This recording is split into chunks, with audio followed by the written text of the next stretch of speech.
Is the gross? What's that? Ugh. Ugh. Ew. What's going on with that? Oh, was someone just operating machinery? Okay. Oh, right. I thought, oh, my audio's broken.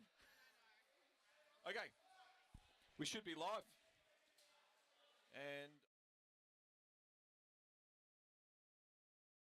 should probably work. Ugh, this is going to be interesting. Okay. That's no delay on that. That's no delay on that. That one should be working. This will be a slight delay. Just going to turn that down a little bit. It will be running all the next 70 years, 120 years, 120 years, 100 seasons, 100 seasons. We're going to run for 100 seasons.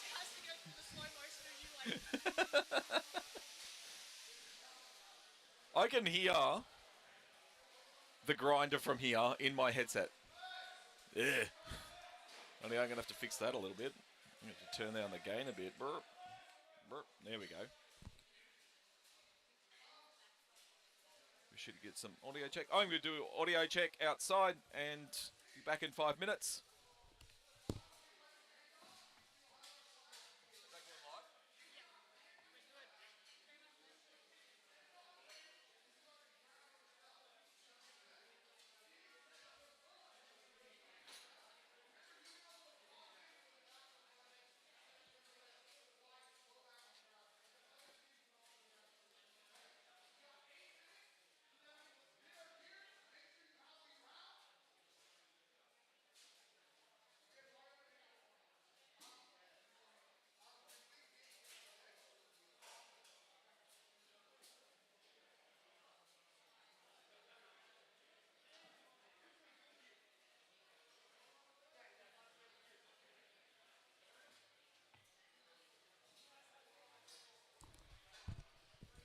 Mic check 1 2. Mic check 1 2.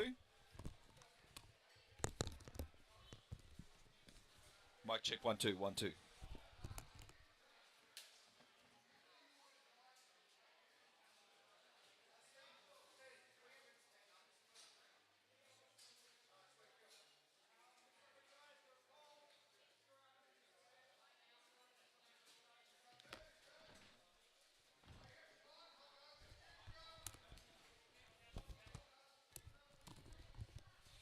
Welcome everyone to Nationals 2022 National Tournament. Today we have some Buhurts, a Buhurt League event as well. So this will be co-streamed with Buhurt League, funnily enough. Right, full day today, 5v5s. I don't know if anyone's watching just yet. If you are, just throw a comment down and I will see it, probably. Hopefully. Right. Coolio. Facebook. We are live on all the Facebooks, all the everywhere. We are live now. Excellent. Right. It's been a fun ride.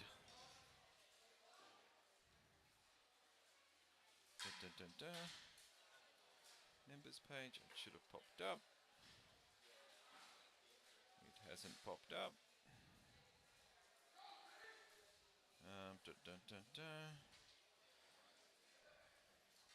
Okie doke. Oh, you can hear snacks from here. Okie doke. We are now 100% live, probably.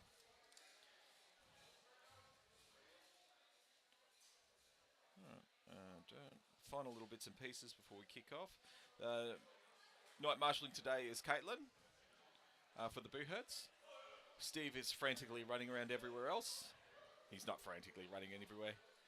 He's cool as a cucumber. He's starting to get enough marshals. He doesn't have to keep on doing things. Wow. I can still hear that from here. Okay. We're going to get into it in about 4 minutes' time. I just need to post something on the internet. Members, groups. And members page. Members page. Hopefully this all works.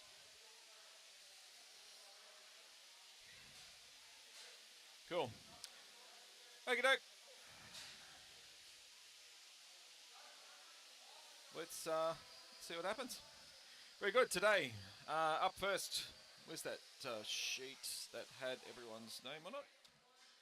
5v5s. I'm just waiting for my co-commentator, which I don't know if she's coming, but hopefully she's coming. Special guest, if not, we'll power on.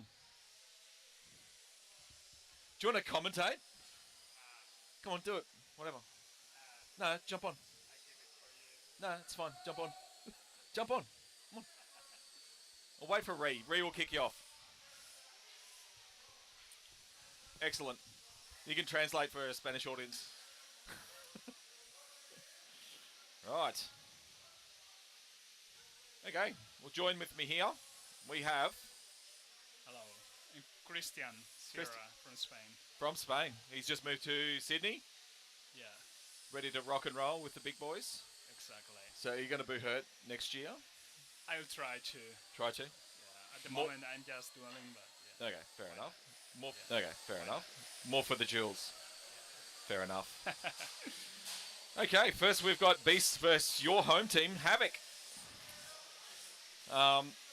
Just waiting on the list of fighters to come back one day. It's meant to be here, but it's not. So I guess we'll figure it out. Yeah. So how long you been doing the steel fighting for? 4 years. 4 years? Yeah, but I did HEMA before, so Okay. I've been fighting with swords for 9 years. Yeah, that's good. Have fun. Yeah, of course. It is fun doing it. There's nothing fun. Nothing funner. Fun, Yeah. Yeah. There goes Steve, the Night Marshal, looking all concerned.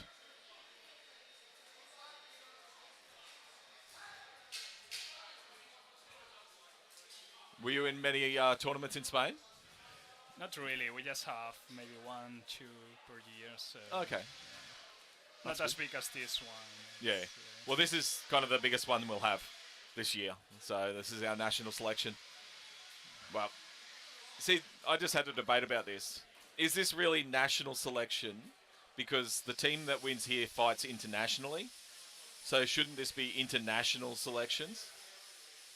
Yeah, it could be. I think Australia is really big, so Yeah. in reality it's like different Yeah. countries fighting each other, right? Yeah, well, More we like don't... Europe. Yeah, well, in Europe, it's like a 2-minute drive and you're in France. Exactly. So, so that's easy. But here, well, you know, it's vast difference. Yeah, of course. So- I know. Have you come in driving? By I flew this time, but our team came down driving and it was 12 hours. So, That's it's tough. about 1,000 Ks. So, and that's still only halfway across one state. So, And, yeah, it's difficult to have many tournaments every year. Yeah. If you have to drive. yeah, well, exactly right. Yeah. We're trying to encourage clubs to have their own tournaments and then make them smaller, but, you know, get as many people as we can. Yeah. So, Anything. I think it's great that you have so many people involved in Yeah. the sport. So yeah, well, this is, in total, I think we've got about 190 members. So, that's 190 steel fighters in Australia. yeah. when I first joined 3 years ago. Since then, it's grown by probably 50 to 60, 70 fighters. So it has grown. Yeah. New clubs, new teams. So there's now 3 teams in our home state. So there's Beasts, there's Vultures, and Tears Warriors. Tears Warriors, my home team. They will be here next year in a Buhurt team. We just had a fair few injuries and things like that stopped us coming this time. So Bill Dawes just walking across the back there. He's in the purple and black, which doesn't look purple and black, but I will remedy that in 2 seconds. There we go. Fix some colour. All right, beasts are entering the field. I wish I had my numbers and names list that was coming. Someone was doing it, and they never got back to me. So we have Colin Campbell, which is number 20. I believe whacking his head profusely and shield. That is Eric. Then 19, he's number 18. Number 19 is Sam Ride. Can't see the number, but that's Brendan at the far end. And then Harry at the other end. We also have Team Havoc this side of the list. We have... number 6 is Chris. Yep. I'm going to just flip these over because, whoop, there we go. Beast in red, Havoc in blue. We have Bryce in the middle. And we are off. Thank you very much. Oh, that's fine. We'll grab them later. Yep. That's right. Okay, that's right. We're off. Both teams home at Laurel. Breaking into those little 2v1s. Nice hacks there. Who we got up the back corner there? We've got it's Mark. Carl, Shirl, and Mark with the axe. On this side we have Luke. Shirl is tied up with Brendan. Up the front we've got Big Luke and Colin getting tied up. We've got Eric and down. There's Bryce down. Shirl is tied up with Brendan. Chris. Chris, is it? Oh yeah, Chris. Now we have Shirl and Sam. Oh. That's getting Chris. Chris is down.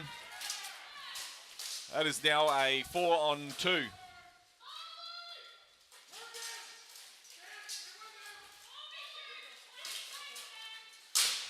Oh, big hit there by Sam. Sam and his two-handed axe. Big Luke. It's moved into the later half of the game. You got a 2-2-on-1s. And it's just one person down. One person needs to come down. Luke is not giving it up.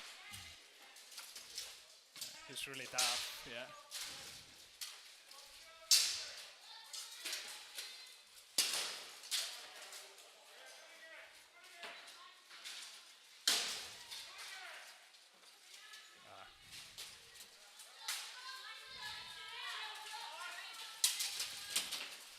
Oh, the advantage, and they're off.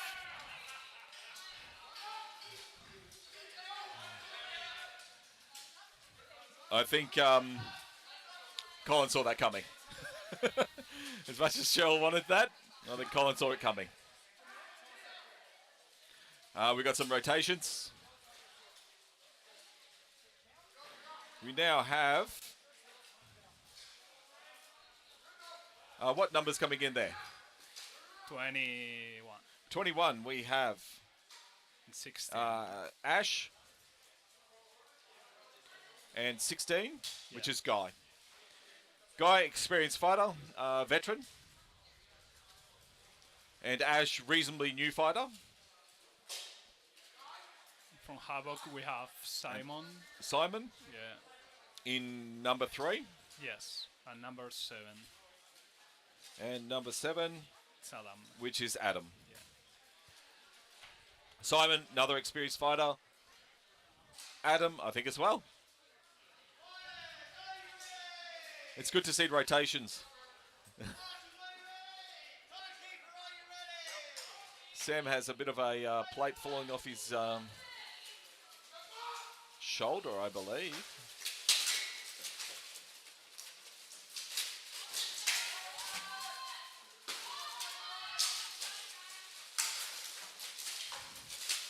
Eric and I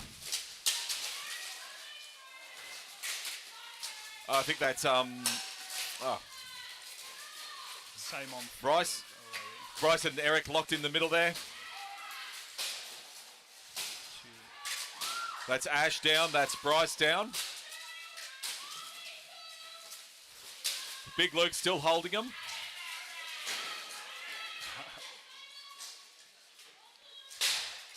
That's Luke. Luke W going for it. Tying up Sam. Big Luke getting absolutely pummeled in the corner. On the other side, we have Mark. Yep, and he's down. All right, good win. Oops, I forgot to do this. That's the best thing. So that is 2-0.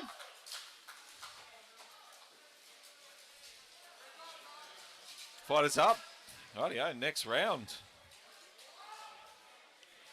Next round we have a sea full of Krakens. We have Kraken 1 versus Kraken 2. So, Kraken 1 being the first team, and then Kraken 2 being the reserve team.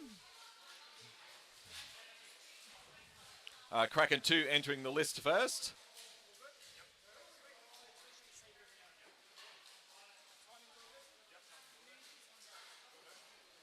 So we have number 3, which is Kraken 2. No, that's Kraken 1. Yep, is what color? Kraken 1 is white. Kraken 2 is green. Is that correct? Must be. Yep, that's correct. There's been a slight change then. Number 3, Julian Hewlett, is actually on Kraken 2. So there's been a slight change to that.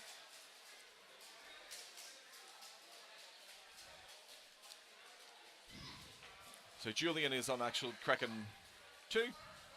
So we have Kraken 2 on the blue side, Kraken 1 on the red side.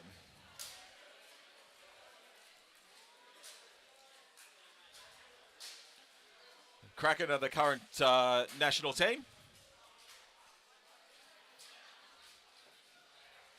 Australia 1. Let's see if they can hold it. Hang on. No. What? I think I'm being confused. Kraken 1. Sorry, ladies and gentlemen. Kraken 1 is in the white and Kraken 2 is in the green. My confusion. Jake Taylor in the middle. His opposite is Jackson May.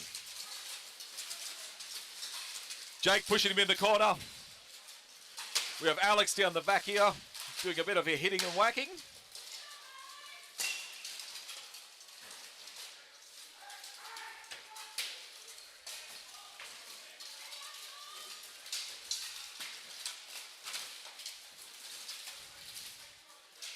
We have one down. Alex down. We're at 5, and we are done.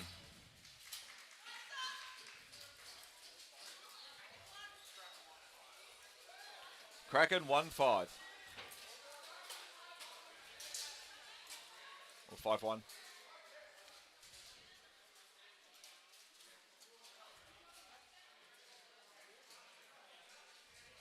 Good tight work. We've got some subs coming.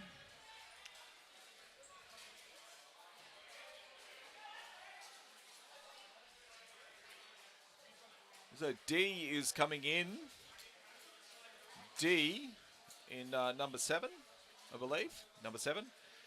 D is in the titanium, full titanium 15th century Really? kit with the wrong color tabard. That's expensive. Oh, yeah. It's like a small car. Full titanium. Ah, it's nice looking armor, yeah. Yes. Very nice looking armor. He hits also like a freight train. So... looks like D's going center. Jake's having a rest by the look of it. Number 12 moving in on Kraken is Tyson Smith. I don't see any substitution for Kraken 2. So I think they're just running the same team.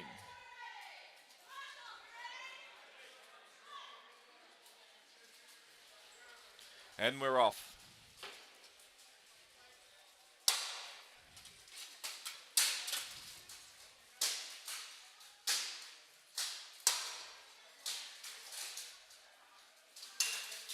Nice push through there.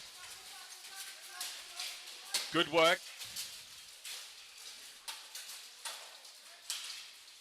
Holding 2-on-1 in the corner.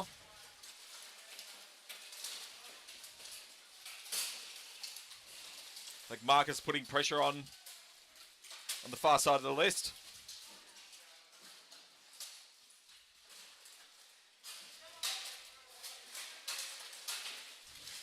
And we're 1 down. 2 down.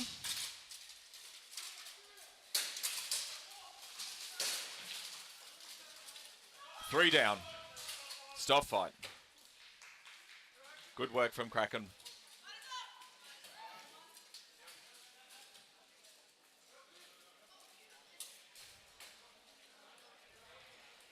Nice tight work there from Kraken.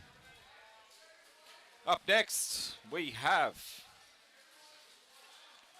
Warhounds versus Berserkers.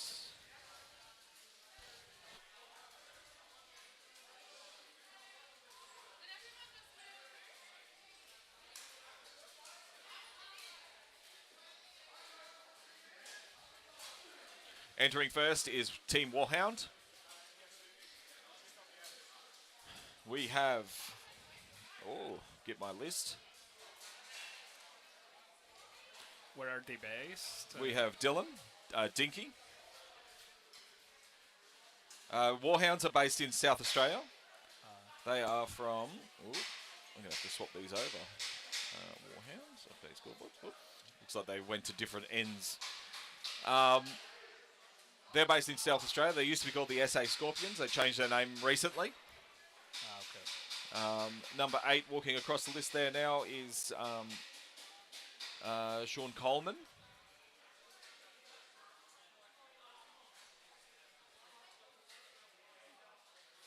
So we have some issues with some neck protection. Number 5, Jared Stella. Number 3,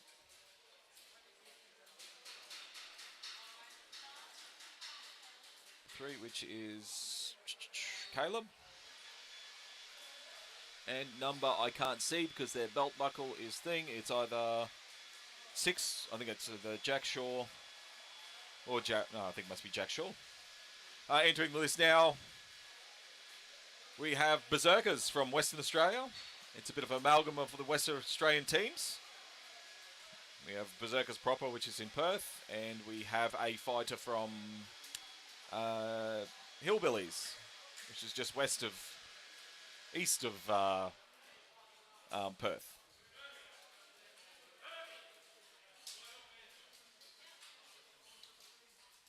So we have one more replacement. So working through the list for Berserkers, we have number 13, which is Peter Breeze, number 11, which is Luke Derber, or the conductor. We have Josh Tillon from Hillbillies. We've got Brett Joy, Elliot Sewell, I think in the list. I don't think Drew is in there. And finally entering the list in the for Warhounds. I can't see his number because they put the numbers on their side, not in the middle. But that's okay. We'll work with it. Right, and they are off.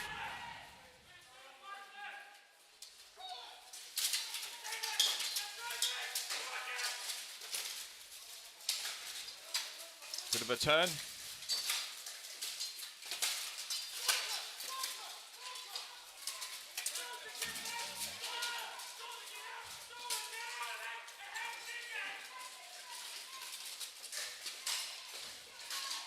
Oh, weapon break. Weapon break. He's got his back up though. Boys in the corner.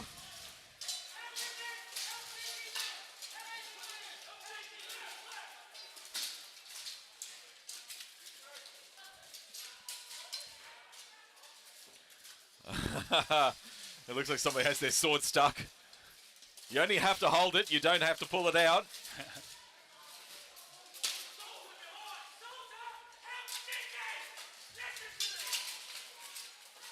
Oh, good work. That was Brett, I think, hitting like a freight train. I think that buckler put some dents in some helmets last fight, last time they fought. Good work. And there goes that, yeah, little head rips. Down, yeah. Come on, Brett. They got some holding in the corner there.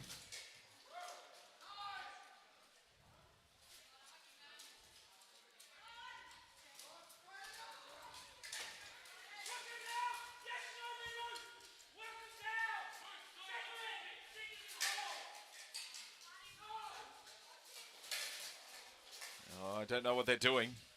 They seem to be going back and forward.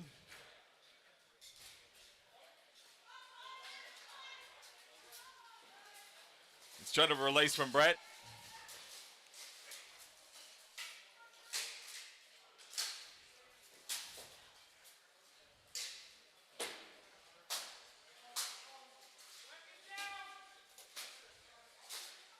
Brett's sitting in the corner just taking hits for days there. Yeah, they are trying to push him down. Yeah, if they just give that little leg a kick, I think he'll just fall down. Just pull it out, just kick that leg outwards, and I think he'll just drop.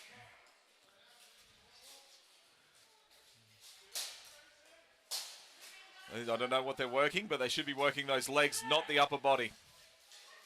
Oh, nice. Up from behind. Bit of a head rip. Ah, good work.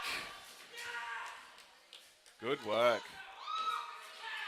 That's Warhounds up one.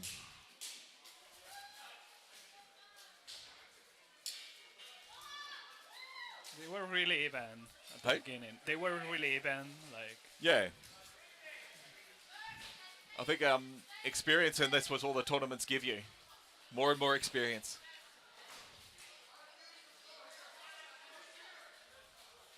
But,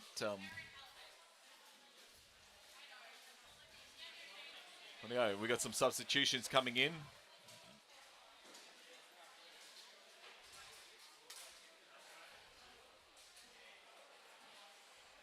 We have, I can't see who it is. Entering for Berserkers is...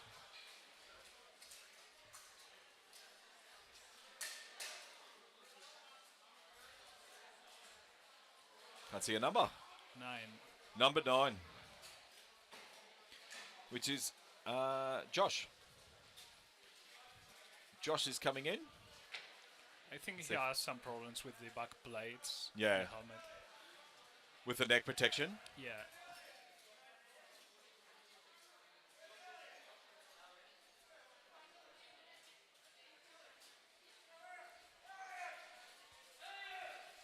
It looks like Elliot has to go back in.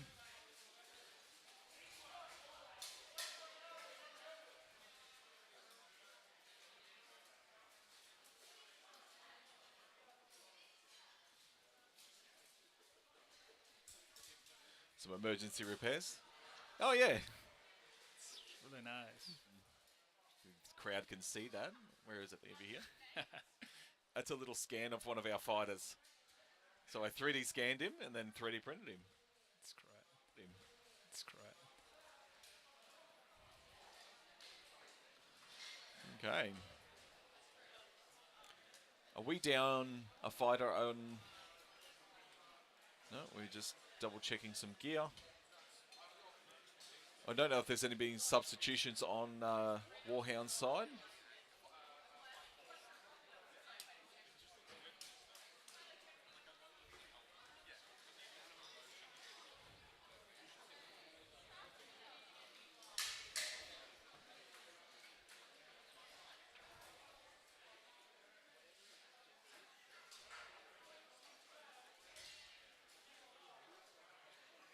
Alright.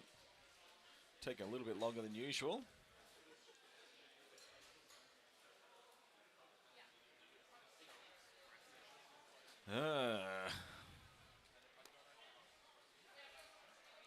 So work brought you here?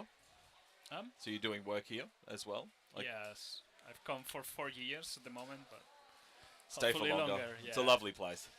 Yeah, I love it. To get around and have a look at the rest of the country. Yeah, definitely. Yeah. I mean, I lived here and I still haven't been to WA, so it's too big. Yes. I'm going next week to Tassie, so... To where? To Tasmania. Oh, Tasmania. Yeah. Yeah. It's basically Europe light. It's got some whereabouts in Tasmania?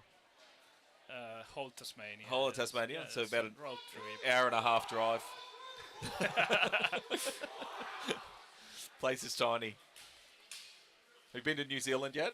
Yes. Yeah, it's beautiful there. Yeah. That's like Europe to me. Like the southern island of New Zealand. Yeah, I think Australia is far, but as... Yeah, well, Australia's great.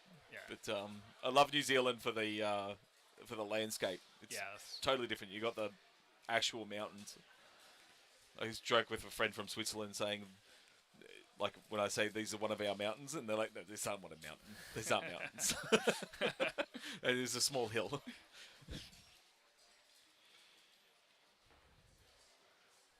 Okay, looks like we're getting some shoes tied. Some sabs. Alright, this is taking a little bit longer than usual.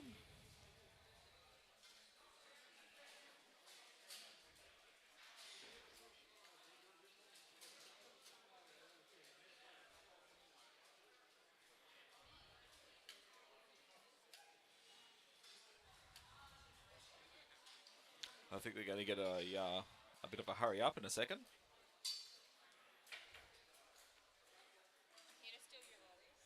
Yeah.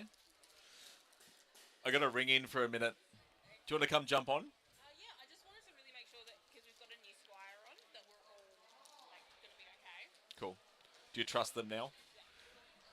Hear that? Re-trust you. So when you're watching this tonight, re-trust you. Kinda, not really. Oh, but you're doing a great job. Yeah. Okey doke. It's been fun so far. WA Berserkers versus Warhounds Armoured Combat. Or Armoured... Yeah, Armoured Combat. Right. And we're off, round 2.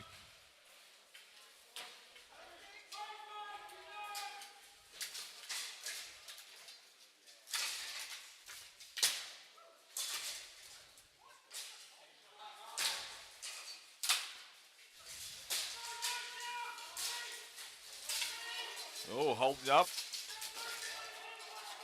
And one down. And, whoa, slipped out. So one down on the Berserkers.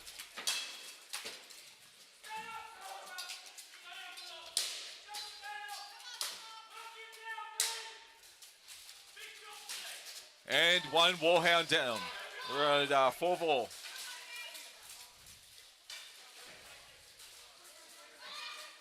Whoa, big hit.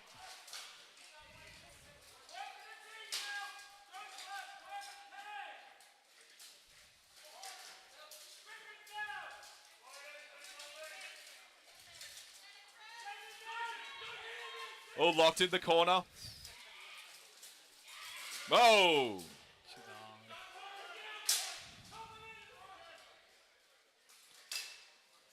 I don't know why they don't for those nice big juicy thighs.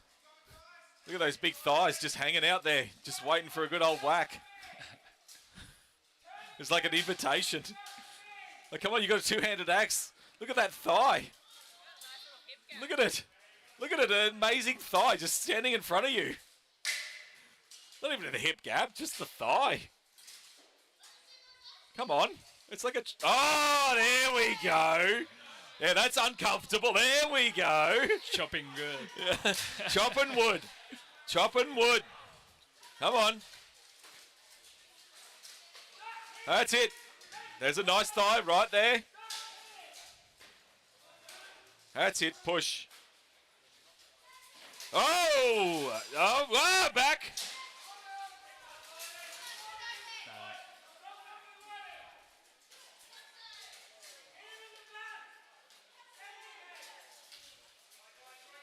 Blocking the head rip. Yeah, it seems they are already tired. Yeah. You can tell the energy's getting sucked. I think we're going to 2 down, yep. So it's now a 2v2. I think every take down so far has been in suicide. Oh, -1. We've got...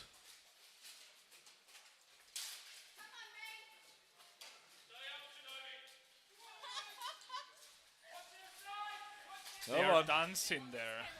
They just stole that back.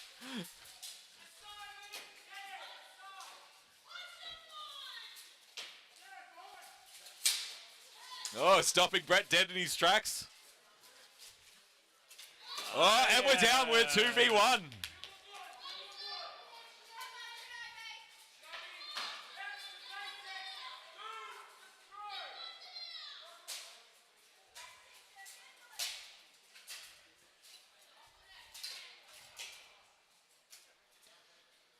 Right, he's got him lined up. Just keep on hitting that head. He's pushed himself back into that corner. Just pull the legs out. Pull the legs out.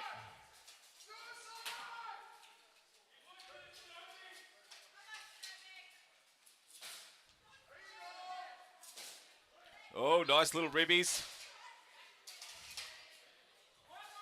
Debating whether to keep that arm up or down.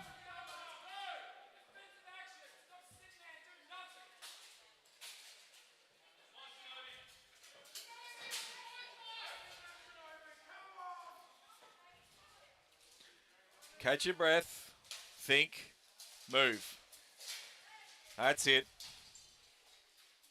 I mean, this isn't a good spot you want to be in, but No. it is the dream of a Buhurt fighter to be in a 2v1. Exactly. You're going to leg pull him out? You can see that this is where the weird stuff's going to come out. Yes. Pole arm. Down while you've got just the run out again. This is like Okay. what you want to be doing. Yes. There. You can see the fatigue just setting in. They are tired. You can They are see wrecked. those, like, exertions. Oh. Use this chance. Hold them. Put pressure on them. Have someone rest. Then someone execute. Time. Oh, yeah. That's time. Is that a win or a draw? Is that a... Is it not third round? It's a third round? Yeah. But is it a win on Berserker's side?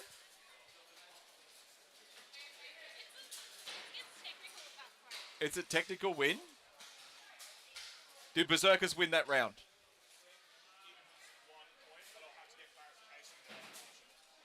Okay. Oh.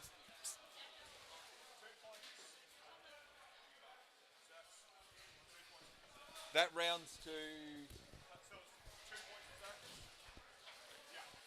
And that's Berserker's round? Alright, clarification there. Egg salad. Felix is asking, when are the duels? When are the duels? The duels Yeah. are tomorrow. And there's one... Oh, hi, Felix. I'm going to meet Felix one day. Yeah. And beat him up. Just kidding. He'll beat me up. It's fine. Felix was coming to Australia sometime. I think he's going to go to Melbourne next year. So hopefully I can come down and bring my dual kit and have a bash. Yes, all the duels are tomorrow. Pole arms are this afternoon. Going back here. Our pole arms will be at 4 o'clock this afternoon. But all the duels are tomorrow.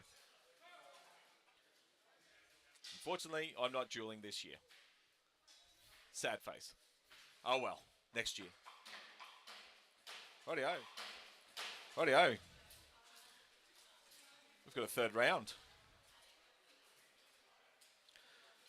Josh from Hillbillies coming in on Berserkers side.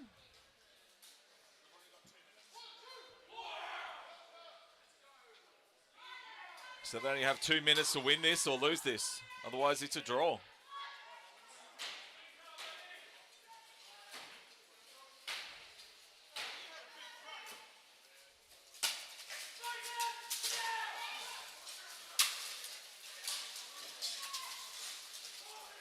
Well, they're really pushing it this time. Got a little bit of fresh blood in there. Oh, that's one down with no helmet. Oh, gee. 2 down. That's a helmet come off there.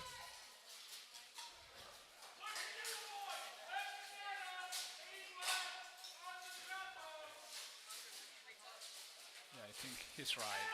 Oh. I believe that's 4 on 2.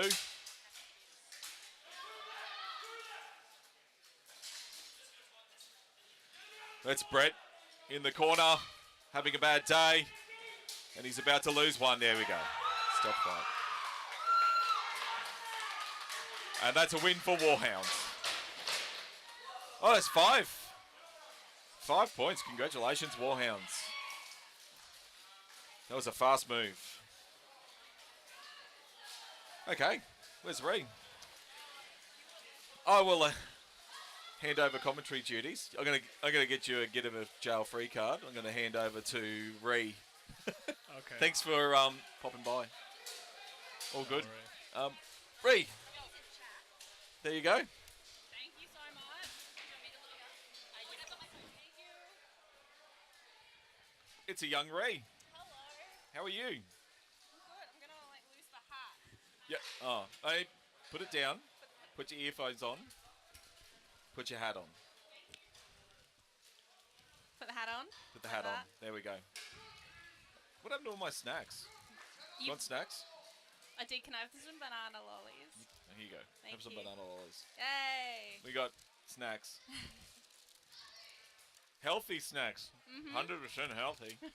Totally not a bunch of lollies. Sorry, So- everyone, you have to listen to me chew. So you've got Brisbane Beasts versus the Mercenary team.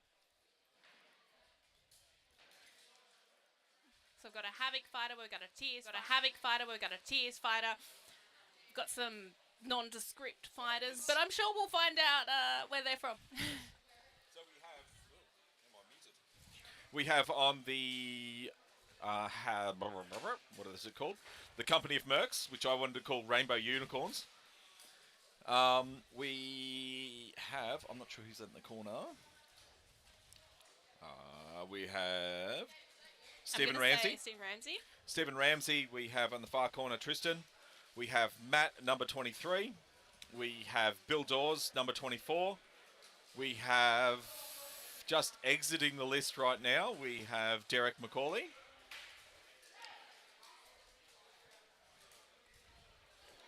I'm just gonna make notes.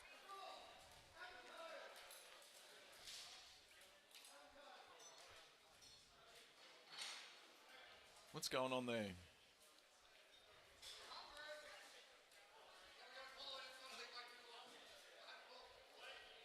So we have 3 Mercs in the list at the moment. Brisbane Beasts patiently waiting. Yeah, we have an issue. Do we have neck protection issue? Probably should check that before you fight. Has it been changed to neck protection rules? there has been a recent increase in protection in that area. So Yep. some fighters are a little bit like, oh, this is new. This is new. This is a bit extra. And it's also on the basis of what the marshals think. So if oh they yeah. look at it and go, I don't know about that. Okay. It's about them. Do I want a spinal injury on my watch? Yeah, You know true. what I mean? True. You should be running a gorget or something. But, I was sure that Matt had a gorget on. It mustn't be enough, and I was sure that Derek had a gorget on as well. But again, mustn't be enough. It is interesting because every country will have its own interpretation of the rules. Yep. So even when you go to like a big international tournament, there will be different quirks and interpretations as well. So that's always a weird thing that throws you off sometimes. Yeah, exactly. Oh, that's a bit unfortunate. So we're going to run a 3v5. We're going to do the gentlemanly thing of holding two back. Maybe. Maybe not. Probably not. We'll see. Okay, we got Beast versus Company of Mercs. I believe we may hold two back, but it's a national comp, so if you ain't ready, you're not ready. No, we're going to run a full 3v5. Okay, so we've got the standard 2-1-2 formation. Yep, and the standard Oh, a one weapon versus down three already. Let's formation. see how quickly he can grab a new one. He is pulled up in the He is corner. just hiding in there. Don't No. squat. You're And out. he's down. And he's down. That's it. Okay, now that's a lot v1, which is a Yes. of course a no-no. 5v1. Tristan is injured now. That is not a spot you want to be No. in at all. I think Tristan's copped a polearm to the arm. The corner can be a safe haven, but sometimes you just want to get out. It's a safe haven when you have a weapon and you can move your arms around freely and fight back. Not so much when you... ooh, that does not look good for Tristan. That was a fairly nasty hit on the arm.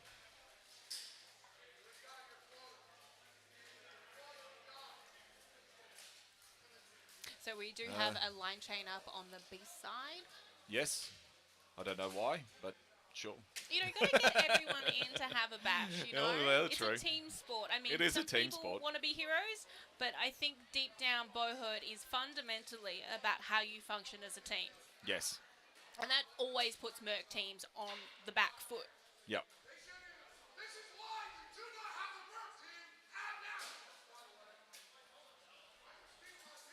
And Colin's going to get a official.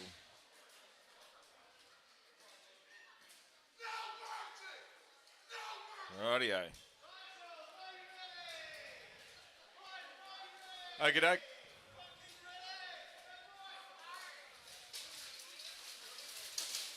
Oh, a nice charge there. Yes, Let's see 100%. if that movement can create some chaos and they can get a few takedowns here.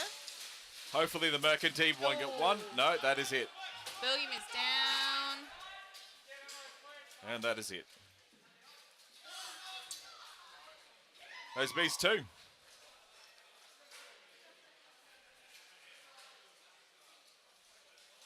Now, the thing about when the marshals do talk to you, it is always terrifying. Yes. You're always kind of like, what is happening?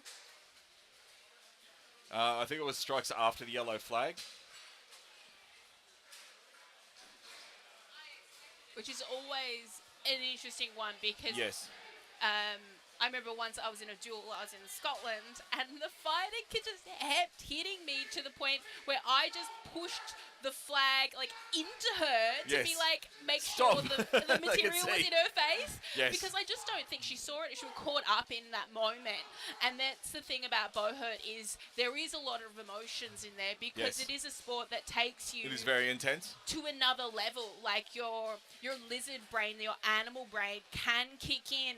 And you don't know what you're going to do. Yeah, exactly. Are you a fight? Are you a flight? Are you a freeze? You don't know. Yeah, exactly. You don't know. Everyone wants to be like, oh man, when I get in that situation, I'm a fight. Yeah, I'm gonna see red, and like everyone's dead. Like, you know, if someone hits me, you don't know what I'm capable of. You don't know where I'm from. You don't know what I'm capable of. I'm we from have the burbs, man.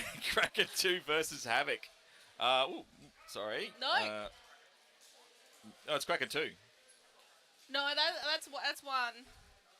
Have they changed colours again? Well, okay, so what happens is when they did fight themselves, the Cat Team 1 turned their DuPonts inside out. Okay. So for the rest of it, they will be in the same colours. It will be slightly difficult. It's confusing, man. Okay.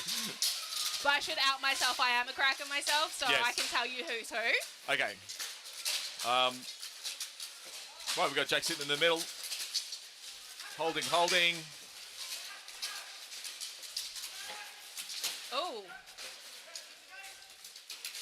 So Marcus just got that takedown on the side of the list now, looking for where he's going to attack next. A bit more movement coming around here. Oh, big hit. Oh, that's a that was a bit of a low one. That one. Pain down and taken a voluntary knee. It looks like. Yep, that was a bit of a low strike. Okay, we've got the medics in. Coming. So that's kind of one thing that's nice about having a big event like this is having medics on standby. Or any form of first aid. I have a first aid certificate. Yeah. I looked at a first aid kit once. Alright, the marshals have called it. Stop fight. What's the issue? There was an armor failure. Okay, that is one for Team Kraken. It's always really, sad when you get an armor failure because you're like, yeah, I could do this, I'm feeling great. And then the marshals put a flag in your face and you're like, oh, what happened? What's going on? Yeah, especially if it's something silly. Well, not silly, but like a sab. It's like, wait, what? I didn't even know that game off. Exactly. Oh, well, that was an elbow, so that was probably a... that's a bit crucial. It's always really difficult because as much as you want to keep fighting, the marshals do have a really difficult job to keep you safe. As much as if you're in the list, you're already a crazy person. Yeah, exactly.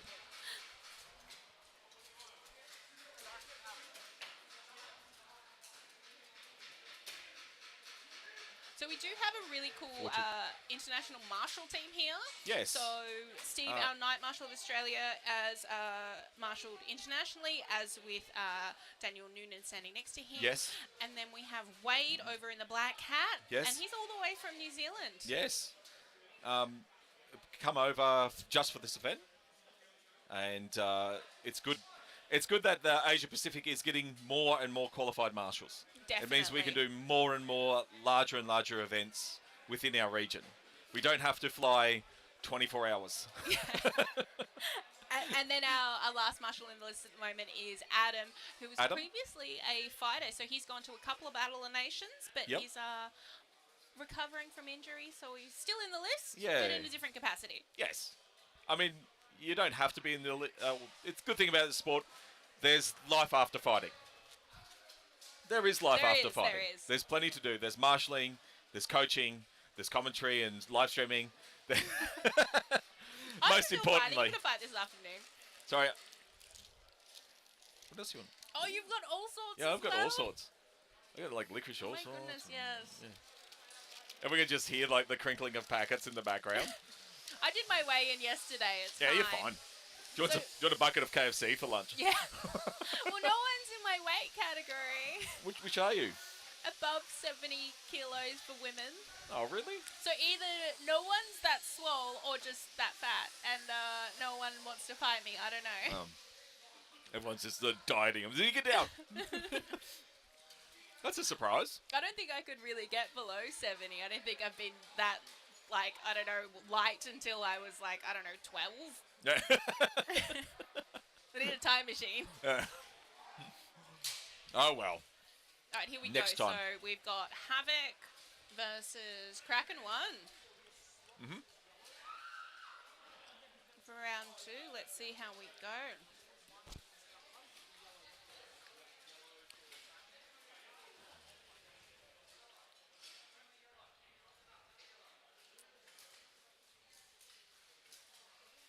The blue and red does look very good together. It does.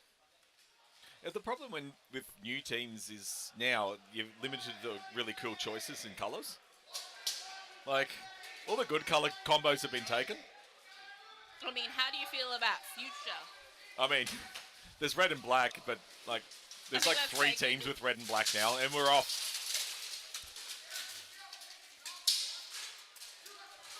Bryce measuring things up. So there is a huge difference between the two centres we've got going. There's about almost half a head in height difference there. Yes. Daniel Cooper. Yeah, oh, he's nice. a very tall young man. Very tall. He is a very tall young man. Not so young anymore. Like, just a man. Okay. Oh, that is a big... That is someone I have through. noticed, like, so much growth, even just I've been in the sport, is Cooper. Like, the growth that he has done in the sport is phenomenal. Oh, big both hits. horizontally and vertically. Yeah. It's like someone put him in a photocopier and just hit 150%. Yeah. All aspects. Oh, we got an interesting takedown going on here. Yeah. Oh. We can't save our teammate there. Ooh. There was a lot of force behind that swing. Yep. Okay, and they're down. And that is all she wrote. There's another one for Kraken. Good work.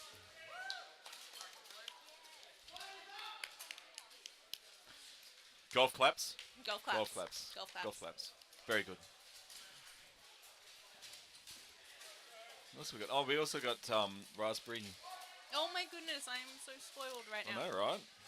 The raspberry licorice. Raspberry licorice as well. That's it? Yes, please. Uh-huh. I'm gonna like sugar crash, and then come flight time, I'm just gonna be like, I need some insulin. No, just like completely rise and fall. Yep. We have next. Sorry, it's like running a D&D game and chewing food. Is there any other way to play Dungeons and Dragons, though? Exactly right. Next up, we have... This looks like Kraken 2 entering the list, and South Australia's Warhounds Armoured Combat. Yes. Warhounds Armoured Combat. Really well.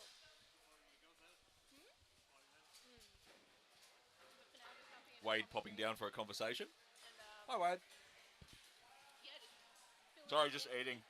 I should mute myself because it's terrible. Everyone across the world and New Zealand can understand what's going on. So, yeah. How have you been? I'm good. You want some lolly? You want some lolly? You got one? Yeah. Yeah, pass on over. I could do some sugar. Had a big container of it, but he ran away. It's no Whittaker's, but it's pretty good. Yum. Oh, I need that sugar. I'm going to get caught eating when they're about to start.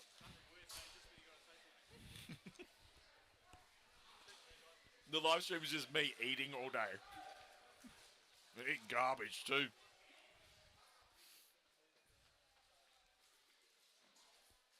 We're stocking up the Marshalls on their sugar. Yeah. We should throw lollies at them. I mean, they are powered by sweet things. Exactly right. Keeps them going. Mm-hmm. I mean, they do dress like bumblebees, so they're just like... They love sugar. Nectar.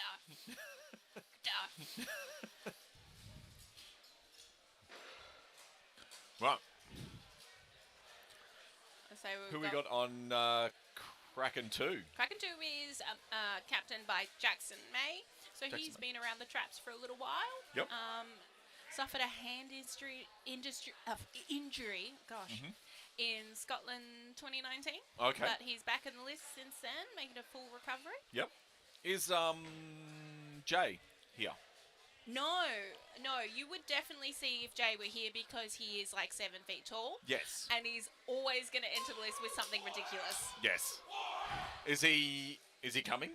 I don't know. I don't think so. Oh, okay. I thought he was coming. I saw him getting ready, but that's okay. Right, and we're off. Kraken 2 versus Warhounds Armoured Academy. Armoured Combat. I do love the colour schemes of the Warhounds. The Purple and orange? Just of the purple. Yes. Like I said, all the colour combinations are gone. Well, historically, purple was reserved for royalty. Yeah. It got to the point there was so lose so little that they lost, like, the recipe how to make it. What?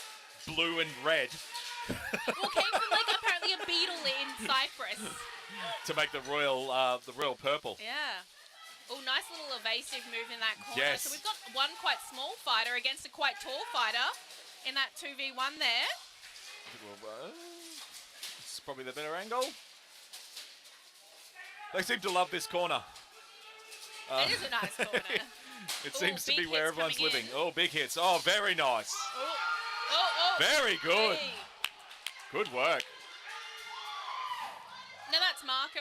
That was the last Kraken fighter still standing there. So he, fresh from New Zealand actually, at the Trans-Tasman Cup. He was Yes. the last fighter standing in this round and in the last one that the Kraken fought against. Yes. I do like having multiple teams for one club. So like Kraken 1 and 2. Because you really give that younger guy or inexperienced guys more experience, and people who want to go down a level, they can go down level, upper level. It's good. It also opens up like a really good leadership opportunity Yes. as well. Yeah. Without sort of being all the pressure on just one team. Definitely. Yeah.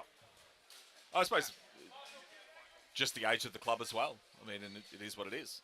So we do have a lineup change. We have Adrian Whitehead coming in for Kraken 2. Yep. He is wearing the colours of the Rabbits, Ah. which is a new club in Victoria. It focuses predominantly on HMB soft, Yep. but they do expand into full steel combat as well. Yes. All right. So Again, Warhounds. orange and black. Good combination. Yeah, it's good. Yeah. Gotta be careful that orange isn't too yellow, but you know, You can do yellow and black if you wanted to, as colours. Germany. Like, you can. Not recommended, but you can. All right. People are very excited to start this next round. Yes, and they're off.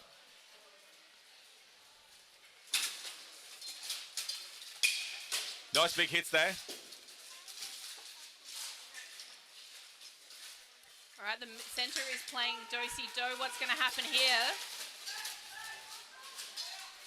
All right, everyone split off to the listed We got one scenes. down. Oh, Oh, nice. Boom. oh, is Caleb going to get that throw off in the corner? Oh, he No. goes down with him.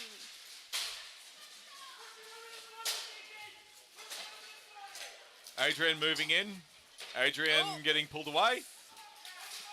And they're down, and he's still up. Okay, so it's a 4v2 situation. Let's see how this goes. Nice head rip. Oh. Done. Very good.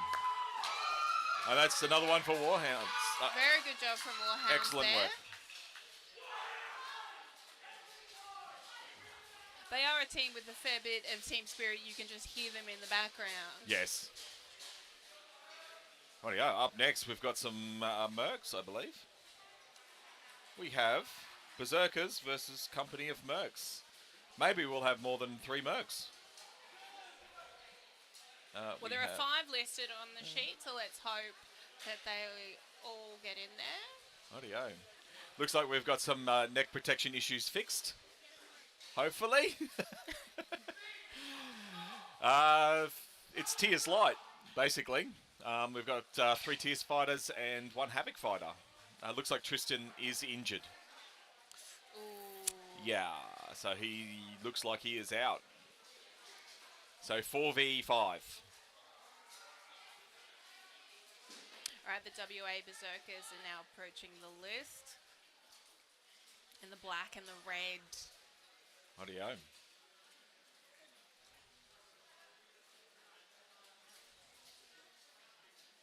It is nice that WA can actually get to the East Coast Yes. these days. Yeah, it's fantastic. They were locked down there for Hard. quite some time. In behind the giant COVID wall. Yep. I'm pretty sure they were digging a trench across WA to cut it off away from Australia. They were going to send wave after wave of emus to invade. It worked last time. The Emus won last time. That is true. Let's I not think mention that war. you've got to really just, alliance them. Yes, exactly right. Weaponize the kangaroos, and I think you've got a good chance. Yeah, well, kangaroos on emus. And koalas, like Koalas. no one suspects a koala. Exactly, for international audience. Did you feed your kangaroo this morning when you rode it here? I did. Yeah. Yeah. Well, you've got to feed them. Yeah. Not gum leaves. No, not gum leaves. That's reserved for the koalas and drop bears. Well, drop bears eat meat. And the hoop snakes.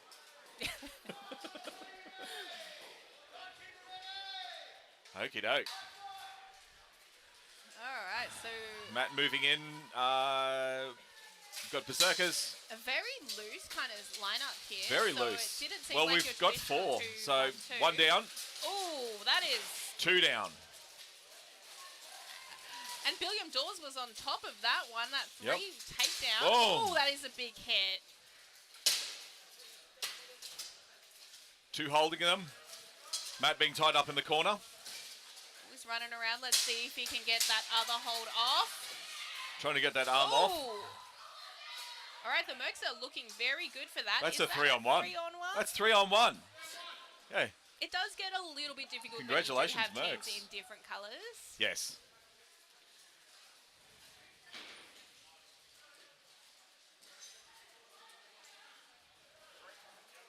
So it is difficult because you want to represent your club, but Yes. you also, want to make it easy for the marshal. So it does put you in a slightly difficult situation. Merc teams, it's debatable whether a Merc team should be in Nationals or not. It's kind of a two-sided sword. There's still fighters who want to represent Australia, but they may not have enough members to form a team. So what do you do? And Do you this ban is- people because they're not in a team? Well, this is their opportunity to display their ability to fight. So if Exactly they right. really dominate, then they could get a Merc spot on one of those Team Australia teams. Exactly right. And that's the thing. Like they're not. Like, yeah, they're Merc teams, but they're not bad fighters. Yeah. Yeah. It's not like they're there to injure you. And we do have some international veterans on this Merc team as well. Yes. Bill Dawes, one of them. Yep. Ooh. Oh. And Big there's takedown Adam as from well. Bill. You can see that as well. Yep. Number 24 bouncing around in the purple Yes. and black. Yeah, the little, nice little oh, but what is- unfortunately straight on. This is gymnastics. This is tumbling. What is this? No. What's, why are the flags going in? No flags. No. We're 2v2 at the moment. Let's see how this unfolds. Very good, and that's a Punches 2-on-1. in there. We're still going. What's happening? So the 2 Tears boys versus 1, Yeah. All right, just got to adjust his helmet. What's he going to do in this? It's interesting he's gone in with a sword and no shield. yeah. Because the thing Matt- about a Matt- sword, you can't grab the other hand. And Matt you know? is interesting. Very good. Very nice. Last man Congratulations standing. to the Mercs. Congratulations.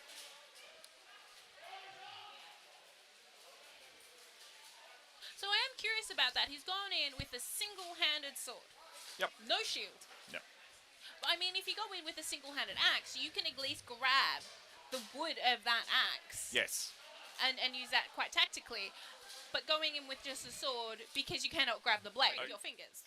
Just look at my face.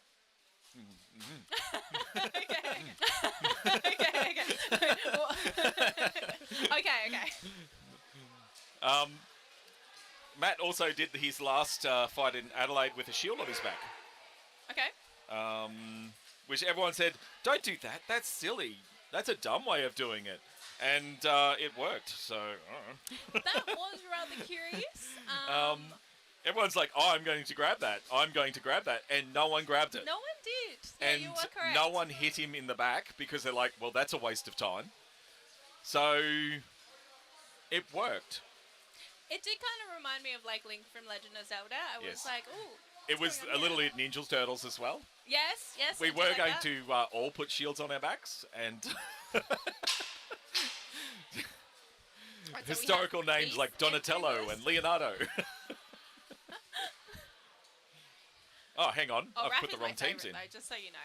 Sorry, we've got. We've got Is the that Brisbane Kraken 1? Beast and Kraken 1 entering the list. Kraken 1 and Beasts. Sorry. People? Now, last time these two teams saw each other, that was at South Australia at the Barossa Valley. And that was very, very close. That was very close. So this is two very evenly matched teams. Yes. It is not a grudge match. That implies people have feelings. No one has feelings. When you I put the know helmet on, that. there are no feelings. I know one certain team named Beasts is really keen to win. All right, so we've got. But so is Kraken. We've got definitely a head difference in that. You've got Sam Ride in there and Jake Taylor. Yes. Matching each other up. So everyone's trying to play this one quite technically, it seems. No one Very wants to do tactically. anything too wild. Eric tying up one of the Kraken guys. Yeah. I think it will be down to the Now experienced it is fighters. interesting because a lot of the Krakens seem to have height on their opponents. But the Beast seem to be. Oh, that is one Beast down. There. And a Julian down. Yep.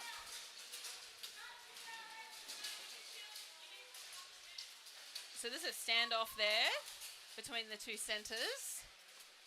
Got a nice little tie up in this corner. Pushing Brendan over on the far side. Now this is difficult for the Marshals because they are going everywhere. They're using this full list and it is very tense in here. That was a takedown attempt followed by a takedown attempt backwards. Yeah. It seems that this action in the corner is maybe to keep this polearm user away from everyone else as the main damage dealer of the team. Oh, that's Cooper, isn't it? Yes, that is Dan Cooper, and is that Eric there as well? Yes, that's Eric. Now he is a cannonball. He is a cannonball. He's a low center of gravity, hard to put down. And very muscular. Very strong. Eric, when you listen to this, you are very strong. Colin moving over to Cooper to get Eric away. Just shorter than Dan. They are very similar. They are very similar physically. Oh, we moved up there. We've knocked one down. Brendan Toft is down. Oh, let's see what happens with that throw there. That's Jake Taylor on the back of Eric in the attempt to walk him down. The two captains are at each other there with Chris as well. He's down a weapon. Get in there. Use that opportunity. Weapons are always really difficult to drop. Oh, taking that helmet for a good whack. Ooh. Now, that is the thickest part of your armor. Unless you're It's also titanium. Yeah, don't care. What? It's No. Oh, there are... Is that in or out? What is that? Now, the question is, were both toes out of the list? What's out of the list, though? Is it the inside or the outside? Well, no, it is the inside. So, on this list, there is luckily a line, so it does make it easier to make those calls. Yes. However, at other tournaments that are grass-based, and if you do not have a bottom line, like a bottom bar to the list, it is really up to the Marshals, and you just don't know. Yeah. It's all down to perspective. Oh, it's starting to rain. That means Zappy's coming back. But you know what? At the end of the day, when the Marshals make a call, they make a call. Yes. This is getting a bit intense. Yeah. We've got about just under 2 minutes left. We've got 4 Krakens, 2 Beasts. Let's see how this goes. So, Sam and Colin. 2 of their most experienced fighters. Now, it's interesting that Colin has taken the list, but Sam has chosen not to. And did you see those sparks fly Yes, there? I did see those sparks fly then. That's not the only sparks going to fly in a minute. Because old Zappy's coming back. Yeah. Oh, here we go. Oh! Good work. It's one thing I've learnt is don't try and grapple Sam. Again. He is kind of baiting them by not taking the list. He is. He's baiting them away from Colin. Yeah. Colin's holding him on the list. Ooh. Very intense. It's very quiet in here. Everyone's really keen for this. It is a very interesting Colin trying to break away. Match here.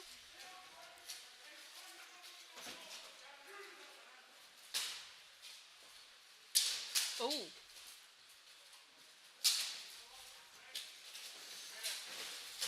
One minute left. They just have to hold on. They'll win this round by numbers. As long as nothing happens. Minute to go. The thing about Buhurt is It is particularly random, and people do like to use that chaos and that movement to make people make mistakes. But as you can see, there is definitely There's a people line going up here for a slow body hit, for a body drop. because they don't want that chaos, because they Yes. don't want to make mistakes, but also you want to bait your opponent into making that chaos. Just under 15 seconds left in this round. 10 seconds left. Come on. You'll win by points. Just hold them up. They need to drop one person. Oh, And that's that is time. it.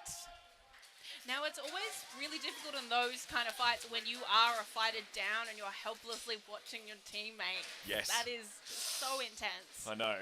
A little bit of guilt if you're down. Because Oh, you're like, yeah. You're like, if I "Oh, was could I-" up. When I was seeing those black dots in my eyes, like maybe I could have held a little bit longer. When I couldn't see anything and I was a bit... Yeah, and I don't think I was breathing anymore. But I could have. Oh, there's always coulda, woulda, shouldas, isn't there? Yeah, and it's always really hard as a fighter, definitely, to not cycle through all of those thoughts, especially while you're down in your helmet, just helplessly watching. Exactly right. Now let's see if we do have any like team lineups or changes. It looks like there might be some fixing up of things on Shields the and beast moving front. bits and pieces.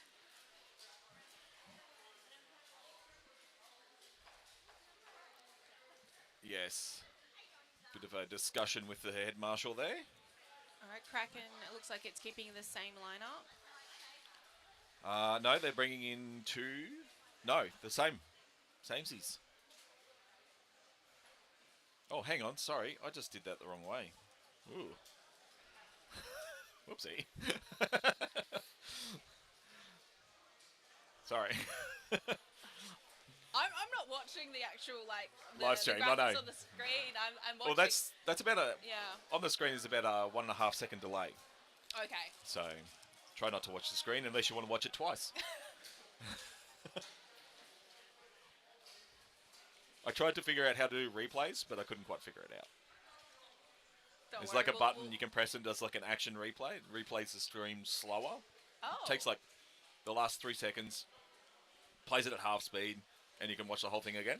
Oh wow. But can't really do it in this because then you'll just miss 6 seconds of whatever's going on. So This is true. And replay systems are always quite fickle, expensive, heavy, Yes. and often require an operator. yes, that's the other thing. I just don't have that. Oh yeah. Looks like we got D on backup. Yeah, that's D and Tyson there in reserves, and Yep. the fighter. I can't see their number for these. I believe that is Harry or Ash. No, not Ash. Harrison, number 22. I believe so. That used to be my helmet. Really? Yeah. When people change their helmets, people get very disorientated of who they are. Well, when you cycle through as many helmets as I have, it's I mean, it's all about getting that perfect fit. yes. Well, I sort of get them, clean them, fix them up, send them out as a hobby. I am on helmet number 3 at the moment, Oh yeah. and I'm not sure if I'm married to this one. Yeah. I've been rocking the wolf rib, and it's been pretty good. I don't mind it. I do like my clap visor because it weighs like 2.5 kilos. Oh, the It's drink. like wearing nothing at all. Nothing at all. But it's like wearing nothing at all. And if you do it in longsword and you take a good hit to the head, or you feel it. Yeah, okay, that does not sound appealing at all. I think it's 4.2 kilos, including a titanium aventail. Ooh. So, it's pretty thin. I don't really like it. But the new wolf rib I've got from Alexander, really nice. I So actually we're waiting just on got something. What are we waiting on? a wolf rib as well. It's quite tall though, so I'm not sure if I. Yeah. Yeah. What do we got 5. We got 5. 5 and Are we 5 waiting on on the marshals list. or? Let's see what's going on here. Okay. Rightio, there's an issue. So I think it was do, do, because do, do. potentially that fighter being out of bounds, there may have been. So the process for filing a official hang on. Yeah. Excuse me. Fair enough. They're just doing a replay. Yeah, I'm sure it. Lucky has we got a an live stream actual- going. We can actually kind of watch the No. what's going on. What's happening there? We got. For all that can't the- see us, the marshals are currently rewatching what's going on, Yes. and Dave is trying to Oh, sneak a ow! peek over his chair. And then Dave just got a cramp in his leg. Ow. So we'll see how this goes. Yes. The Masters is discussing. Do you want to drink a water? There's Oh, cheers. some water up there. All right, so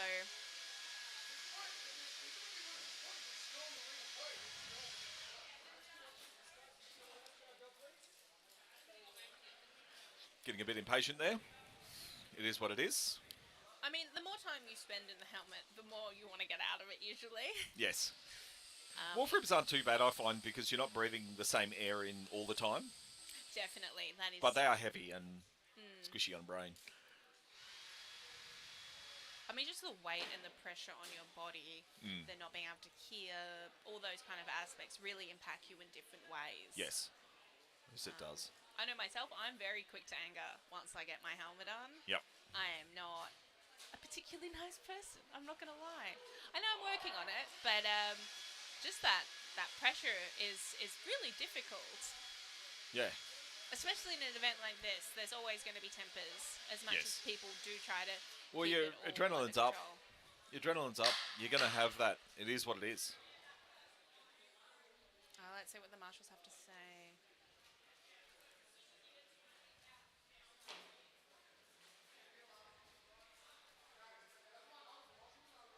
There are always like little stops and starts Yes.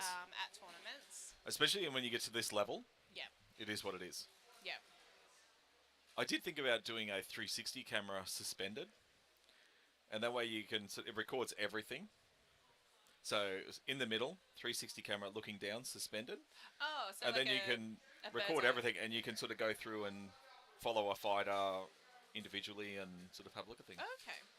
But we put it up there. Yeah, always getting that top-down angle, because if you don't have the camera high enough, you will get like a fisheye kind of effect. Yeah. Depending on how wide that- your lens is. I suppose that's the advantage with the 360 camera, because it's like a, like A dome. it is a fisheye, but when you display it, you're displaying a portion of it, so it then sort of undistorts itself. I haven't actually really worked with 360 cameras. I know. I'll give it a try. I'm like thinking like a stadium lens, but that's Yeah, stadium lens is a bit different. they Because are. you got all the fancy pricey. stuff. I've got like 2 security cameras, a router, and a laptop. And if anyone from work is listening, I had nothing to do with the technical. Absolutely nothing to input do with of it all. This broadcast. No, she did. She set it all up. She said, "I'll bring all the gear from work." So if you're missing some security cameras and a laptop, no, it's something we've been working on for a while, and it seems to work reasonably well. Probably. Okay. Oh, it is raining outside. It is, and that means Zappy's back. The what? There's an electrical short behind you. There must be a wire loose near that downpipe, and Oh. occasionally it goes zap. Oh, okay.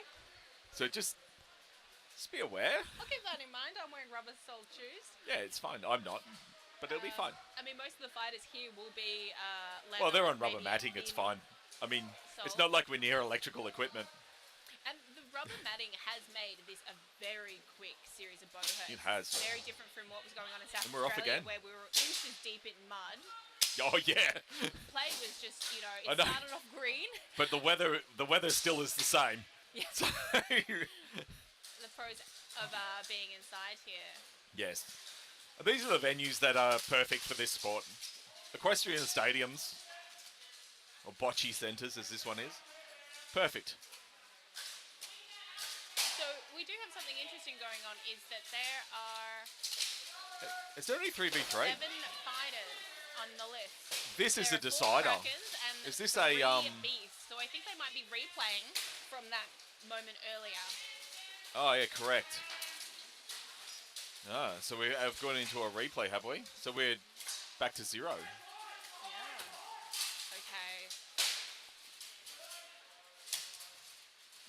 everyone is probably thinking about what they previously did in the last round, especially those fighters that were grounded, and how they're going to work together. And if they just push Eric under the list again, then it's a real replay. Well, definitely going under the list is something that's very prominent in the women's side of the sport because we tend to be shorter. Yes. It happens less in the men's. But for well, women, it's definitely a tactic that we train. Yes. Well, it's definitely a tactic you can use. But Eric is shorter, strong, so strong, but shorter. So there are disadvantages and advantages to all sorts of body weights. There, and then axe and axe in the middle, just doing a little dance there.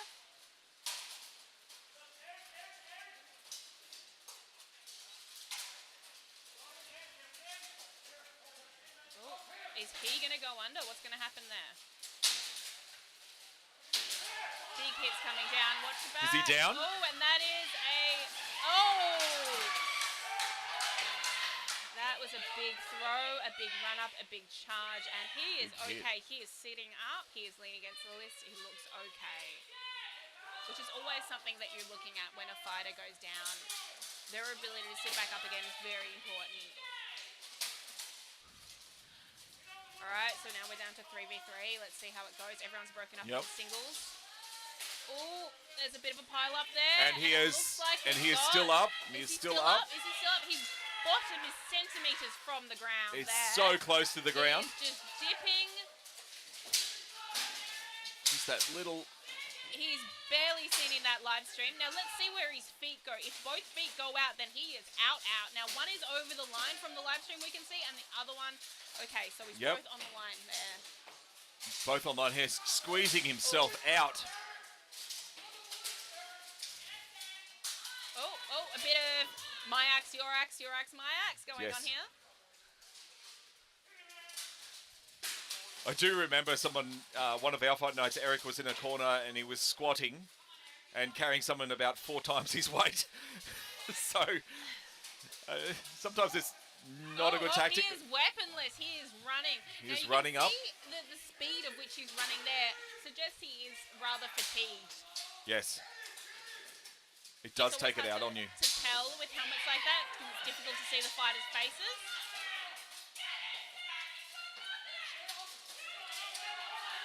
Alright.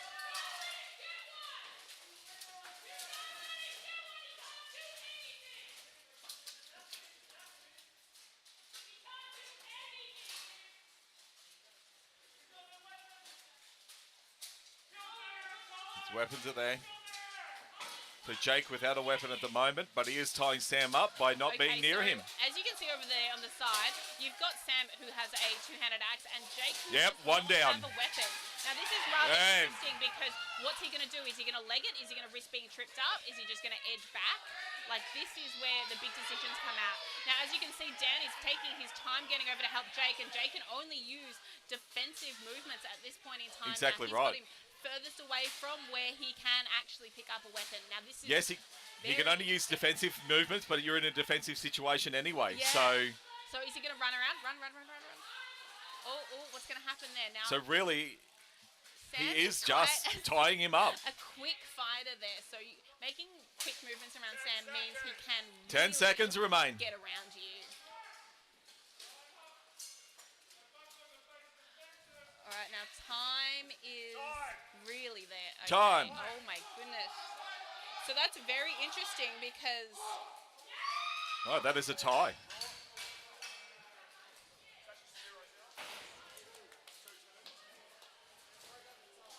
Steve, was that the first round?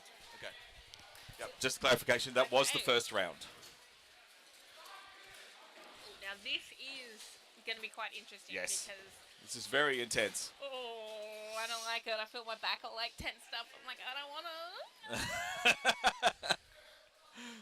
to. Okay, fighters swap outs. Okay, fighters. We've got Harry coming in for Brisbane. We've got Brendan coming in for Brisbane, and we've got Guy coming in for Brisbane. Now, Eric has stepped out. Let's see if there's a lineup change on the Kraken front. I believe D was coming in, but that is potentially not the case.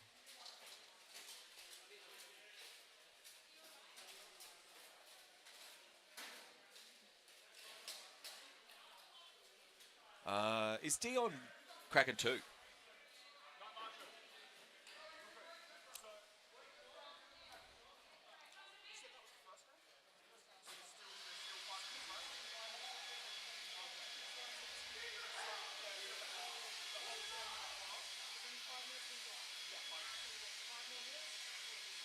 Okay, so Some clarifications there. you can see how fighters really prepare before or after their round. We've got a very We've got the leaf historically blower. accurate leaf blower. Leaf blowers are the best. You can get him in the brig, and you can cool yourself down. Okay, round 2. I prefer a good old-fashioned fan. That's my. Leaf blowers are amazing. I just feel like they suck away too much air, and I feel like I can't get enough to actually breathe into it. Really? Alright, so In now- the brig. Oh, in the brig. In the brig. Not in your face. Ooh, some big hits coming down there. Big hits from Sam. Kraken wearing motorbike armor underneath, I believe. I think that's the I mean, most the people go. do that with Yeah. titanium. I don't have any because I'm steel. You're a seal. Steel lady. A lady of steel. I have. Oh, nice sparks there coming off. Now it's interesting That seeing over? the fighters that were in that last round, you know, going the distance, how they're fighting in this round. I think it's only Colin and Sam in there for the last round. Boom! Oh. Nice big hit. Oh. Good little kicks there. Yes. But he was just way too grounded. Now let's see what goes happen here. We've got, how big is your squat? Ooh. Now I always feel for a fighter who is underneath a pile-up being dragged around. Ooh. Oh. Oh, that 2 down, is it? Yes, there's a little bit of a Kraken pile-up there. I'm just going to adjust the... Oh, Oh. I'm just going to do a little bit of... Now you can hear the fighters talking to each other here, which is always something interesting. That's something that oh, another Kraken goes down. Oh, and a beast is. Are they down? Are they down? What's going on there? I believe he fell on him, but no, he's down. And the marshals are calling it down. So it's 2v1. So Stan Cooper, Sam Ride. Okay. And that looks like it's it. That's round 2. Round 2. That's one for the beasts.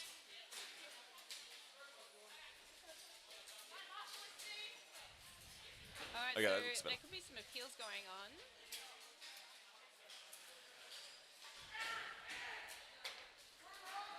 So you can see the fighters there just leaning up into the list, trying to get as much oxygen to their helmets, and also trying to take as much pressure off your arms, because just holding your weapons Yes. puts a lot of strength on your forearms. So that's why a lot of fighters will choose to rest their arms on the list. And now we've got that tabletop. Yeah. You could basically have a sleep up there. Yeah. The thing about climbing up there to have a nap is you don't want to fall. You don't want to fall. Well, are there any rules about fighting from the top of the tabletop? Or I've got some lineup changes on the beast front. So the beasts hail from Brisbane. Brisbane. So Vegas. So they're probably used to slightly warmer weather than this. It is quite cool though. The yes. humidity is definitely in the air. We did do our state selections, and it was 100% humidity in Brisbane. 27 degrees, 100% humidity inside, in a fan. Oh my Everyone goodness. died. Yeah, that's... It was gross. Yeah, that's just... Oh my goodness. And that was my first fight in 9 months. I'm That from was Victoria. retarded. I'm quite content. That was shocking. You know, everyone says, "Oh, you brought the weather with you when it rains." I'm like, no, mate. No. If I could control the weather, This is perfect weather inside, but it's Oh. nice and cool. definitely. Would be good with a couple of big fans, like a big fan in here. I think But, that'll definitely be something that potentially happens over lunch. Yes. Just to air out this place. Yeah, just to get some fans, and it's not too bad because it's all pretty open. And we're off for the Right. round 3. Yeah. Oh golly gosh, golly gosh. This is This is a pretty intense fight. yes, it is. It's practically the finals.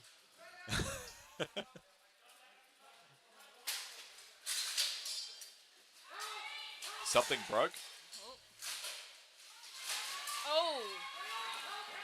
Alright, so there's a definite intensity here going on here. What's going to happen there? Yep. That We seem to fighter- have a 3-on-4 over there, and we've got two Krakens doing not much. There we go. Oh, Boom! One big one for Harry. That dented the helmet. That did. definitely.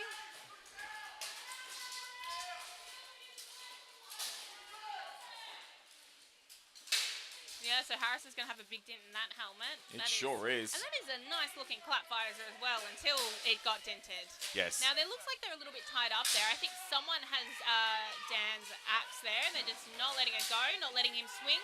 Now, his option is to basically... Oh, he rinsed it free. All right. Let's see what happens here. Oh, bit movement there. There's a lot more chaos going on in this round. Marshall, 10 seconds. Oh, can he... Oh... It is difficult because at this point in time, it is really coming down to a points game. Yes, and they need to get someone down in those 2 people seconds. Can just stay up. That's it. Oh. Beast Havoc. Oh, there's something going on here. Okay. No, Beast Havoc, I believe. I think some words may have been spoken between some fighters there, but we also have some good hugs. Now, this is a Buhurt classic, having a nice little hug after a fight. Because, you know, you don't want anger in a sport like this. You want to let it go in the list. What happens in the list should stay in the list. Therapy. Yeah. This is not your therapy. What? Huh? Oh, yes, banana lollies. Yes. They're the best. I'll eat them over here. All right, coming to the list, we have Havoc, hailing from New South Wales. So this is their home ground advantage right now. So they actually get to practice and train in this environment. So they will know how it feels necessarily on these maps, how it's going to feel in historical shoes, and terrain is definitely an aspect of this sport that people don't talk about enough. Exactly. It's better than mud. Definitely better than mud.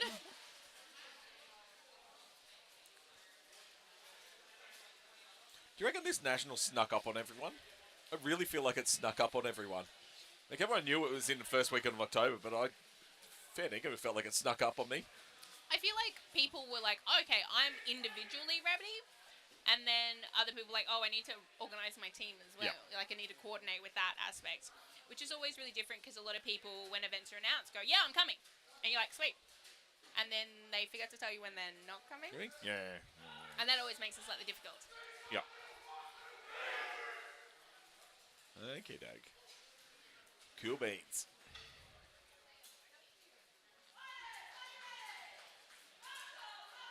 The only thing I don't like about this setup is lighting. Yeah, because you do have your mixed lighting sources. So you've got the natural light. And then... Yeah. But I've seen worse. Oh, thanks. Oh, nice big hit there. Oh, Oh, big Havoc coming really going down. for it. Gonna watch his mate's gauntlet. Ooh. Now that is some shiny looking very new leg armor and it is being dented. Now if you can see those Havoc fighters has 2 Krakens. Yes, and he's laying into both of them. So there's one Havoc fighter holding 2 Krakens. That's one down. Oh. Pole arm's broken. Oh. What's going on? There's some sounds going on from that fighter. The medics are on it. I think that's Alex. His arm's a bit sore. It is always really Yep, difficult. and he is down. And that's it. That's one round for Havoc. When you are in the helmet and you are injured, it can be difficult at times to alert people to how you actually feel. And if you are hurt, communicating that and finding help can be really difficult. So it's fantastic that we've got the medics at this event that is so on it, and the marshals as well. Yeah. Which, as a fighter, makes me feel really comfortable. Yes. There's nothing worse than being afraid of getting hurt and then knowing that no one's going to come for you. Yes. That's terrifying. And this is, well, it's called Buhurt. So, but let's just hope it's not Boo injured. Boo injured. We try to make it not Boo injured. Boo Hurt's fine. Hurts hurt. Like, but you get over them. Injuries, Yeah, injuries is definitely what you don't want to be in. Definitely Boo hurt. Definitely not Boo injured. But things happen. I And remember, especially at this level of the sport, things happen. oh, definitely. I remember when I first started, Steve, the night marshal, said to me, "Are you hurt or are you injured? Yes. There's a difference." I was like, "What do you mean?" And he was like, "Well, if you're hurt, you can walk it off. If you're injured, you need to sit down. Yes. You need to and you are recover. not coming back." Yes. I've been injured and then I've been hurt. So. And if you've never been hurt, then You don't know the difference. You don't know the difference. And it is strangely something that you do need to learn about yourself and about Exactly your teammates. right. You can learn that you are not made of glass. Oh, he's walking away, which is always a good sign. Yes. The and he's stretching walking. is always scary. Yes. He's walking it off. I got stretched off in Italy in 2018. Yeah. That was a trip. Yeah. I got a stretcher ride by some very handsome medics, and I was gone. Things were looking up for rain. Yeah. Taken away to a fancy medic tent and met some nice doctors. All right, here we go. So we've got Kraken 2 versus Havoc. Yes.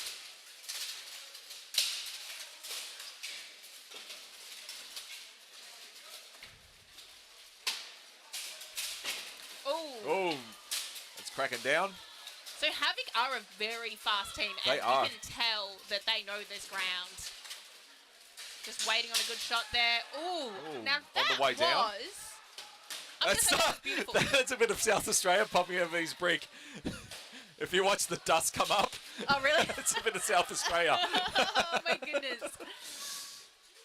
And that is another one for Havoc. Congratulations, Havoc. That takedown was amazing. So he's taking him down right there, and then they get this beautiful axe shot. Yes. Just straight in, and he didn't even hit his own friendly. Beautiful. Yes. That's always a plus when you don't hit your own friendly. Yeah. Yes. I remember one of my first Buhurts ever. I watched someone put their hand on a helmet, and then an axe came down on the hand. Ooh. Oh. Yeah. You hope you've got good gauntlets. Yes. It's definitely They an weren't. important thing to get. Do you know finger gauntlets aren't very good for Buhurts? I cannot fathom why. Can't imagine why. We have the company of Merc, or the Rainbow Mercenaries coming in, and Mercenaries. The company Mercs versus Kraken 1. No. Who? Warhounds. Warhounds. Versus Warhounds. They are going at that end. There we go.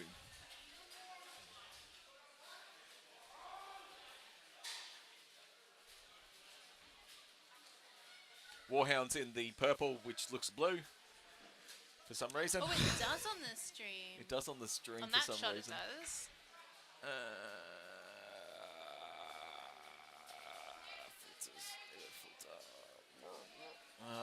It's not. Oh, yeah, it's purplish. I don't know why. Maybe it's just the angle of the screen. Yeah, it might be. It looks blue. Trust me, it's purple. There's a lot of red in this image, so I think it might be this screen that has a lot of red in it. Okay, I'll take your word for it. You're a computer production wizard. I don't. You know what you're doing. I use usually I have vector scopes and Yeah. things. And really Like a fancy waveform things. editor. Again, 2 security cameras and a bunch of network cable and a laptop. We're doing well. You are doing amazingly. This is fantastic. Rightio, round 1, Mercs versus Warhounds. Oh, it looks like Tristan's back. All right. A few stem cells and away he Got goes. that big axe. That is Oh, some he big is a swings big there. unit of a man. Billion with a big takedown there, but goes Yep. down himself. Derek on a 2v1. Oh, Matt. Was that Matt coming in with that flying jump? He goes Yes. for that head grab. Now that is a very tall fighter, and Matt does not seem particularly very tall. No, he is not very tall. Oh. Now you can see the Warhounds, Warhounds are in a bit of trying to use trouble that here. chaos here. Oh. It's Well, things are still looking up for going. It's a company 2v1. Mercs. So 2 Havoc fighters. No one wants to be there. Just nice Choppy. back of the thigh. In the thigh. Ooh. They're kind of locked Now, this is always themselves difficult. together. Because you don't want to take down your friendly too. You want those Yes. points. Exactly. They've locked themselves in. Oh! Oh, he's... Oh, no! This is the dream! This is the dream! Is this the dream, you reckon? This is the dream. You come out on top on a 2v1. What? This is the dream. Can he do it? Can he do it? It's just that... Oh, that armor's coming. Oh, this is getting Oh, yes! Oh, no! No! Oh. I really wanted him to have that. Oh, that happens. You know, I've dreamt about that, about being that person in that moment, and I just, you know, Yep. a dream. It's a dream. Well, one day that will come true. I hope so. That is definitely the Buhurt dream. Because you got the 3v3s in the women's... Yes. Yes. Excellent. And there's 3 teams? Yes. Yes. Cool. So it That's is good. difficult with the women's because it's a little more chaotic with Yeah. the 3v3 as a fight format. And it's a big list for a 3v3. It is. That is very true. But just because 5v5 has a little bit more methodical kind of strategy to it, 3v3 can really go anywhere on a dime. Yes. Yes. We were doing our fight nights in the little cage and they were all 3v3s. They were interesting. Oh, yeah. Interesting. Because there's so many more little things that can happen. Yes. Because as soon as you get 2 fighters down, boom, done. Yeah, Game that's over. it. Exactly right. And sometimes the tactic is just get 2 fighters down. And not go down, yeah. Exactly right. Tie the best and then just drop the other 2. Like, Getting those clean takedowns is something that Yep. Or can just be difficult at times. try to get a 2v1 if you can. But it's a bit difficult because unless you've got someone to hold to, Yep. you can't get that overlap when you need it as much as a 5v, 5v5. And definitely getting that wingspan.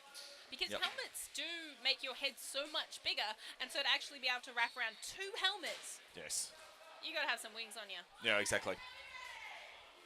Rightio, round 2.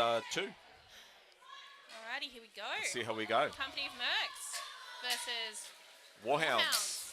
Ooh. I think that was a bit more dust flying Yeah, up that then. was very theatrical there.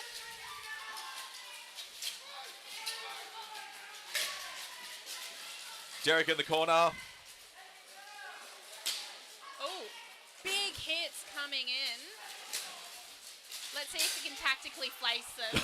Oh, did you see that? Oh, that was amazing. Matt just walked someone Oh. across the list in a headlock from one to the other.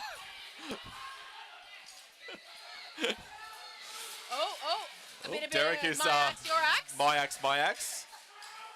Sometimes, I mean, at what point do you just go, I don't really like Stuff this it, go axe? get another one. Like there's plenty of options. Oh, I think Derek is just tying him up at the moment. oh, now there is some. Now this is going to be a damage coming bad in. day. Mercs. This is a bad day for those 2 Warhounds. Yeah. Oh, Oh, there's 2 more over there. I didn't see them. Whoops. they were awfully quiet. They were having some private time. Oh, now this. Hey, and Derek is still up. Woo! Congratulations, Now, Derek. you really didn't know who was going to come out on top on that one. That was just a mess of armor and limbs. Yes.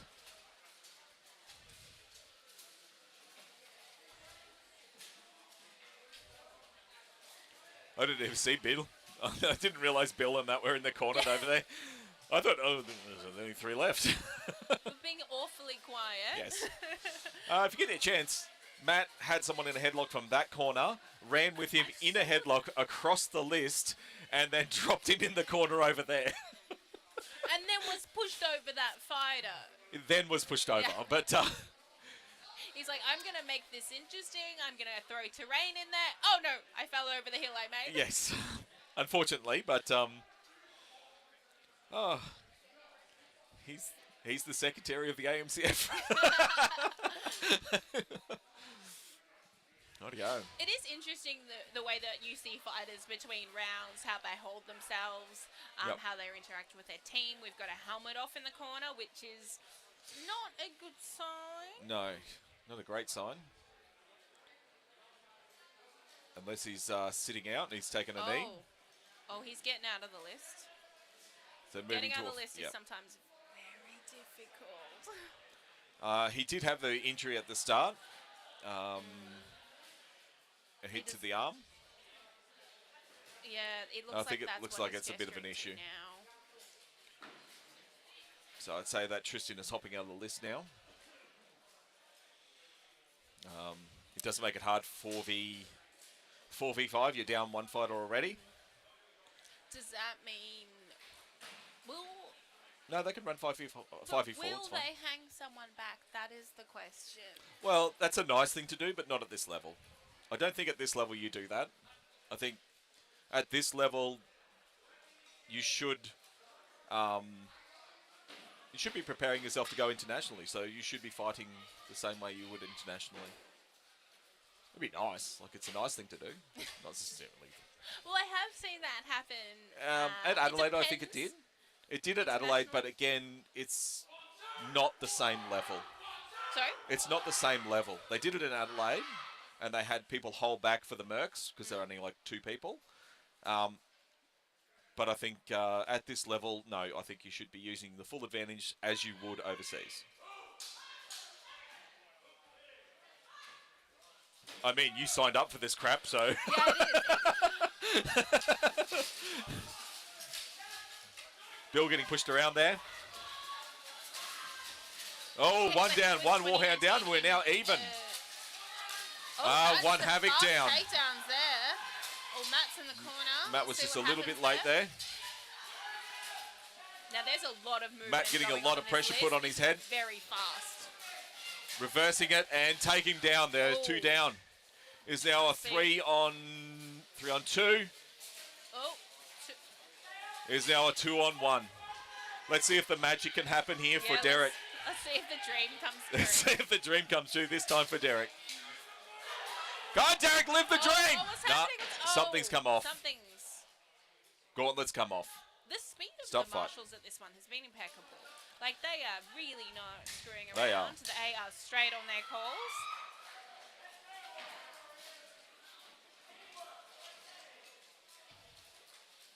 I don't know if Derek is injured or he's just holding his hand and hiding it. Ooh. But that was a gauntlet off. That was a gauntlet off? Okay.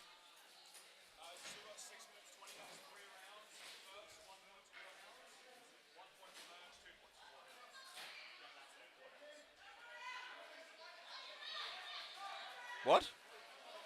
The first round was, Oh, was it? Okay.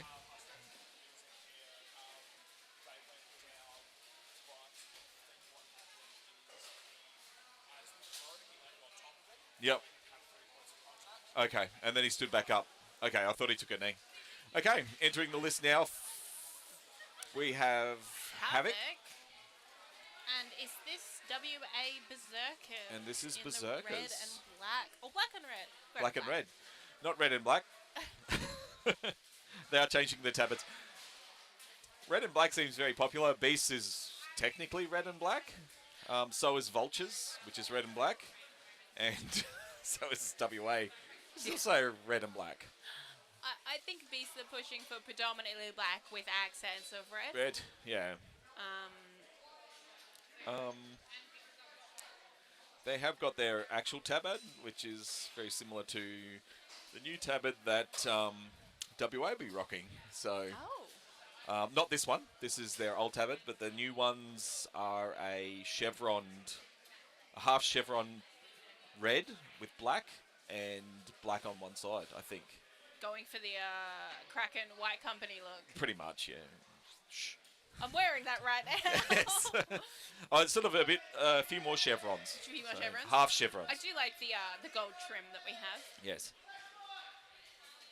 Should go like off, like a really weird green colour. Like an off green.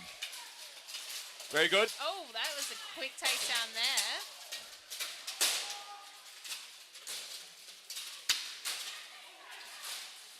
I do love seeing the puffs of dust. Now, lots of movement from Havoc. Watch here. that leg going up like that. Oh, no! That is not a good spot. Oh, that That is Oh, a gauntlet that's a gauntlet that's been destroyed. That is a thumb off. Sit down. Buddy. That gauntlet is Golly gosh. destroyed. All right. Oh, now that that's is one for all Havoc, I Havoc's believe. up, and Oh, you'll watch that on the replay tonight. that is definitely something. I mean, the team is called Havoc. They are agents Yes, of chaos. that was Cry Havoc and let Yeah. the war of the bit whatever. Yep, and look at them now. They're standing there. They are ready to go for They another are ready. round. They love that. That is definitely their element. That is definitely what they want to do. Yep. That is a destroyed gauntlet. That was a bad space to be That with was- the yeah. equipment you had. Yep. That was Brett Joy. And that is definitely a place you don't want to be. No. Like, you need to trust your armor 100%. And good to see that Havoc stopped when they realised the armor was broken. Yeah. Definitely. It shows really good control that you can just sort of control. You don't want to injure the person. You know when to stop. And just sportsmanship in general. Like, Yes. look at them. They're all just standing there. They're ready to go. Yep. They do a Nice few and calm, changes. quiet, collected. If Just you waiting. ever hear their Captain Bryce speak, he does sound like he should be like reading you a children's storybook. He has a very calming voice. Yes. I remember him pleading with one of our fighters to sit down because his shoulder was off. Sit down. Is it please sit down? Please sit down. Oh, nice big hit to the back there. Let's see what happens with this big run and swing. Oh, That that's a bit of sounds a like miss. it hit something squishy. I think that hit the mat. Oh, there's another fighter down, and they're out and under the list.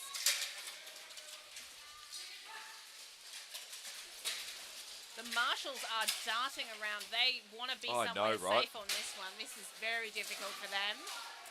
The amount of movement in this.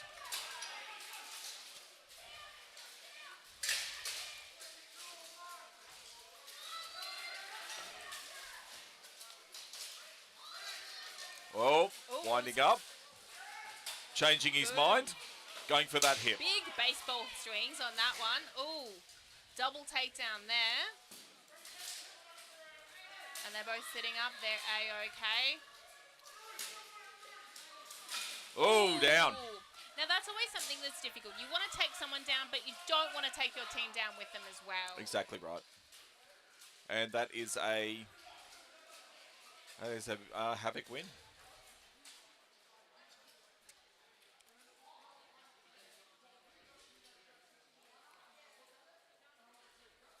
No, it's not a Havoc win, sorry. It's a break. A bit of a discussion. Now, this is the Havoc home turf that we're on now, and they call this place the Scrape. Great. Yes. Because the bird that's on their emblem, which is an eagle or a hawk? Seagull. I'm not too great across birds, but they don't actually make nests. Nests, They make a scrape. Scrape. They just kind of put things together. Yes. And so it's called the Scrape. Yes. What's your home turf called? The sunken ship. No, we just call it the gym. There was a time we were calling it like the Buhurt locker.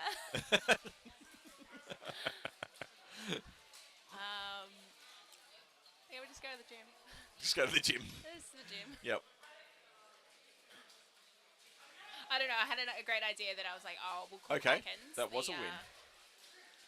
1, 2, and 3. Because I really like octopuses. I think they're fantastic. So they have 1 hectocutulus, they have 2 eyes, and they have 3 hearts. So I was like, well, that's what we should call Kraken 1, 2, and 3. The eyes, ears, and no eyes. No, hectocutulus, Oh, and then 2 hectocutulus. eyes, and then 3 is the heart. Oh, there you go. You'll have to Google what a hectocutulus is. I don't know what that is. You don't want to know. Okay. There's only one. Fair enough. We have Beast coming in and Warhounds. This should be interesting. This is going to be an interesting match. Yes, this is going to be a very interesting match. So from really 2 different parts of Australia, both relatively new clubs. Yes. Beast's a lot more experience. So you have Sam, who's been fighting for about 6 years. Colin, who's been fighting since birth. And Accurate. and of course Eric, who used to be part of Havoc. Is he technically Sam used to be part of Havoc too? I think. Yeah, and Ericsson has just said it around the world to Yes. fight, so he's quite well known on the international scene as Exactly well. right. You used to spot him because he used to have a kangaroo skin Yeah. hanging off his belt, and you're like, what's going on there? What is that? Deer. I'm sure the Europeans were like, why does he have a giant rat skin on him? Warhounds, I'm not sure on the experience level there, but there are a few fighters there from the previous SA Scorpions. But they're doing well, which is fantastic to see. If you're a new club, they're definitely doing a lot to gain experience and travel Australia to meet other Buhurt fighters and share experience. Exactly Okay, right. some spins they're going in the middle. Let's see what happens. One down.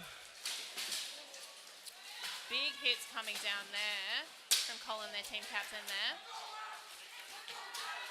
Okay. Good work. That is 5 on 2. Oh, what's going on here? That looks like a bad spot to be in. Definitely a bad spot to be in. Stop fight. Very good from the beast. That's 5-1. That is not a spot you want to be in. No, at not exposed like that all. either on the back.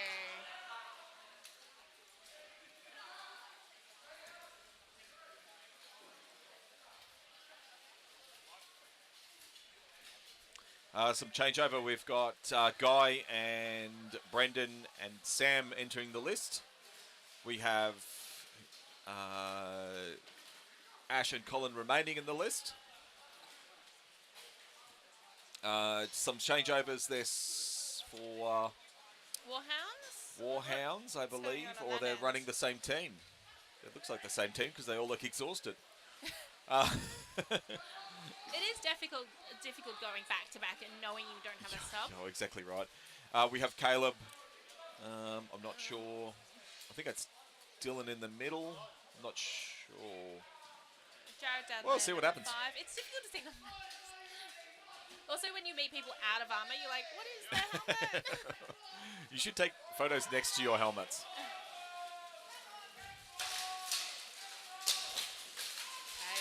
That's That's a one down. very speedy takedown there, and that is not a spot. Those beasts have really like their two-handed axes and really do not show any mercy when it comes to using them. He just But needs to let go. that is a knee shot. His knee is down, and he did not deserve that last final shot. No. And he is not getting up now. Oh, he is. Does not look happy. Yeah, he's not in a good No, he is not at happy. all. Oh, no, he's moving. Okay, but that Okay. is not a great space to be in. No. Okay.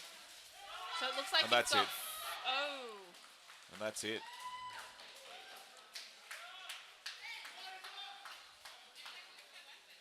Let's see how that fighter... Okay, they're getting up, which is always a good sign. Yes. Moving is a good sign. And then that last shot just knocked him down. Yeah. Now it's interesting because they have their numbers actually stitched to their Dupons, which are also kind of a bit on the short side.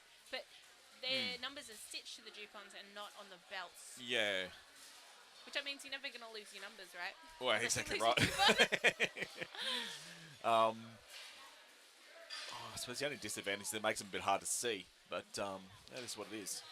And numbers are like relatively new. Yes. 3 years. Look, I suppose 2 years. that COVID was happening, so Yeah. those years don't exist for for Kraken. They really don't. It exists for, Everyone else, though. yeah. We have Company of Mercs and Kraken 1 or 2? That's one in the corner. Kraken 1, I believe. So for those who don't know, Team Kraken hails from Melbourne, and we broke a new record for lockdown, a period of time. So check that out. We have a record now. Yes. There were no T-shirts. That would have been cool, you know. Yeah. I survived the Melbourne lockdowns and all I got is this T-shirt. Yeah, I think that we got to 6. We named them all as well. Yeah. What is lockdown? I don't know what that means. Basically, you can leave your house for a day. You can't go more than 5 k's from your house. Yep. If there's a curfew, you have to have a permit for being out after 9 p.m. I'm glad that I'm so glad we're living through so many historical events. And you couldn't hug people. Is that wolf rib sitting forward? Like, it's been made to sit forward? Yeah, so it's to give him more breathing room in the. Okay, no, I'm not questioning but actually the it does aesthetic. sit like that. Yeah. So It just looks like it's open. we're talking about the fighter who currently has his back to the camera, and maybe Yes. if he turns a little bit, you will see the wolf rib Rib. cage. If you- Now, D yes. standing next to him does have a very kind of prominent cage as well. Yes. Which pros and cons? Things are Can further away from get your face. a bit caught up. But, D, I see, wrecking the See now there, and now nice, he has the big polar. shots there. Oh, my axe, your axe, your axe, my axe. Eric, Matt wandering around. Classic takedown there. There's he was just sneaking around. I know, on right? this. He's so What sneaky. was that? He was like, "Excuse me, I'm just gonna walk through here. What are you doing?" Yeah, exactly right. I think people kind of forget about Matt. He's just like, he appears at training. Sometimes he just appears from nowhere. Oh. Oh, that is. Now you can see what just happened there. There was a shot that was kind of, and the fighter instantly just went, "You all right, buddy? I'm sorry, bro." Uh, And look, they're get a little fist bumps. They're talking. yeah, exactly. There's no point in injuring someone either. Someone's lost a sab. I think Derek's lost a sab. He needs to get that tied back on. I mean, accidents happen. Yes. And sometimes accidents happen. Well, okay, so coming from Victoria, there was a time when we weren't, whether we could use swords or not in the state Yes. was a little bit Question. different.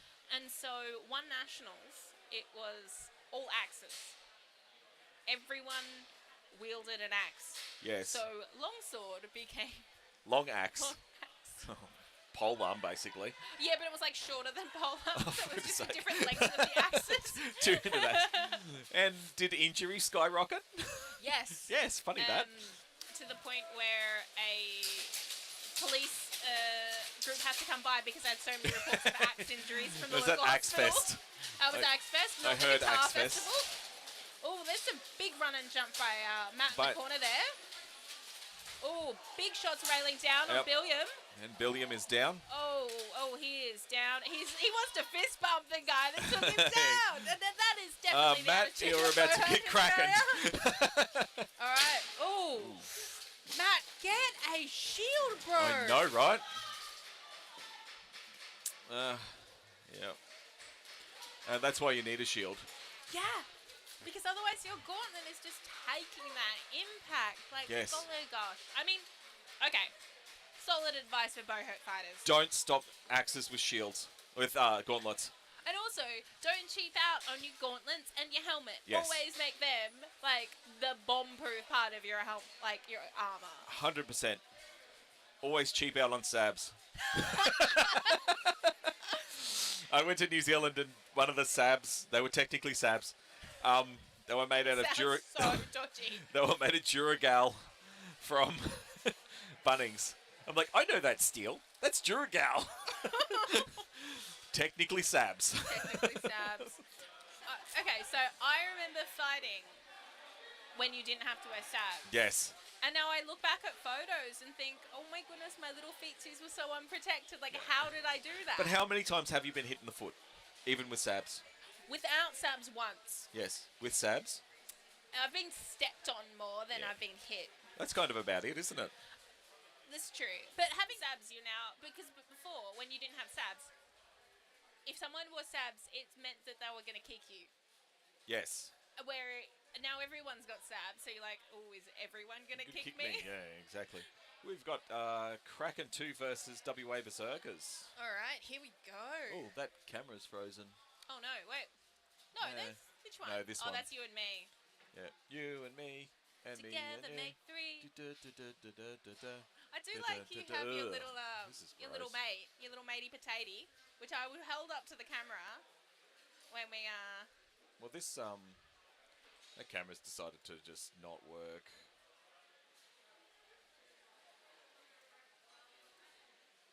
It's gonna put buffering on. Oh, we're moving. Yeah, there we go. All right, so that is our little oh no! It's frozen again. Oh. Anyway, Right. that's interesting, but let's get back to fights. It is very cute. It is. So that's a 3D scan of one of my fighters, and then we 3D printed it. Are you gonna like make If- D&D minis? Did I make him in a D&D mini as well? Oh, So if people wanted to and they were in armor and they wanted to get scanned today, I would happily do it. oh, I can make a D&D You mini can. of me. Yep. Because it looks like. Oh, here we're off. All right, I'll here show we you in the go. next break. All right, now we got the standard 212 textbook. Here we go. Boom. Oh, that is quite Boom a big across. runner from that runner there. All right. You just got two holding in the corner. Oh, runner Boom. active. That's Oh, Luke oh, Derbs, Here we go. I believe.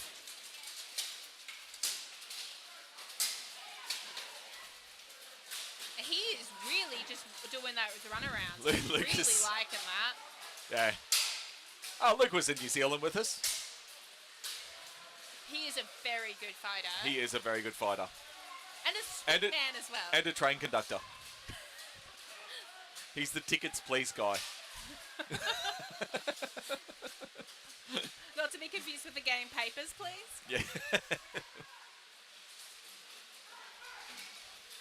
Oh, He also has a science degree. what about the science? I'm not sure. He's a maybe, mystery wrapped in an enigma. maybe that's why he fit in so well with the Krakens, because half the Krakens are engineers. Engineers are paid. Engineering pain. Nerding out. Yep. As Venn diagrams as far as nerd stuff in this sport. Yeah.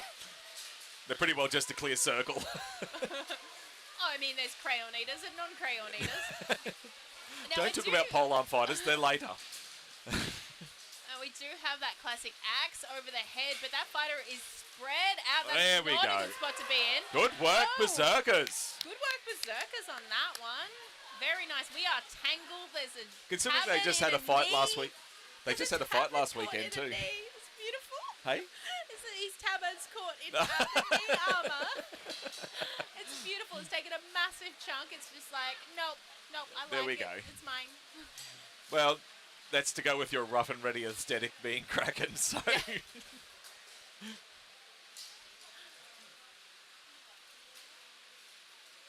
Oh, that's driving me nuts. There we go. Fix that. Get food in the house. Hey? Get food in the house. Yep. I can see everything from here. Everything. Excellent. Alright, so new fighters coming in.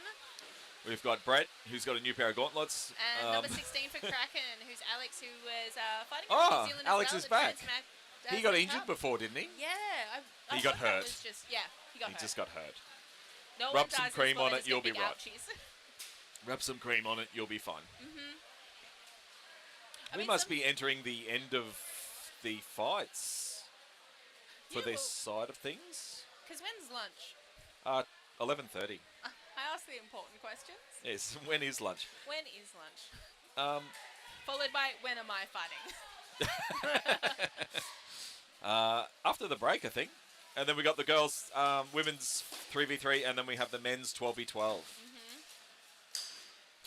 Alright, so we have that black and Orange Shield, yes, for the that's rabbits, the Adrian Ruthless from Rabbits. Ruthless Rabbits. Some They big predominantly punches do coming in there. soft kit, but Yes. yes. HMB soft. So it's really nice to have lots of aspects of the sport going along as well. Yeah. So people can get involved in so many different aspects. Exactly right. We got Duels League starting next year. Hey! That's going to be fun. Well, it's in the prelim planning stages of Duels League. Oh, big run and jump there. Couldn't quite get the drag down. Very nicely done. Not quite. Oh! Is that Sparky? Oh. It is Sparky.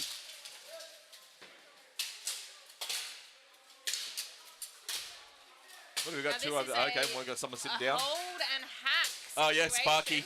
Sparky. Just step away from that. Just move away. Yeah. All right, so now it looks like we're down to a 2v3 going on here. There's Yep. a little bit of confusion about who's up and who's down, but I think we're back into it now. Big hits coming down for nice. those That's it. gins. Congratulations, WA Berserkers. Good work.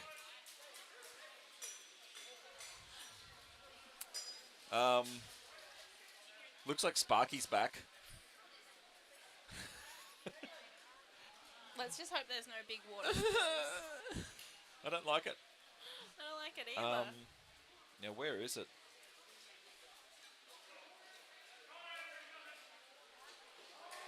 Oh, we reset? No. What's happening here? So, No, actually, we are not one yet. oh, We have not won yet. okay. So here we go. We're going 2v1. It 2v1. looks like.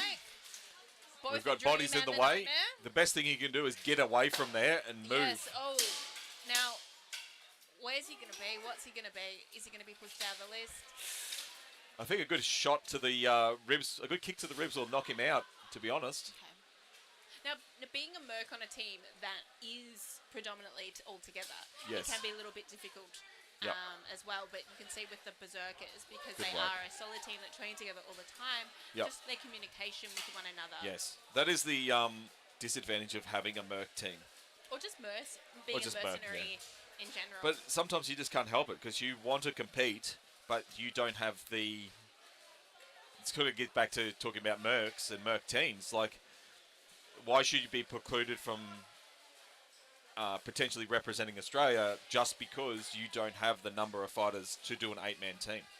This is true. I mean, so earlier this year I went to the Mercier Cup and was a mercenary for the French team, Corvettes and NMN, and we had an absolutely amazing time. And I discovered later that it was predominantly a mercenary team that we were fighting on. Yes. But it was absolutely fantastic. And, to this day, I, keep in touch with the French girls and the friends I made that day. And they're just wonderful people. And I hope to work with them again,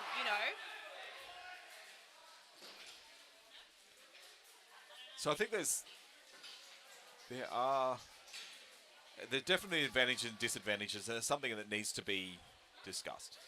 Definitely. So here we've got, it looks like... Warhounds? The Warhounds Armoured Combat coming into the list Yes. versus Havoc from New South Wales with a home ground advantage. And people are starting to get a few people coming in now. This is... Yeah, the crowd is coming in, which is nice because we are kind of in a slightly out of the way spot. We are a fair distance from the city. main Sydney.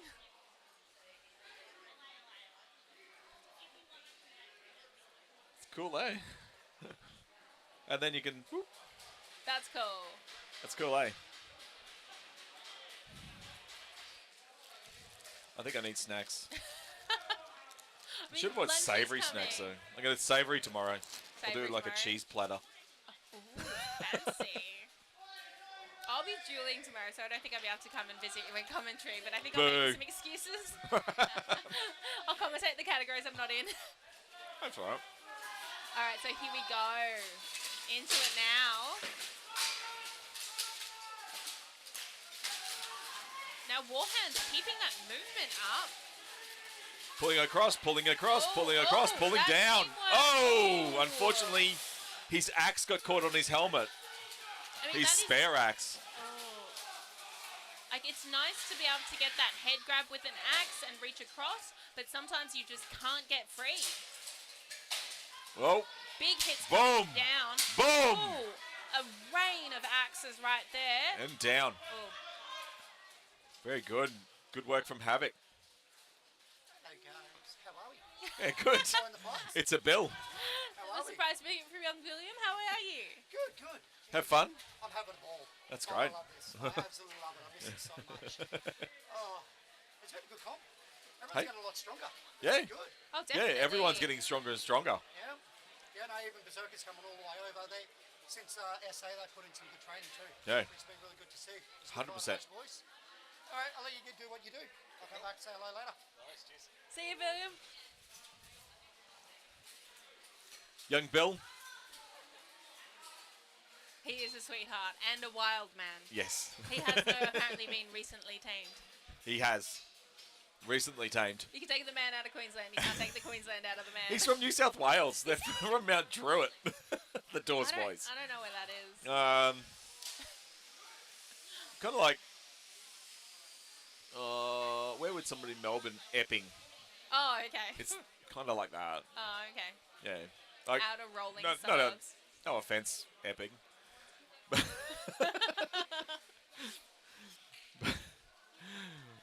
But Tim and Jacob are actually from Mount Druitt, and then Jacob's was up in Toowoomba. He's now retired.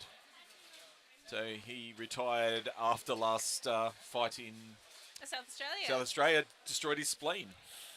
Ouch. I mean, there still is that legacy He that got the it back, two brothers have Yeah. within the sport. Yes.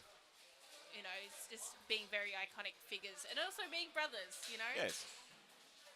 I'm sure Jacob's probably watching this. Hi, Jacob. Hi. I mean, there's always a thing about sport, like one team versus another, rah, rah, rah. But Yep. there's story as well. Exactly. War stories. Yeah. Got to have war stories. And the drama that unfolds before us. Oh, nice! Pick up and throw. That is a dump. I wish he could have survived that one, but he tripped over two. Unfortunately. Now, Which has everyone's given broken advantage off. to It's little Warhounds. skirmishes. I mean, sometimes you really want to use that chaos, and sometimes it turns on you. Yes, 100%. Some very technical fighting going on there, just trying to grab legs and work together there. He's got to slip out. Oh, that down in the corner. Yep. Havoc's coming in. Let's Oh, see what happens. I That's predict bit a of head rip. pile up, and who I are you predict gonna a head go? rip. That was a... I predict a head rip, and I was Oh. correct. But he opened with the kidney shot. Now, that was something I haven't seen, you know, with a falchion. That's something you definitely see with an axe. Yes. Oh, and down another one. And up. Oh, can we go? Oh, Oh my goodness. Yeah, that's that was nearly like an execution hit. That one. I did. No, someone rewrite it. That was... Is that Simon? Yes. Trying to match the numbers with the names. Yes, I know who you are. It can be a little bit difficult because Havoc has changed, you know, their helmets and their lineup a little bit. Yeah, but it has been over a year since last Nationals, This is true. and I think well over a year since some of these people have fought, like in large scale. Definitely. And then we've got a final coming up. Oh, here we go. What do we have? It there looks you like go. we've got Brisbane Beast in the waiting area. And Brisbane who else Beast. do we have? Is that I think this is the WA last in one. there as well? No. 6 more fights. We've got Brisbane Beasts versus Berserkers. Okay.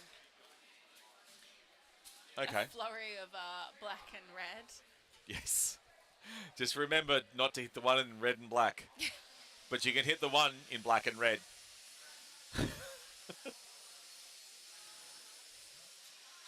Well, lunch at 11:30. No, we've still got 15 minutes. Cool. So it looks like we're going to get in one more fight, and then they'll do lunch. Okay. I can see some people de-kidding, so... Yeah. That's fine. And that gives everyone a nice, fresh one more round. It is always difficult two more to fights decide each. when to de-kit. Yes. I mean, when you need to wee, you need to wee. And that's something that's definitely difficult for They ladies. do have solutions for that. I mean, this is where you have bridesmaids at a wedding. Yes. But squires... Squires and the it's not unsung something- heroes. But it is not something they necessarily train for that No, particular should. act. I mean, squiring is difficult. You know, there's a lot going on there. Yep. You've got to know armor, you've got to know your fighters, you've got to have an understanding about how you can fix things on the fly.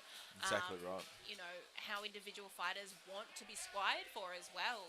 That's definitely an aspect to it. Exactly. There's things that a fighter should understand his kit well enough that they can instruct someone to fix something. But yes, a squire for your team should know how to fix things that are needed to be fixed.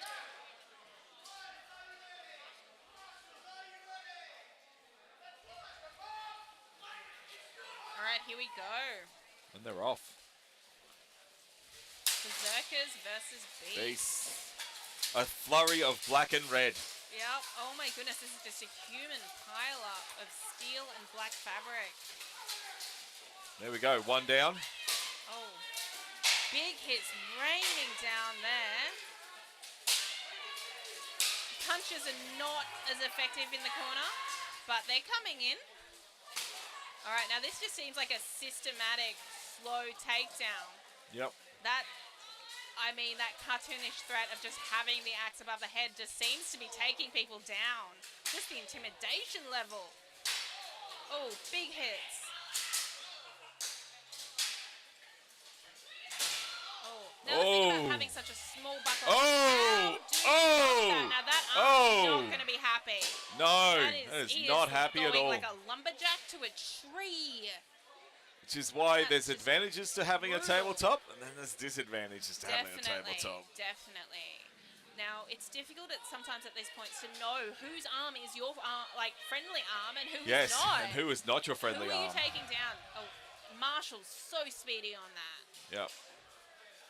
It's nice to know that sometimes when I don't know what's going on, that Marshalls definitely know what's going on. I hope so. I really hope they know what's going on. Did I tell you when I don't know what's going on? Dave, what am I doing? Wait a minute, what? Oh, now being that tired. Was quite the reign of... I know, state selection, I was that tired. I was sitting there getting panicky thinking I had to get up for another fight. I already fought the fights I had to fight.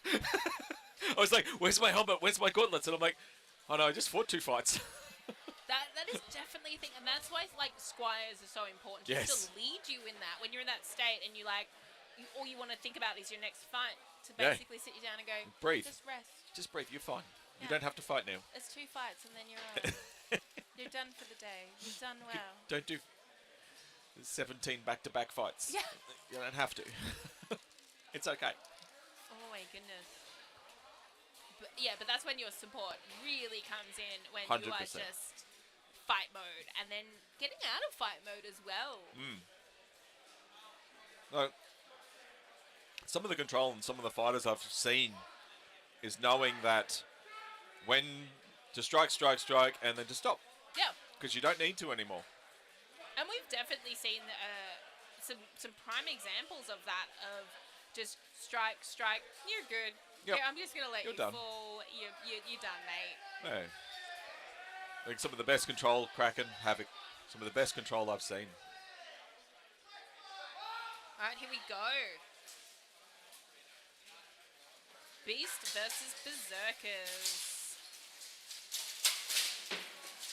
The Berserkers in the red and black, and the Beast in the black and with maybe some red. Yes. Oh, that was quite. That's Josh down. Marshall, that's why you that big executioner pose, that is. It's cartoony, and he is powering that corner. What is this? Has he lost a weapon? He has.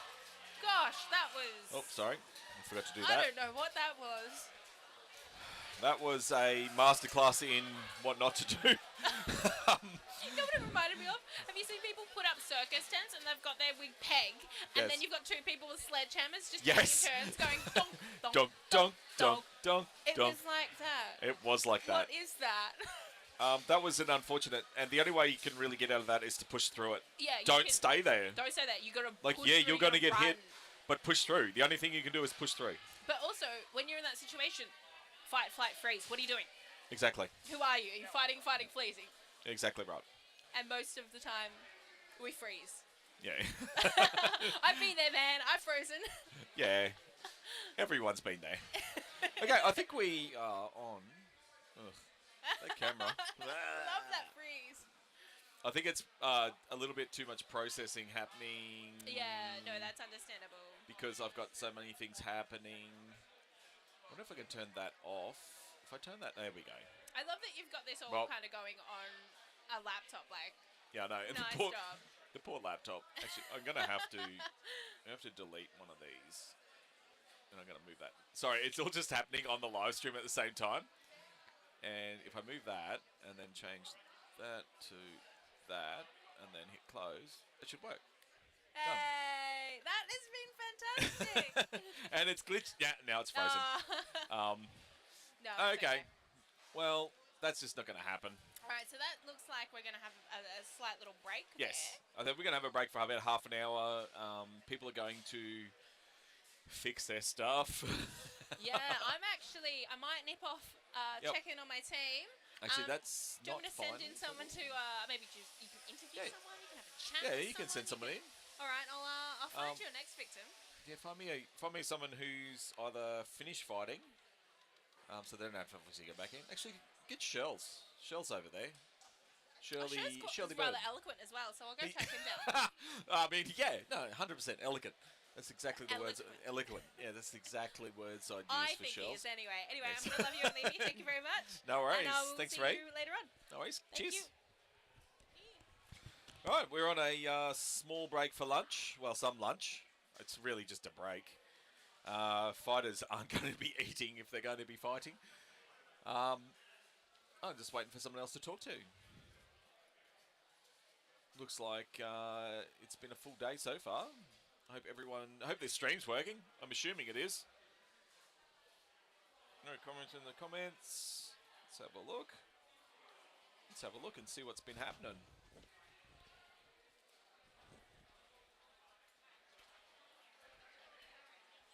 Cool, it seems to be working.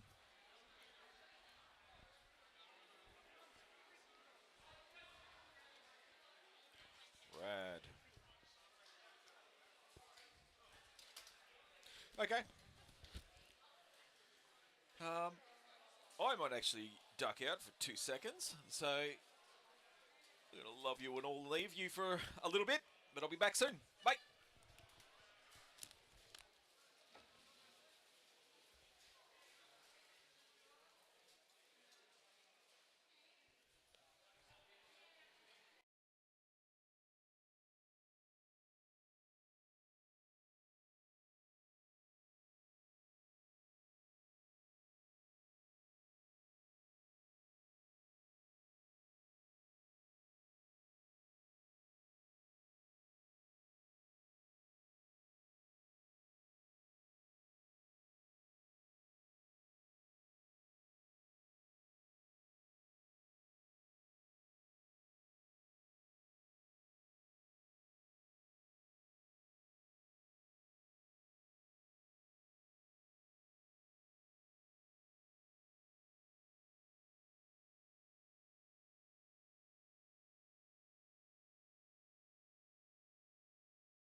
Catch my collective breath. Made it. Right, we're back. Who's next? Kraken 1 versus Warhounds. Right. Sorry, I just had to run. You're going to have to listen to me breathing heavy for a minute.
Right, we're back. So we've got 5 more fights remaining for the men's Buhurt. Then we got another break for some reason. Got another break, and then we're into the women's 3v3. And then we kick off into the men's 12v12s. Warhounds making lots of noise. About to jump in with Kraken 1.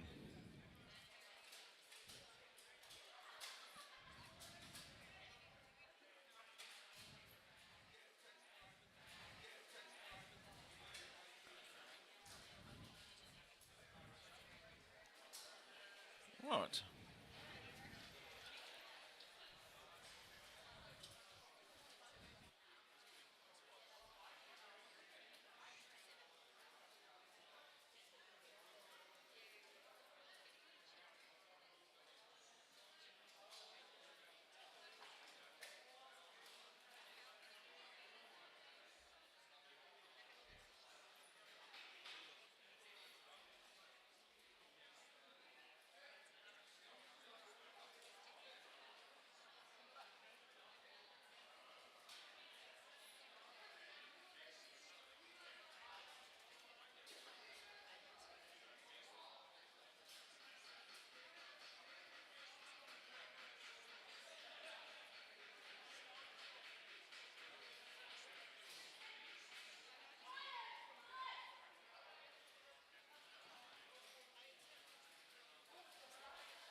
Okay, back for some more fights.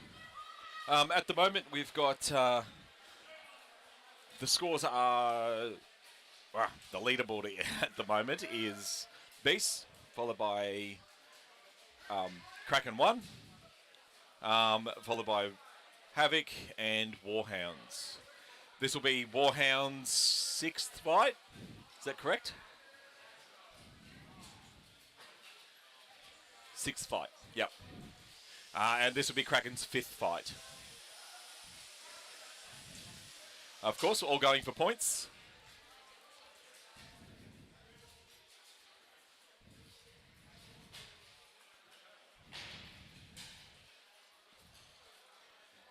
Okay.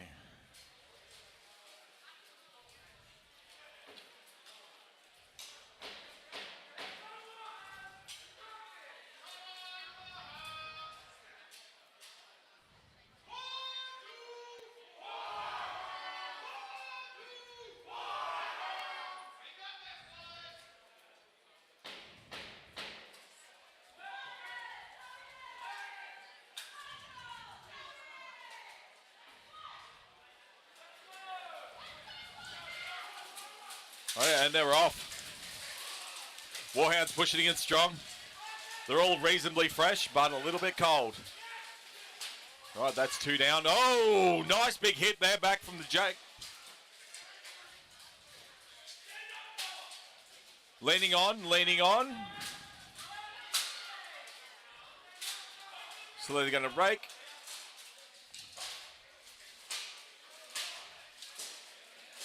And that's another one down. We are looking at 4v2. Breaking into the 2v2s.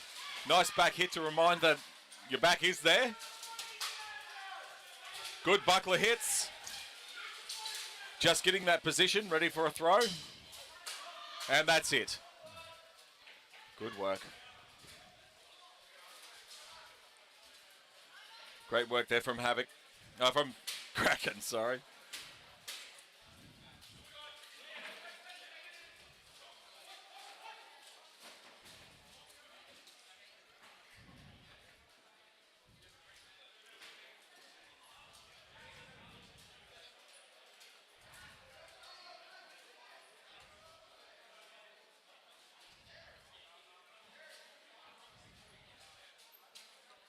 Okie doke.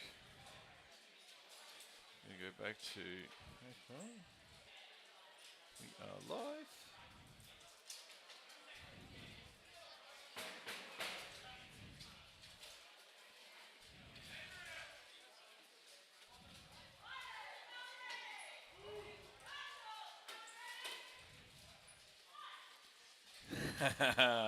Yes.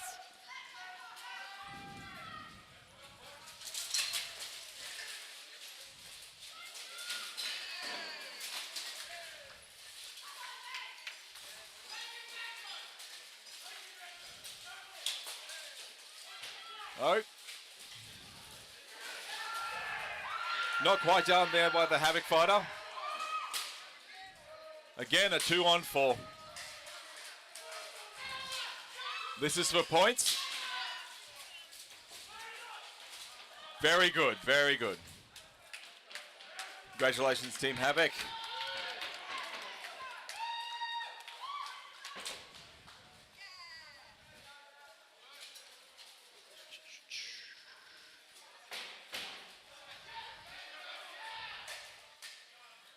Very good. Okay, up next we have, speaking of Team Havoc, Havoc versus Company of Mercs.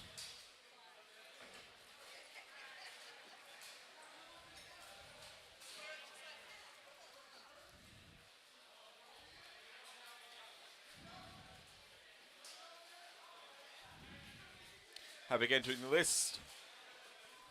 It's been a good day for Havoc. They're currently sitting in about 3rd place.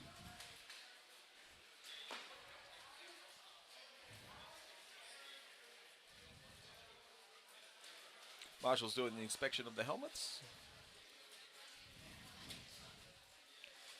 The man humbling there is Dinky, the captain of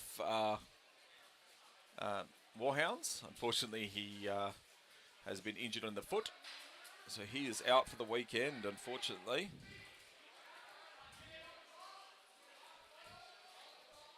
Right, up next after this will be Beast vs Kraken 2, Kraken 1 versus Berserkers, and Kraken 2 versus Company of Mercs to round out the day. The Mercs forming up. Of course, they've been reduced now to 4 fighters due to one taking a injury.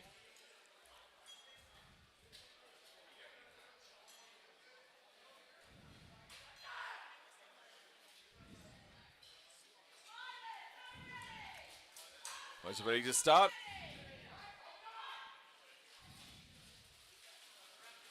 A bit of a different layout for the Company of Mercs, given the numbers. Not the oh, and he's down. We're on a 2v3. Oh, and we're on a 5v1. 5v1. A 5v1. Yep, there we go. That was unfortunate.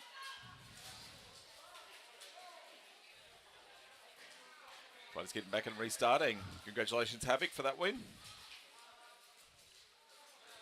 It was very clean, very sharp, and to the point.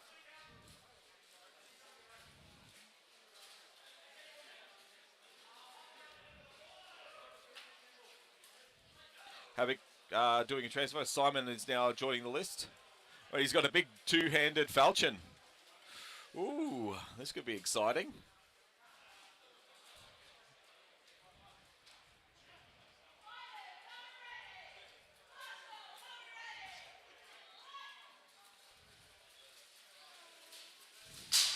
Oh, big hit there from Simon.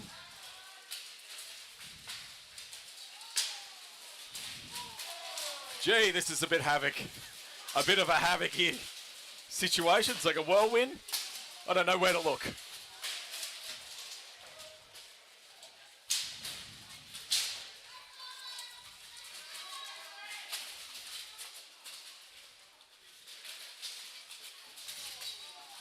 Simon tied up the corner. Luke tied up the corner. So we have 2 Mercs up.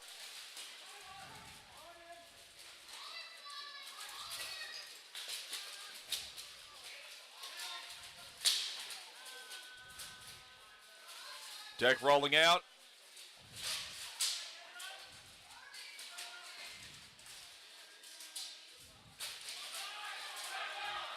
Stop fight. Good work, Havoc. Great work for the company of Mercs.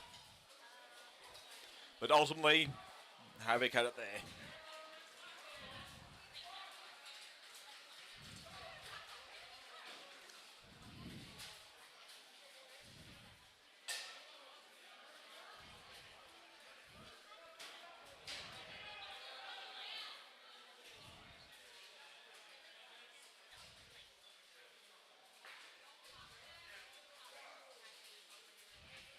Okay, next up we have Beast versus Kraken 2. Oh, Beast taking the red side. Just to mess with me, but that's okay. There we go.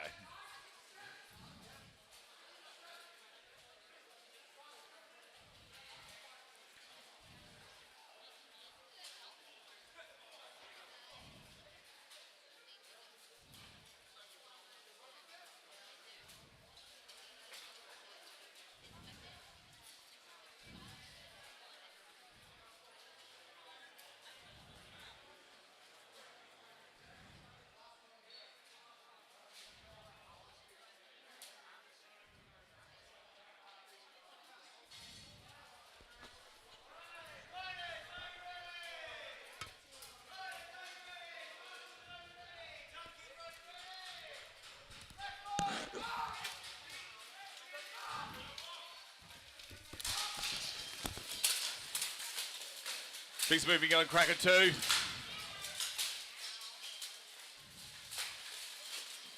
Beast really want to get a... Whoa, hello.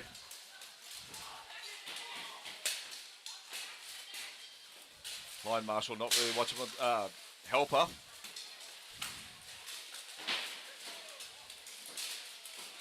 Beast need a clean one on this. No, unfortunately. We're 3-on-1.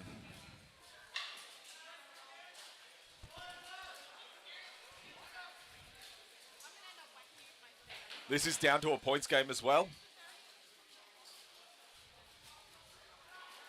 Beasts really need a clean 5v1 at the end to get as many points as they can.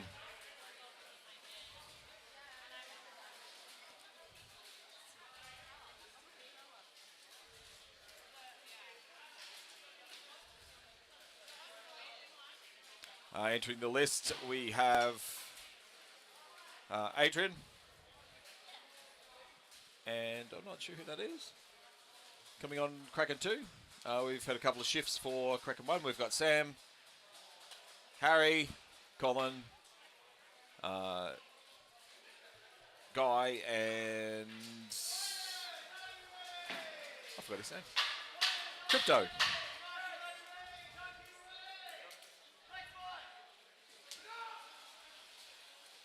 And they're off. Again, Beast really should be shooting for a 5, like a clean slate.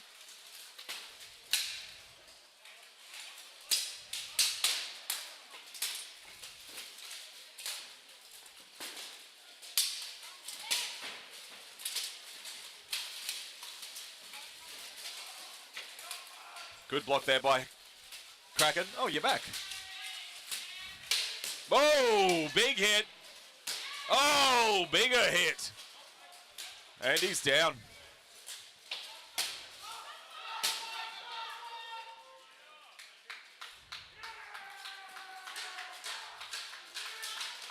And that was a clean slate from Kraken, I believe. From Beast. Very good.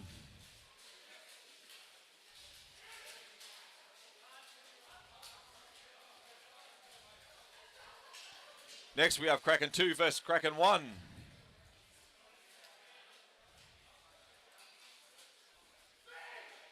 No, we don't. We've got Kraken 1 versus Berserkers. That made no sense.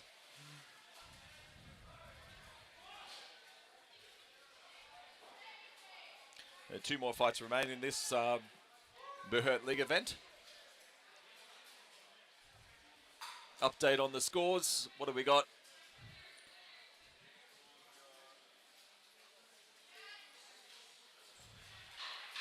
Have you added in Kraken's score?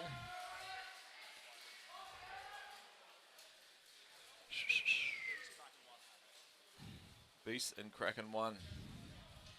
Kraken 1 again.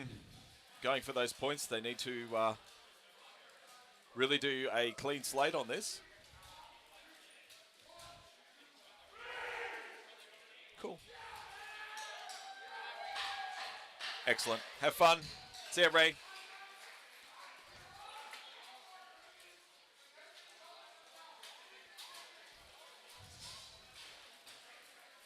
We got Berserkers coming in.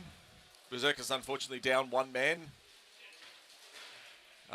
Luke has had an injury to his arm. Not Luke. Is it Luke? Yes. Or Brett. I'm not sure. Okie doke.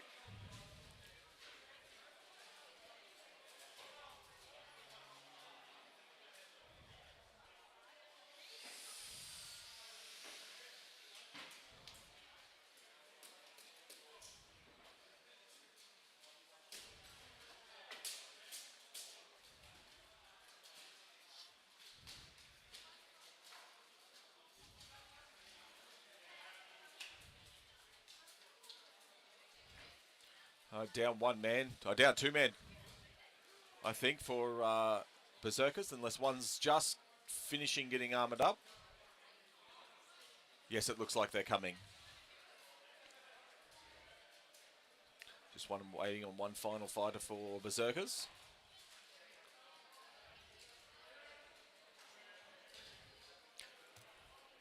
Oops.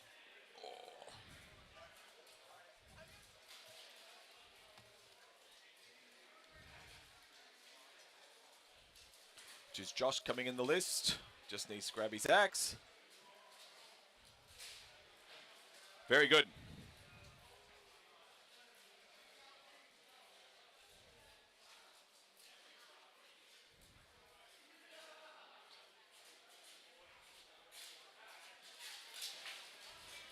Whoop. Nearly traded teams. That happens.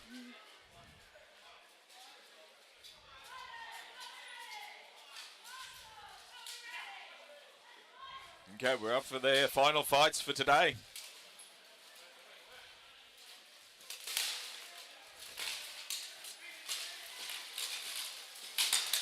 And nice big hit from the back. Peeling off.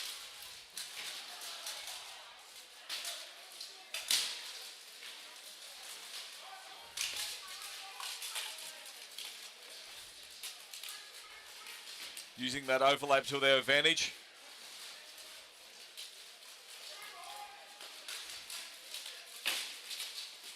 Head rips in the park. Very good. Jake looking round, taking the time.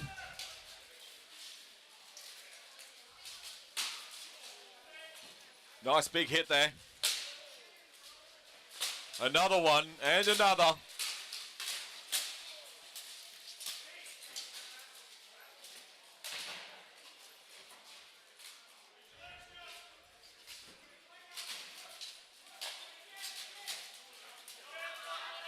That's it.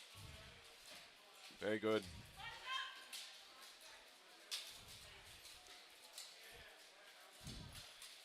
Good strategy there from Kraken.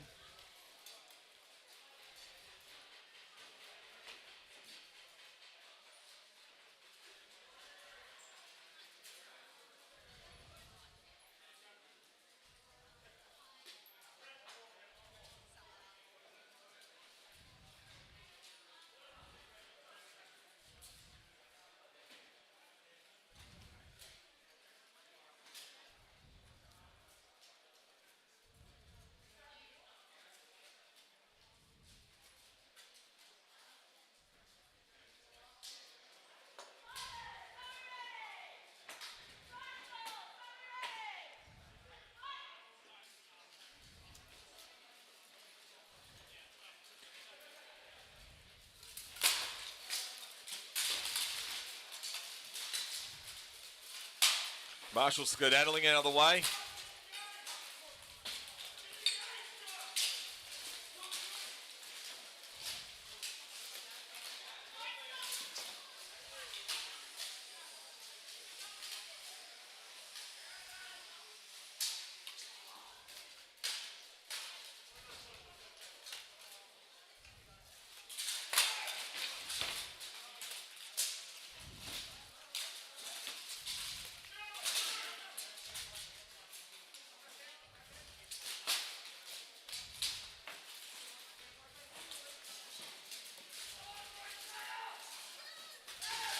Oh, down.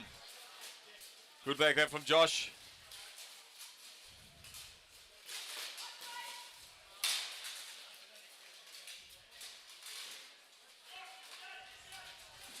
We have 3 on 2. 3 on 1. It's a stop fight. Great work.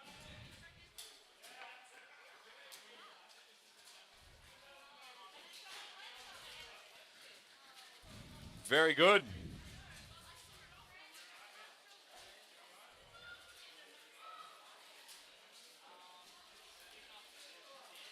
Up next, we have Company of Mercs versus Kraken 2, I believe. Or Kraken 2 versus Company of Mercs.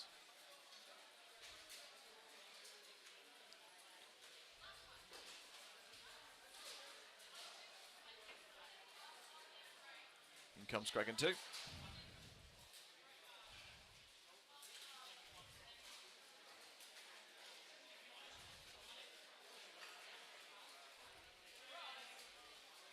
Nope.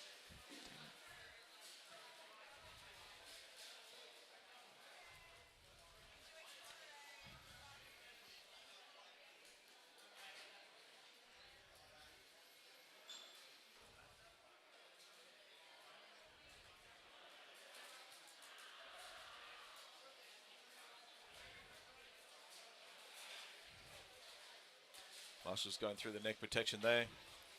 Company Mercs entering now.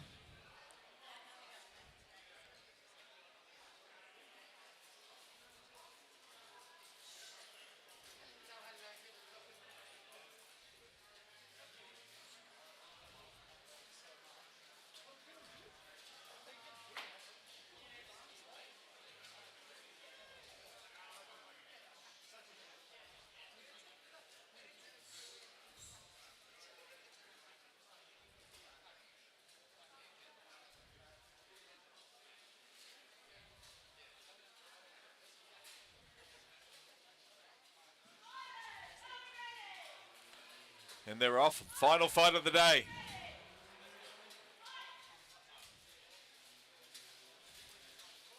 Very loose formation. I think it's only a 3v5. No, 4v5. Derek needs to help his mate out there. Oh, nice big hit from Derek. That reminded him to watch his back.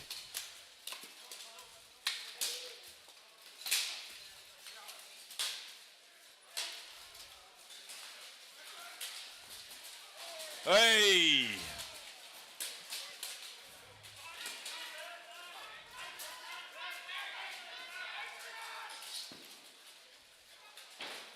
Matt wandering around, stalking.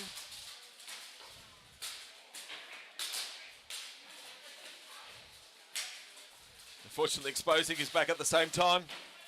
Now locked in the corner. I think Adrian's about to return the favour.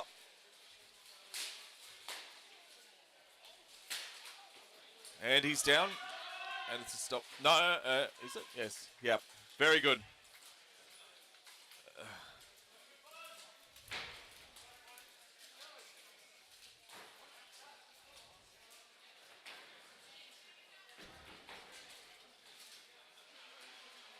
I think Matt realising poor life choices were made at that moment. But he's back. He's up. He's ready to go.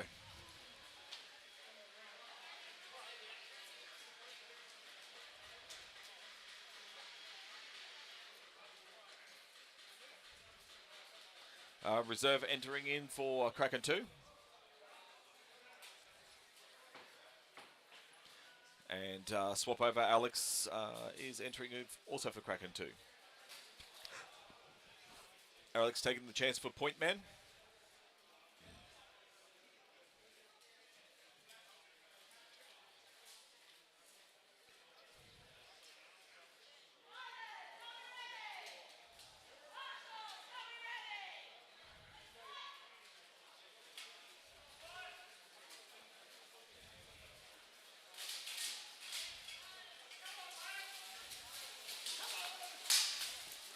Come, Matt.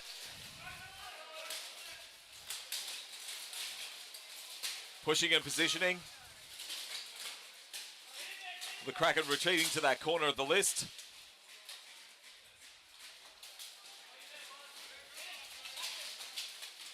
Adam taking down one of them.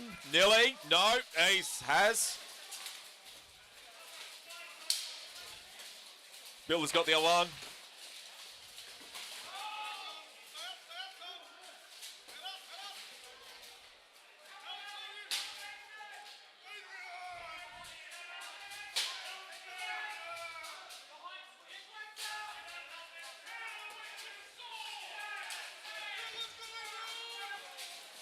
It's the 1v1.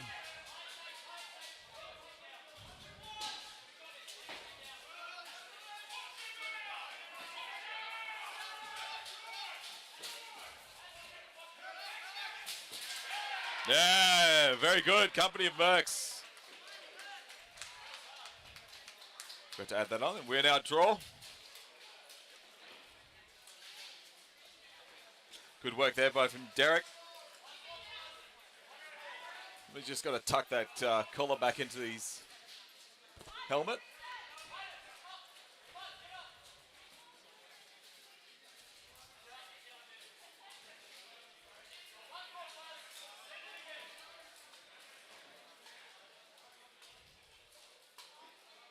Big juicy thighs indeed. Very good.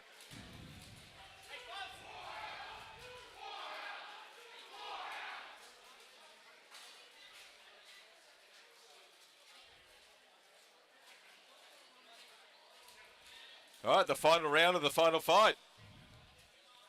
Potentially, it could draw. Could go for 5. I don't know. See what happens. You never know.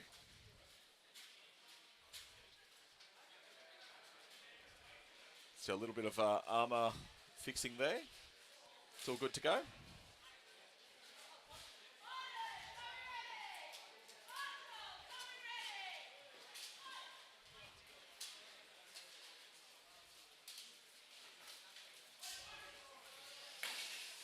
Adam taking down 2. Taking on 2.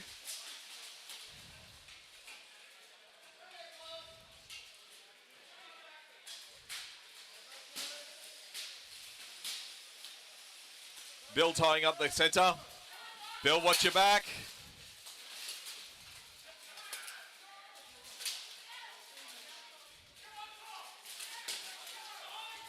Three on 5.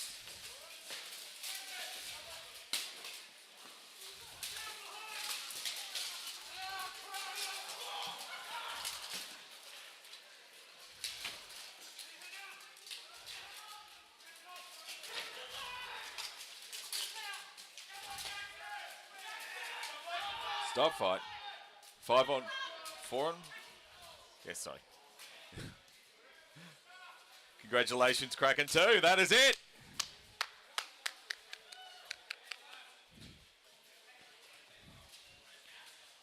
That is it for the men's 5v5 Buhurts in the Buhurt League event. I hope everyone enjoyed the fights. We are now on to the women's...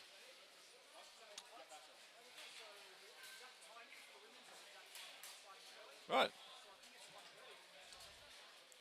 12:30. It's 12:30 now. I think you had it at 1 o'clock. Women's is at 1:30.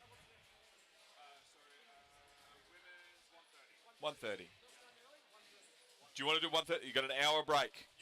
Hour for lunch? Oh, that's fine. No, whenever. Okay. Right, we're on another break. That was pretty climatic. So we're on a break for until 1 o'clock. So we'll be back 1 o'clock in, about an hour's time. Oh, about half an hour's time, sorry. No, 1:30, sorry. So we'll be 1:30, back in an hour. So, been fun. I will, those from Buhurt League who have left, see you later. But stick around. The women's 3v3 will be next, followed by the men's 12v12, pole arms, and away we go. Can I just get the final scores for the Buhurt League? So just put in the final score. Have those scores changed? Can you just, yep.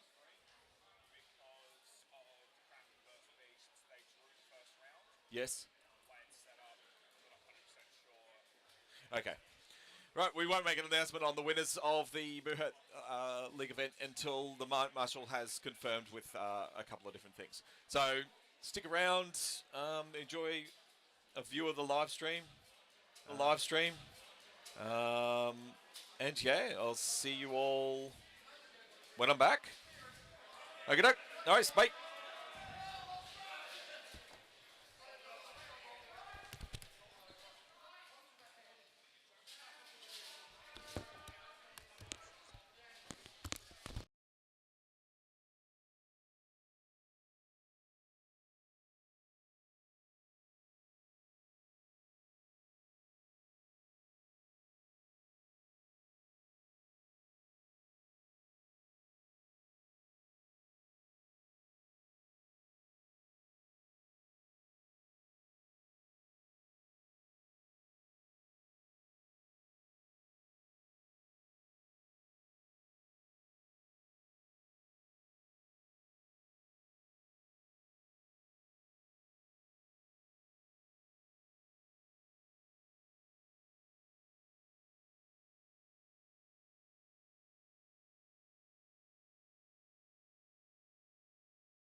Hello, everyone. We're about to launch into the women's 3v3. Fantastic. Honoured to be joining you guys. For those who Yes. don't know me, I'm Dinky, captain of the SA teams and Warhounds. Yes. And yeah, here to do some commentating with Dave. You may have seen him hobble all the way over here. Made my way over slowly. It's a bit of a challenge. Hop along, Cassidy. That's it. Yep. I mean, that's just how I view the sport. Honestly, you know, just because you've got an injury doesn't mean you can't help out. And Exactly right. sit Just here like having a that Sparky Spark over there trying to slowly electrocute us. That's right. Let's. Good times. I don't know if you can see it on the live stream, but it's kind of in. It's in there somewhere. It's in there somewhere. Should be able to see it. But anyway. Yeah, we've had some very good fights today. It seems that. Yes. I was talking to Daniel Cooper a little bit, and the way that we're putting it forward is all of the Australian teams have had a massive level up. Like Oh yeah, 100%. the whole quality of the sport. And It is. It is. There's a few people who have been thrown in photocopiers and press 150% and hit go. very and much so. They have grown so much.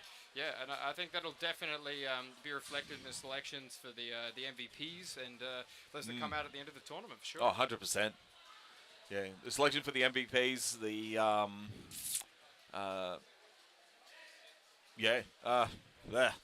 brain fart. I mean, I think it was when we were having the captain's meeting, there was a real challenging point of selection. We sort of all came together, you know, Steve led us forward and he was saying, like, look, who do you think we should put forward? And there are a lot of names that came forward from a lot of different teams. And I think that really reflects the quality just of the tournament so far. You know, if you're struggling to pick, like, who is the best and fairest for this whole event, you know, that just only bodes well for Australia as a whole. Oh, exactly right. And that's what this event is about. It's about fighters and their willingness to willingness to go that extra mile and fight potentially internationally. And that is, very much what we've come here to do. And even more to the point, you know, it's excellent to see so many yellow hoods, so many night marshal Oh, tabars. yeah. Like, you know, the supports have also come out hugely for this event. It's been fantastic. Exactly right. It's just, for those of you playing along at home, we're just occasionally ducking as the Yes. house electrics play up a little bit. Yeah, there's a little bit of a short in up the top there. That's all right. We will endeavour to continue to provide humorous and up-to-date commentary for as long as we are able. Yes, good times. Of course, the women's 3v3. Yeah, that's going to be coming up next. So Yes. we've got a split SA and Victorian team fighting under Western Wolves. It's going to be really solid. And I think we've got a split New South Wales Queensland team fighting under Beast, which is No, we've got 3 teams. oh no, 3 teams. Who's the We've got third? 3 teams. We've got Beasts, which is their own team. We have Wolves, and we have Kraken. Oh yeah, fantastic. I mean, yeah, and as far as we go for the fighters on all of those teams, we have like very, very competent fighters. Oh, yes. Um, A couple of internationals. So we've got re-entering the list now. Just got to grab the list of the names of the fighters. It's a Kraken Berserkers mix. So Fantastic. So we've got Rihanna, Yeah, Rihanna. Number Kat, 4. and Tamara. So So- Tamara number 10 in the black and red. Ree is number 4, and she is with the clap visor, I believe. Yep, and for those of you who are following along, some of these girls represented Australia on some of the... Oh, there, big spark Yep, going on there. that was a big spark. Some of the mercenary teams over in the White Company tournament that happened a couple months back. Yes, and it was that very was good. Molly and Ree. Yeah, Molly will be under the Western Wolves team. coming Actually, up I think soon. Ree is in the wolf rib up against the side. They will be going up the beasts. We have Siobhan, Yeah, Siobhan I and can see there. entering the list now is, we didn't get their names, I was that's gonna say, I think okay. We've got Candy somewhere floating around. Candy and, not Candy, sorry. This is why you give me your name. And Bree, possibly. Bree. So Bree is the closest to us. I'll flick over the camera. And of course, it's Beast have a fantastically strong women's side, as we saw Yes. at Barossa. They put up a real fight, even with some mercenaries from the other side. So I think we're getting ready to get underway here. 100%. So Tamara also fairly experienced. So it's a good mix. It's a fair bit of experience versus a fair bit of... All right, and we're off. We've got Right. Siobhan moving up the centre. Rightio, very good. Moving over to the left. So we come in. We've got some action happening here on the right side of the flank. Cat's holding our own. We've got some flanking action here. Going to be careful for the blind sides. Tam's going to try and take on Siobhan here. Let's see how that plays out. Big shots coming in from the Beast Fighters here. Yep. Tamara tied up with Siobhan. Big shots on the hip, and that's down. Tam down. That's down on a cross. Beast now leading with a 3-on-2. And we need a medic. Medics have been called. They're moving around. There's absolutely giant shots coming in. A little bit of friendly big fire. hits. There's excellent targeting being placed upon here. These guys are holding their targets, and we've got the polearm absolutely working as it's coming through. It's exactly what you want to see. A good hip kick, almost going out through the bottom of the list. Yep. That seems to be the strategy as we're moving forward. Repunching and avoiding those big hits. Unfortunately, and then she's down. There's a 3-on-1. 3-on-1, very good. First round for Beasts. Beasts have taken that round.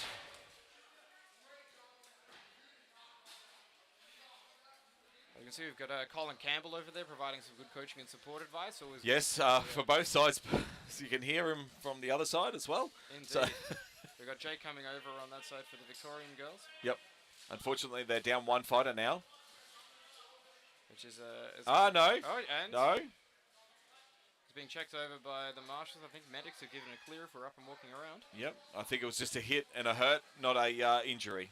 That's good when we're in. Well, it is Buhurt, not Boo Injure. So that's it.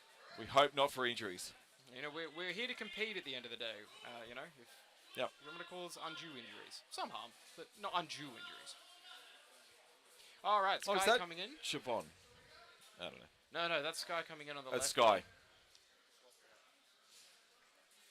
So Siobhan's rotated out. We've still got 2 Beast girls in, and we've got a fresh New South Wales strong like Ox Sky Bernie. Here we go. Yes, we have.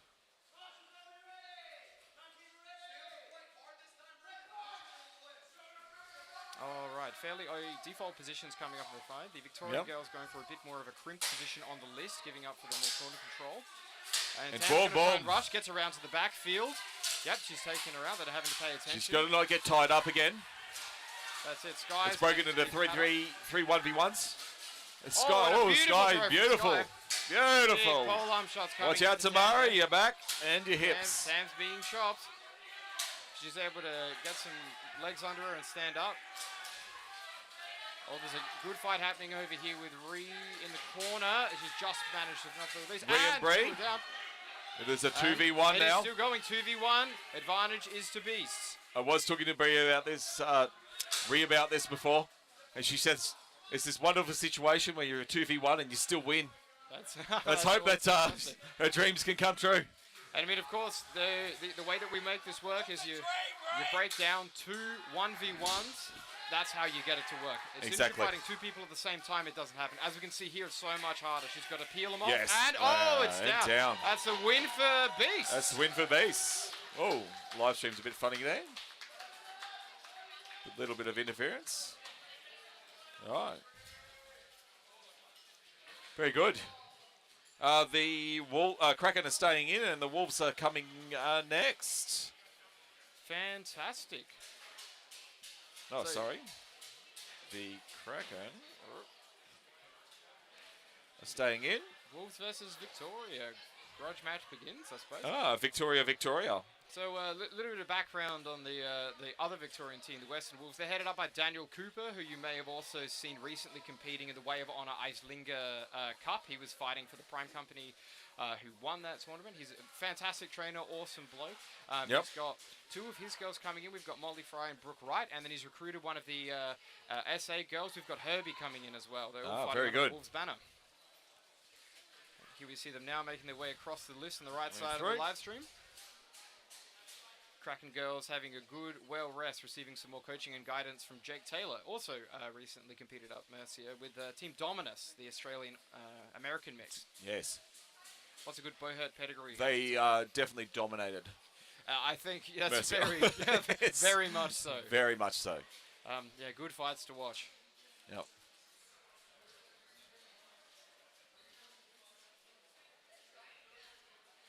So Molly in the corner, I believe.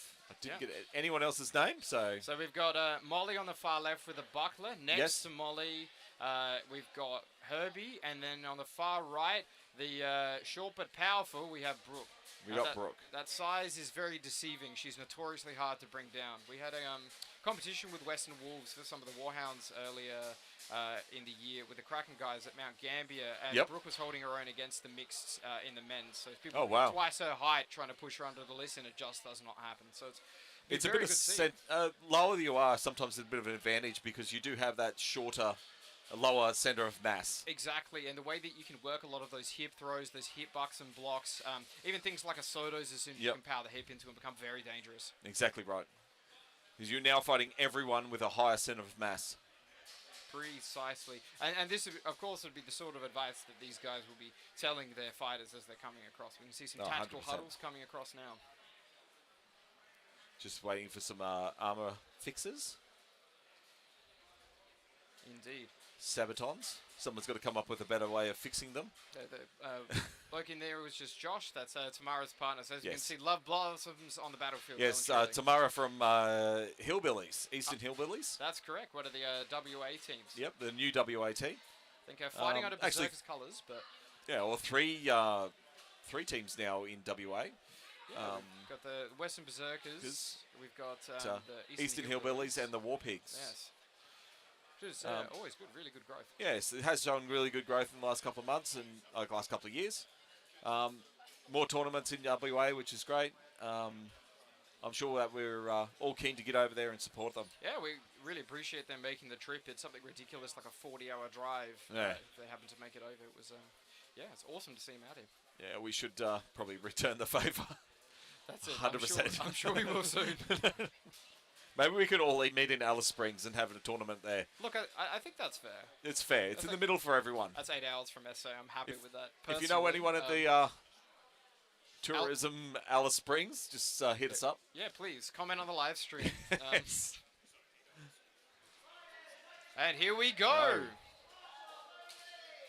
This is the first time that the women's Wolves team's at Nationals. Here we come. We've got Herbie up on the flank. Molly playing right. Tamara immediately coming in with Molly. Some good centre field grappling coming in here.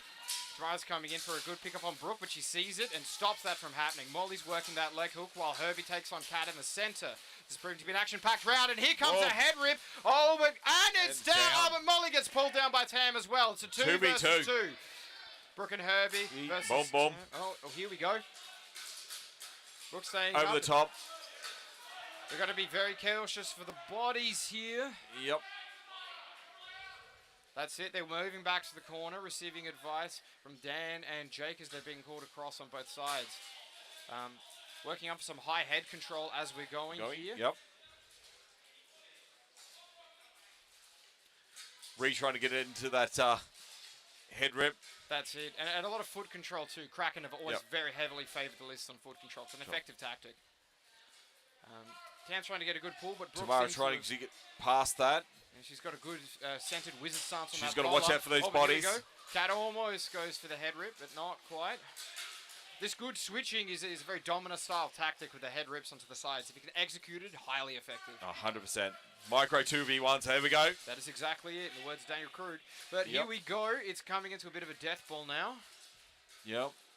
Whichever team here is able to isolate the 2v1 and act first will win this round. Exactly right. And it's looking like there's a chance. Tamara needs to kick that leg out.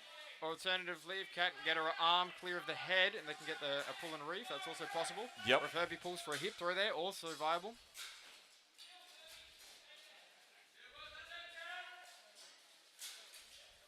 We get into struggle cardle territory. As it often does as the fight degenerates and continues onwards. Yep.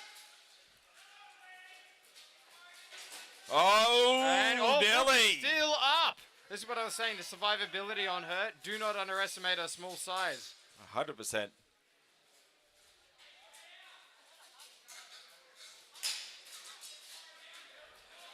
I think it's actually Rue that we've got here taking on Herbie now. Yep, So we're going to it's try and see if we can right. see a bit better angle there.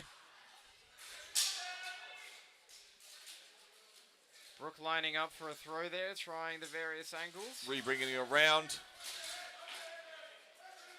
Sending to an absolute grind. Herbie with a good head rip opportunity. Just can't seem to find to make it work. Here it Right. comes. If she can get her over. Not quite. No, not It is quite. down to a 1 versus It's 1, one. ladies and gentlemen. SA versus This is- Vic.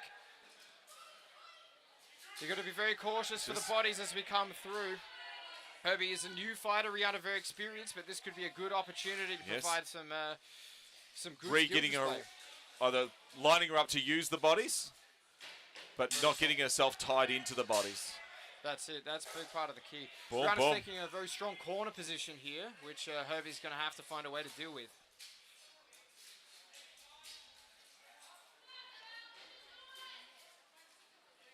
Some striking coming in now. Good block.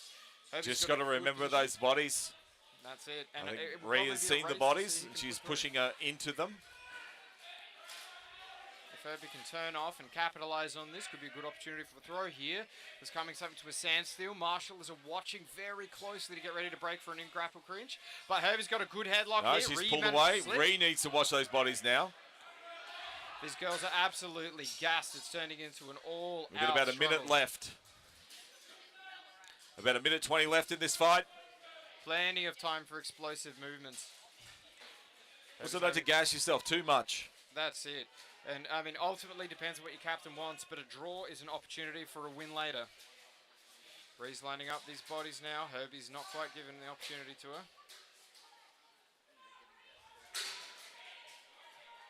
Marshall's looking towards the timekeeper zone. Hey! It's a win Very for good. Victoria. Long round there. Very good.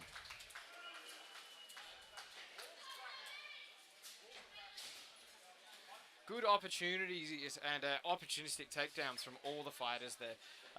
Yeah, but proving to be a very good fight so far. Ree getting fanned down by Jake on the right-hand side of the list there. That's our right. I think that's live stream northeast, maybe 2 o'clock. Sorry? Oh, just trying to figure out where we are on the live stream based on where we're watching. I think we're northeast for the Victorian. So the we're on Kraken side. that's that camera over there. Ah, they're beautiful. So yeah, just There on you the go. left there. So absolute grind. So this is proving to be a very evenly matched fight, I think, so Yes. far. Yeah, the growth in the women's side of the sport has been tremendous. Oh, The fantastic. quality and the quality of the fighters is just unreal. Indeed. I think we're going to be putting up a very stiff opposition for all of the international teams come Spain in IMCF soon. Oh, 100%. All right, here we are. Wolves and Kraken. Seems like Victoria's the crowd favourite to win, but that statement's a little reductive. Oh, 100% Victoria will probably win. That's right. Go But- Victoria! Woo! Maybe a sprinkle of WA Yeah, or SA. or SA. One of the two. One of the A's. All right, so here we are. Both teams moving up the left-hand flank side of the list. Molly for an aggressive position. They managed to push back and get some breaks working. Going for the 1-2. That's it. They're moving around. Pushing keeping through. active. Oh, and watch Molly's out. got her through and And taken she's down. down. Flat with a head rip. Beautiful place here. Molly's coming That's around one and for for a number two. repeat action on Tamara. Hey! There we go. That's 3 a soft versus fight. 1. That's the fight. Very good. It was the That's a prophecy came draw. true. Came true, Dave. The Victoria did win. Victoria did win. At the end of the day, what does it matter unless Victoria wins? Fantastic.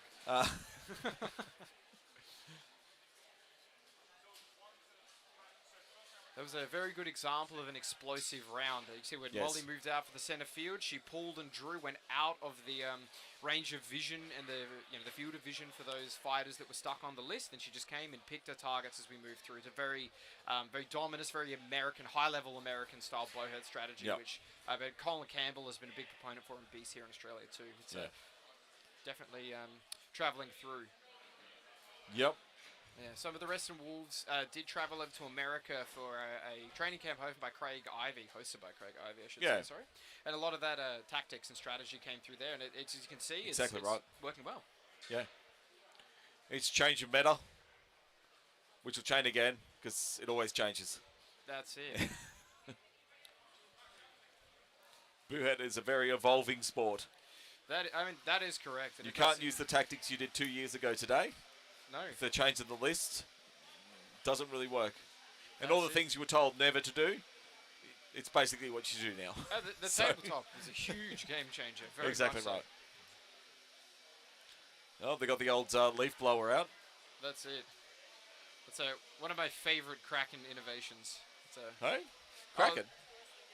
It's They a, did that. I mean, I'm sure everyone has caught Everyone's That's thought the first about place I saw it. But, We were doing it at Fight Nights. We had the leaf blower up the brig.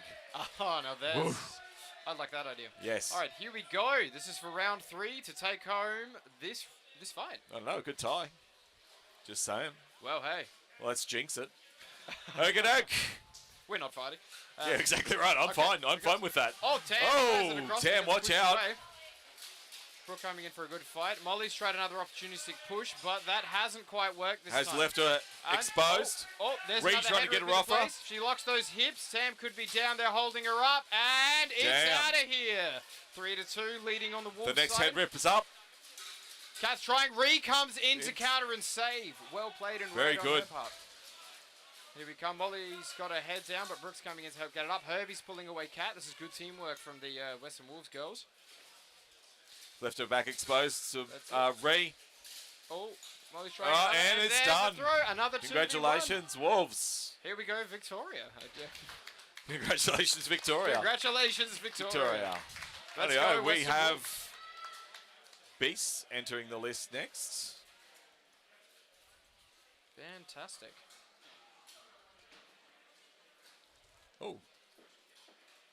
Sorry. I just noticed I didn't fix something. It's better. Oopsie. That's all right. Please bear with us. There's some brief technical difficulties. Yeah, well, you know, I'm still learning. I've learned a lot, but I'm still learning. That's been one of the things that's been very cool to watch from afar. I was telling you yesterday with the live stream, every time Tears have a fight night, there's like a new feature, something new's been added. It's just like, Yes. it's been this continuous march towards this really professional looking product that we're at now. It's really cool. Yeah. Well, it's just throw it on the wall, see what sticks. Yeah, that's it. So,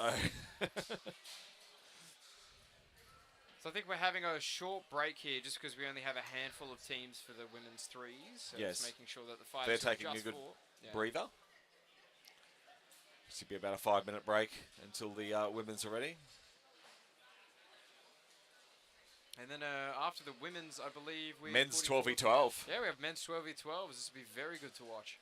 Yep. We got the Victorians teaming up with, I think, a mix of SA, WA, and even a few Queenslanders as a bit of a hodgepodge. Yep. But that should still be a fairly strong side. Is it going to be 3 teams or just 2? I think we dropped to 2 teams. Dropped to 2 teams. I'd Okay. still feel pretty confident across those 2 because we've got a mix of Havoc and Beasts on the other. Yep. And then the team we were just discussing, that sort of hybrid team, most of them did actually fight together and work together over in the NZ Trans-Tasman Cup Yep. recently. Okay. They did have a lot of mass battle experience there, so this should be a good fight. Yes. It should be a brutal fight. Well, that's what we're hoping for as commentators and spectators. That's what everyone hopes for. Well, I mean, I have a personal hope. So before I injured my foot earlier in the 5s, I was hoping to bring in one of the min-weight max length pole arms. I've given that to one of our new fighters. I've told him that if he tries to bring it back to the van when we drive home and it's not in 2 pieces, I'm going to be very disappointed. Fair enough. Well, it's going to have to give it a try. That's right. It's interesting combinations, just bucklers and axes. It seems to be popular in the women's one. I think I only saw one falchion, which was Bree. Well, and I think that's one of the evolving parts of Buhurt, is that a lot of people are realizing that adding a punch shield or a larger heater shield is another plane of which you can grapple. There's a lot of Yes. gi-style jiu-jitsu coming into the list now, where if you shield punch me, I'll wear that, I'll bring my hand up, hold the shield, and now Yep. I have a lever against you that you Exactly wouldn't right. have with a buckler. So. Or, grab an axe, grab a shield, reef and pull. I disarmed one of the Victorian fighters in the fights before because he left it out. I grabbed it, ripped it out of his hands, and he was weaponless for the rest of the round. It was a very that's a very valid tactic. Yeah, 100%. Beast on the far side, and looks like we have a full Beasts team coming up here, as usual, captained by Siobhan. Advice coming in from the corner of Colin. I think that's Harry they've got their Brentbarrow. full. And here we go. We're going to have a Western Wolves versus Beasts. Yep, this is for first place. Here we go. All right, so we've got the Beast Fighters moving out. Molly playing in the center, taking on Siobhan, trying to pull these girls out and break them up. Molly lining up this fighter for the list for the head rip. Oh, but Siobhan is not going to let her have that. Herbie's going to try and come in over the top while Molly battles... Sorry, no, while Brooke battles off in the corner. Yep, Molly is pulled into the corner. Someone's lost an axe. I think that's likely Molly. Molly does have a weapon on her hip she's holding on to. She can keep fighting, but she's going to need to get over to her teammate. We've got a 2v2. She's got a weapon out now. Happening in the corner there, and the 1v1 with Molly and Siobhan. Some strikes coming into the left-hand side of that list there, over while Molly and Siobhan are having an absolute grapple fest here in the corner. Molly desperately trying to get over there. Siobhan is not interested in letting her go, but Molly nearly scores the takedown. Siobhan, very good recovery, pushing her into that least and disrupting her vision. Holding her back. That's right. There's good places happening here. This is proving to be a very tough fight. Western Wolves and Beasts putting up some really good fight at this point. Molly, there's a solid grapple happening here. No, they're both down. This is proving over to a far side corner in the list. Back into that corner. That's it. Corner brawl. This has been an absolute grind for the girls today, Dave. Struggle cuddles.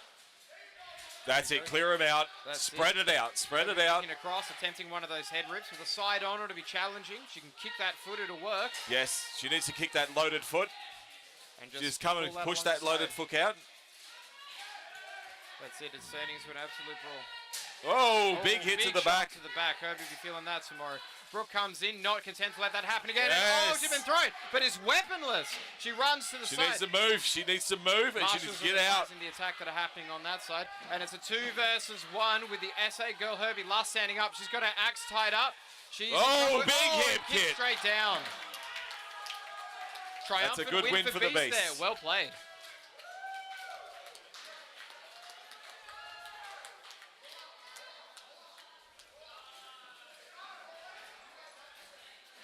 Fighting to back-to-back fights is never fun. It's never fun to fight one round and then the next round. Always. And no matter how big the break is, it always seems like murder. That's it. It's one of those fun things. Time flies when you're having fun, and when you need to get your helmet on after you've just got out of the list. 5 minutes becomes 12 seconds. It's exactly right. Looks like Bree is taking a seat. We've rotated in Sky. I don't think the Wolves actually have any subs, so they'll be on an absolute endurance grind, but it's been very impressive. Yes. We've got Molly and Brooke, Herbie and Brooke playing a much more static play where they've got Molly as their sort of explosive center. Good tactics and plays there. Definitely happening. They need that bit of hydration. That's it. Alexander Hewlett, SA's Goblin coming in, providing some support there too. Yep.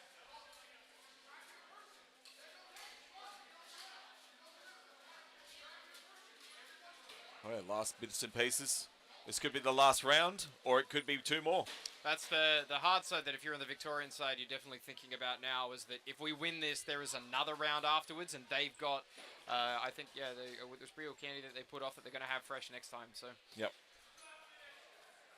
That's what's going to make it tough. This is going to be a battle of endurance, but as long as Herbie and Brooke can stay up, Molly can work it, it's possible. Exactly right. The Beast must be riding high on now. Let's see how they play it out. Molly going for a long stride flank. Sky coming in to try and cut her off. 2 versus 2 happening on the list there. A very Molly good big change. A big change there for a bit of tactics. That's it. Herbie's attempting to pull down Siobhan where she ties up Brooke. Brooke on an interesting angle here. Sky almost getting down Molly. Sky is gone. Here comes Molly. She's coming. They haven't checked field. It's very possible. Here comes the pull. Siobhan just not lining it up.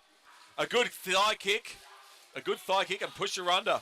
Anywhere here would work. Molly's in a bad position, but Herbie coming in to secure that side. Brooke and Siobhan having an absolute overfight there. Oh, and Brooke is down. Now it's a 2 versus 2. That body.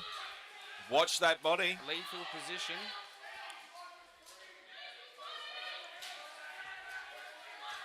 Oh, the disadvantage Molly is that almost out of the list. She's almost gotta out. find a way Still in. Still in. She just manages to recover and get a head up. First priority. Herbie That is the, she went over to the body, but she's about to be reversed. That is the danger with this high list. And the women's team being slightly short. Oh, what's going on? I don't know what's happened here. And Siobhan is the last Siobhan, standing. congratulations, base. Good recovery on Siobhan there. Just managed to hold it out to the end. Congratulations. Beasts have taken out the women's 3v3. Fantastic. That'll be the Victorian team, Western Wolves, coming in second, Yep. with The Kraken coming in third. Kraken coming in third.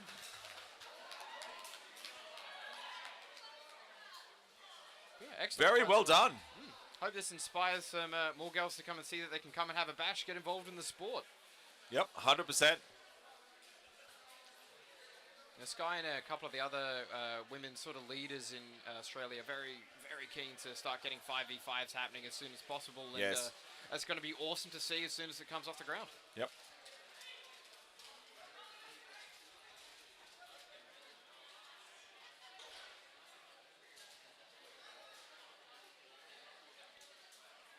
Very good. Okay, coming up next, we have the 12s. I think that's going to be a bit of ahead of time. It's only 2 o'clock now. I'm not sure if we're going to move it a bit forward or are we still running at 2:30 for the men's 12v12. Yeah, this will be good. Well, I'm sure we'll find a way to get the stream continuing on. If we have some time, maybe we get somebody out for an interview, or might be able to have a chat with some of the other competitors. Possibly. We'll certainly see. Definitely stay tuned for the continuing coverage of the national tournament here in Australia with Dave Malloy and myself, Dinky. We will be taking you through for the remainder of the tournament. Yes. Once I just clear that up, because we've got... Ooh. I need the name of the teams for the 12s. I'm not sure who we're doing for the 12s. So I know we... have we got names for the 12s? What have we got? Vision had, judging by the looks here, what have we got? I think it's changed, hasn't it? It's now the Claw and the Merc Tentacle Berserker Hounds. That is a name. Merc Tentacles Berserker Hound. Berserking Hounds. I think we have WA, Kraken, Warhounds, and Mercenaries from Tears Warriors as well. The Claw. Come through. The Claw, yeah. Sorry, it is the Merc.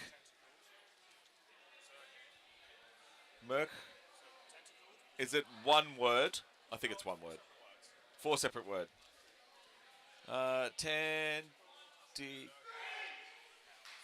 So, while we're filling that in, to give some backstory, I definitely say that despite the interesting team name, there are some definite fighters to watch out for there. This isn't going to fit on my thing. I think we might have to amalgamation, perhaps. It's the Merc Tentacle. Sorry, guys. I could make it fit, probably. In any case, while Dave fixes that out, so we've got a couple of the South Australian boys coming in. I think we've got Noah, we've got Banjo. Who else do we have over here? I think we've got Salter and a few other new fighters have really proven themselves this tournament. For Kraken, we've got some solid mainstays who have Jake Taylor, Marcus Huber. I think we've got Marco and a few of the other really sort of strong Kraken grapplers coming in to pop up on this. And then we've got Luke Derber and a few of the other Berserkers who are going to be popping in and causing some trouble for the WA. I think we've got Derek McCauley is coming in. Yes, Derek's jumping in as well. So definitely, like I said, there's some guys who have internationally quite recently shown up and been very impressive in the men's 5s and in the groups in the 12s. So definitely don't discount them for the odd name. The All-Stars might be... yes. Yeah, well, the All-Stars team. Yeah, All-Stars. We're doing a men's 12v12. It's really professional this late at the day. It just, it sort of just becomes what it is. All right, I think we've got a little bit of time up our sleeves. So yeah, I mean, and obviously on the other side with the Claw, that's also a very strong team. I think Havoc ultimately ended up placing Havoc third? with Beast, is that correct? Yeah, so and Beast placed first. So of course you've got some of the big names. They've got Colin Campbell, Eric Sam Cordes, Ride. Sam Ride. Eric Cortez. Yeah, we've got Bryce Lightbody coming in there as well. Yep. You know, for Havoc we've got I don't have full confirmation on coming through, but of course we've got guys like Fuzz, we've got Little and Big Luke, we've got Chris Mission on. I can see all over there still in kit. We'll have a few. Yes, we'll have a fair few large big hitters. That's it. Some of the And old school bottom boys coming through. The 12s can really be used with positioning and a bit more tactical. A little bit more tactical than the 5s. And that's it. I know that the Have a banana. oh, why, thank you. I know that Jake and a few of the others are very fond of running a triad style structure as far as they go for the 12s, being a really tactical approach. It'd be interesting to see how Havoc and Beasts how they want to play. Of course, with the 12s, the field awareness is the main key. With so many bodies and so many opportunities for blindsides, chaos can be very effective as long as you've got some structure. So, we'll be waiting to 100%. see, yeah, how well the line holds, how well the teams are able to mesh together on sort of shorter notice. Yeah, that's right. Looks like everyone's armoring up at the end. Ready to go. We've got a little bit of time.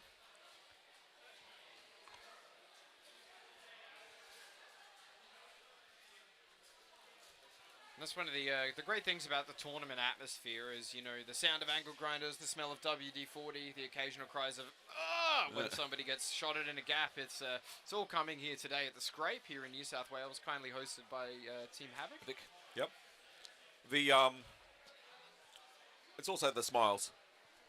That's it. And It's you the know, smiles. It's the Buhurt smiles. we're here to compete, and you know we're all gunning for that first place position. But it's the fact that, you know, we're all brothers and sisters and siblings when it all comes down to it. You know, we all wear the green and gold when we travel overseas. This is it's like a big old family coming together. Yep.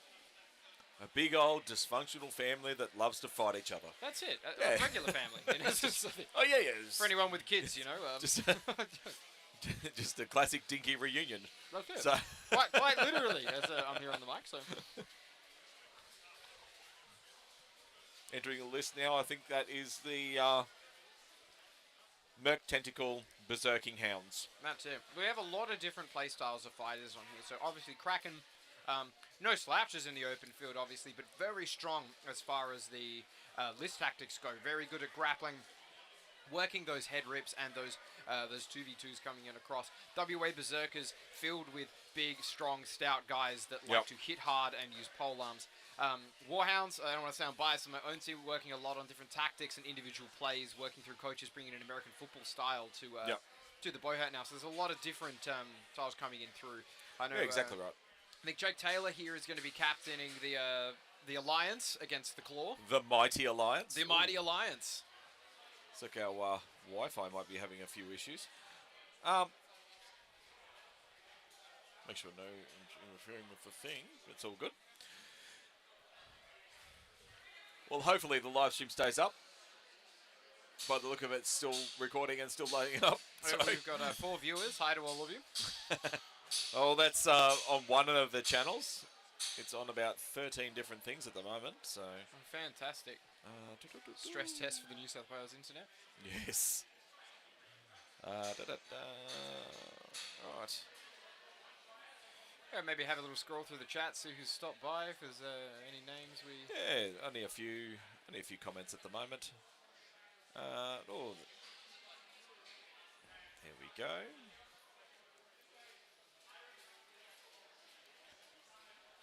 All my comics disappear. Well, in any case, I suppose we got a couple of shout-outs. Hello to everyone from all the Australian teams watching from home, watching your competitors compete for the gold. Exactly, and of course Team Yellow, the great Team Yellow, the Marshals. Of course. They always win. You know, they cheat. Well, you go to fight them and they say, fighter, sit down. Exactly. And you hit one and everyone gets upset. all of a sudden, your whole team's out. It's like, what happened there? But it's been, yeah, fascinating. And hello to anyone overseas watching any of these tournaments. Always good to get a bit of Yeah, I think we've got... oh, where are we? Hello from Finland. Hello, Finland. Hello, Finland. There's a few little. I missed all these comments. They never come through. Anyway. I can see we've got some SA, we've got some WA names I recognise there, some Victorians. Seems like we've got the home team out in support. Yeah, exactly. So hello, everyone on the chat anyway. If anyone wants to shout out or to say anything, if you put a comment in the AMCF Facebook live stream. We should be able to see it. Yeah, we're putting it up there.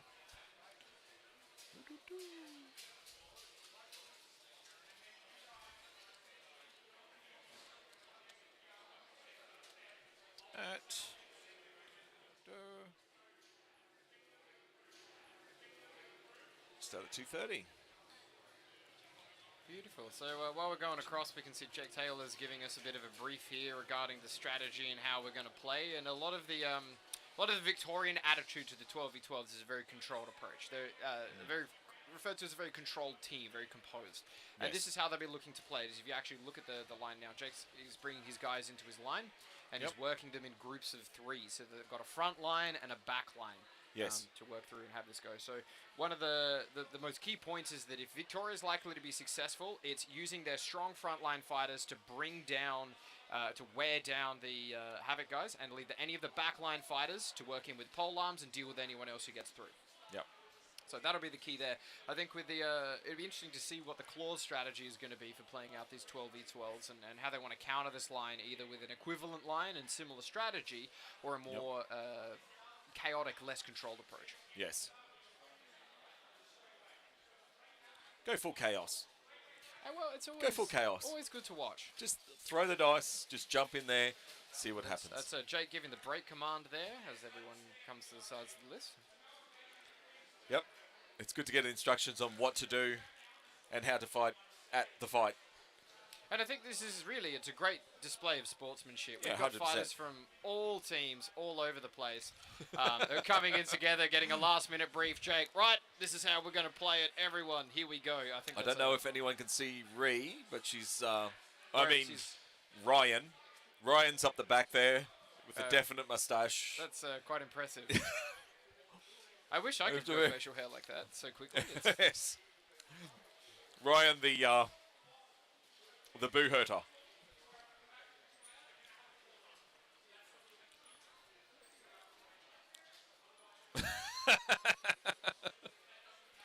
Perfect. What do you own? Looking like this is going to pull up to be a very good fight. So it's very interesting to see how, in the short term, sort of how quickly people can learn to work together and compete in that sort of fashion. So a lot of higher tier Buhurt fighters, ultimately, even if they're mercenaries, there is almost like a subtle physical language that you sort of bring into the sport. You can see when there's an opportunity for a takedown, for a 2 versus 1, for something to work. And a lot of the time, you don't need that really intricate communication. If you've got talented fighters, hard-working fighters, they'll just make it work. And yes, it'll be interesting to see if we can get that happening here. Be fantastic. So, any favourites on a pick to win, Dave? I'm going to go with MTBH, which is now, because I couldn't keep on saying Merc Tentacle Berserking Hounds. So now it's just MTBH. I like it. So I'm a little bit biased as well, given that some of your boys are one of my boys is on there. Yep. Oh, there's an Eric. Hey, mate. Hello, Eric.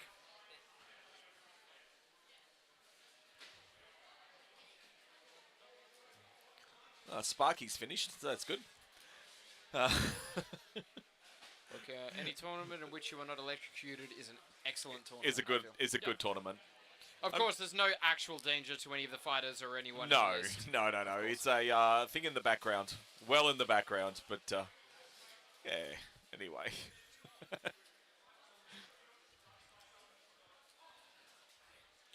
So of course this is kicking off in about 15 minutes.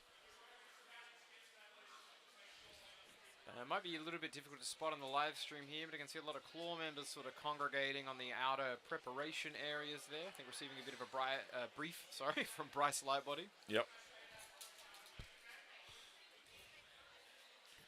We've got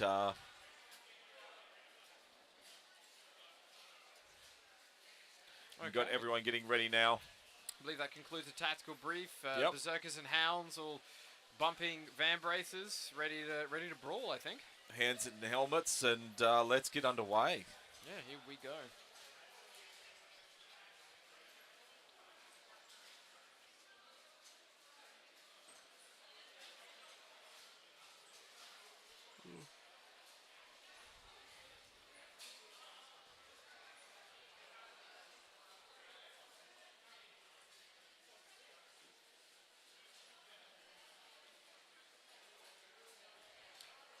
We've got a message here from one of the from a spectator in WA.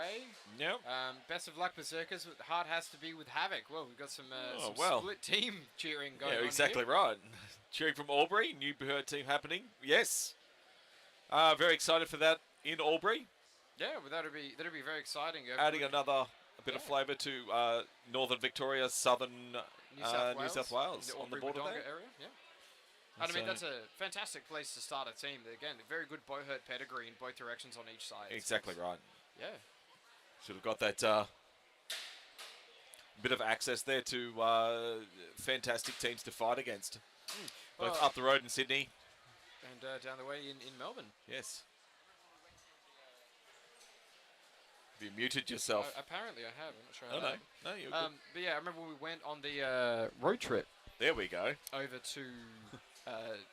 basically across the East Coast. Yes. A bunch of the SA guys made the trip and the travel. They were looking at starting a team in there at that point, which is always very good. And I mean, there are some of the smaller teams I feel like we should give a shout out to. Not able to compete here at Nationals, of course, but we've got Raven Guard, we've got Renegades, a bunch of the South Coast Chimps as well, all sort of stepping forward and hopefully looking to enter teams in at Nationals. In events. Compete. Yeah, yeah. I mean, there's always... those fighters can always band together and form their own team for Nationals. Of course, and I mean, for those watching further abroad, geopolitically, Australia, like historically, it's quite large. It's like, very densely populated on one side. Yes, like, it's a fair bit of distance in between. For example, from my hometown to here is a 10 to 12 hour drive, and I think it's the same for yours. 20? 20 hours from SA wow, to here, going slow. We did have a van with 11 people in a trailer. That was a good time. Yeah. But yeah, I think the comparison that's usually made is it's the same size as the continental United States. So if you were to drive from somewhere like Seattle to Florida is like what the WA guys have to do to get or out if in Europe it's one side of Europe to halfway across Russia. Yeah, pretty much. We're a vast country filled with not a lot in the middle. No, not a lot in the middle. And a lot of our clubs are on the eastern coast. But we do have obviously you guys in South Australia as well. Yeah, you guys up in sort of the more central western sort of end of Queensland. southeast. Or out of the southeast corner. My geography is off perhaps, yes, but we're away about, from the coast. about 2 hours from Brisbane. Well, there we are. An hour and a half from Brisbane. So it's not too bad. Of course, we got the Sunshine Coast as well, Vultures. Mm-hmm. Not here today, but not here today, but I'm sure they'll be watching. Yeah, a bit of a revival recently, from my understanding. They've been doing some of the in-state competitions and looking to fill the team up soon. Hey, man.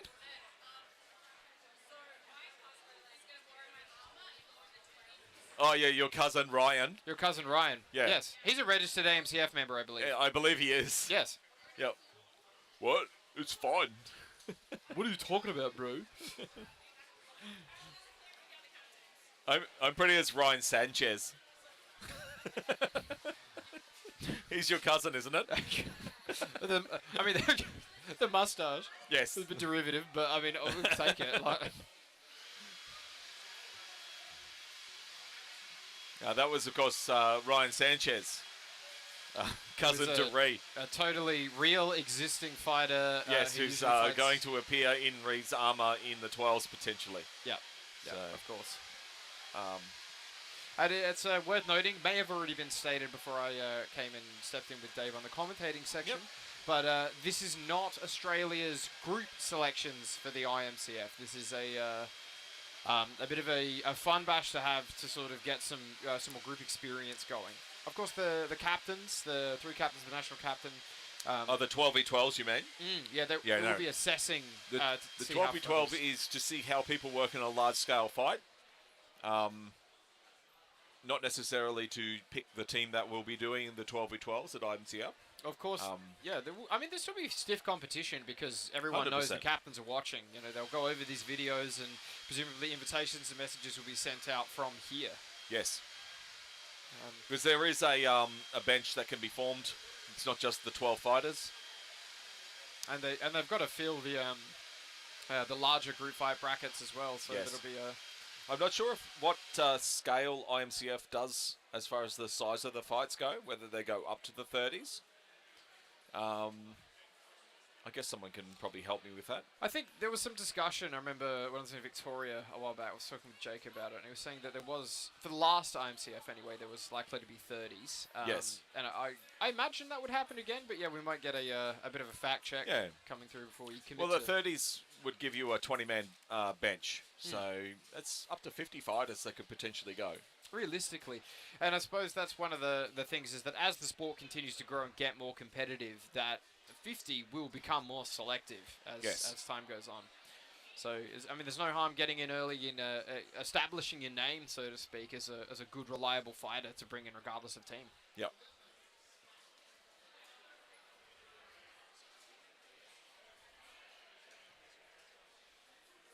Adrian from Ruthless Rabbits. Ruthless Rabbits. It used to be the Killer Rabbits for a second. I think then it was the Ruthless Rabbits. I think it was a Monty Python reference initially that the AMCF shot down and went, no, let's have a...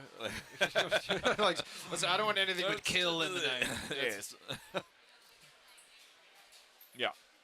So now the Ruthless Rabbits. And frankly, I think this would probably have to be the 4th or 5th tournament that Adrian has sort of come up. And, Jono's not here today, but usually Jono comes as well. Yes. A small club started in Victoria, but yeah, they're definitely making they're making the effort to get out here. It's awesome. Yeah, exactly right. And that's what you've got to do. As a small club to grow, you've got to make the effort. I remember the previous SA teams, Jay... that captain was always very much, all right, well, I don't have a team to send, but I want to compete, and I'm just going to go anyway. So Yeah, exactly. And until you sort of get that ball rolling and that momentum inside the team, which there are good qualified instructors and members. If you're in that region of Melbourne and you're looking for a Buhurt team, Rabbits is definitely a good choice. Exactly. You just have to attend as a small group to start. Yep. If anyone else around the country interested in doing the sport, jump on the AMCF website, so the AustralianMedievalCombat.com. Pop your name down on the contact us and we'll get in contact. We'll send you out to a state rep, if there's a state rep around, and we'll go from there. That's it. We're a violent bunch, but we're a welcoming, polite, and friendly... We're the most friendly, welcoming, violent bunch you'll ever meet. Come along. Let me hit you in the head. Quite frequently, I'm in the list and I find myself, man, that gentleman that just belted me in the head with an axe, he was so polite. Yeah, I know. What happened? I didn't do anything to him. That's exactly. Probably. Not that I can remember, but I've been belted in the head with an axe so many times. It's not like I'm good at keeping track of that. Yes. Karen. Yes. Big shout out to the Marshals. They do an unbelievable job keeping us all in check. Otherwise, this would be a very different sport. It would. And that's one of the main things, I think, is often understated, is that marshals travel the same distance of all of the fighters, and they don't even compete. They sacrifice their weekends and their time so others can actually proceed with the sport. It's a very selfless and honourable thing to do. Nothing but huge love and respect for the marshals today. 100%.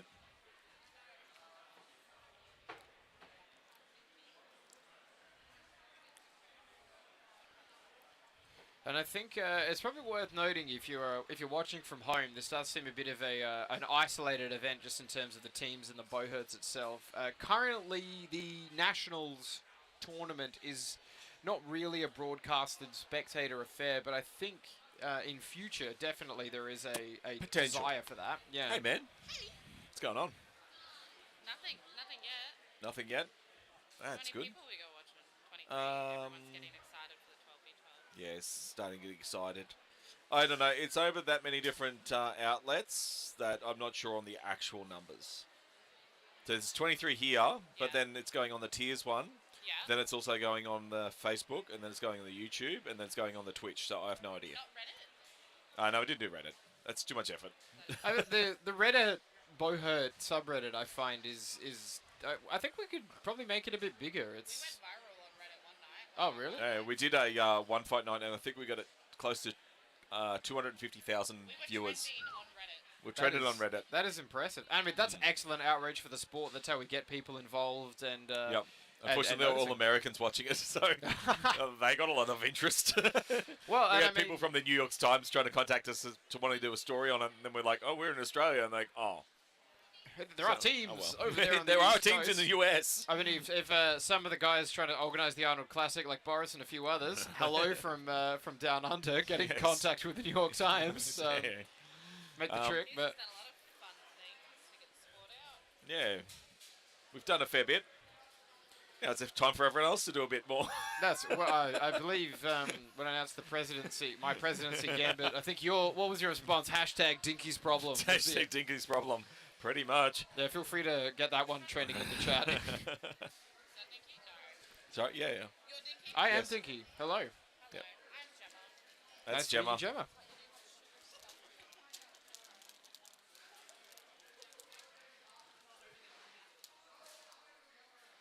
Hey, good catch from Night Marshal Caitlin. Yeah, good catch from the Night Marshal.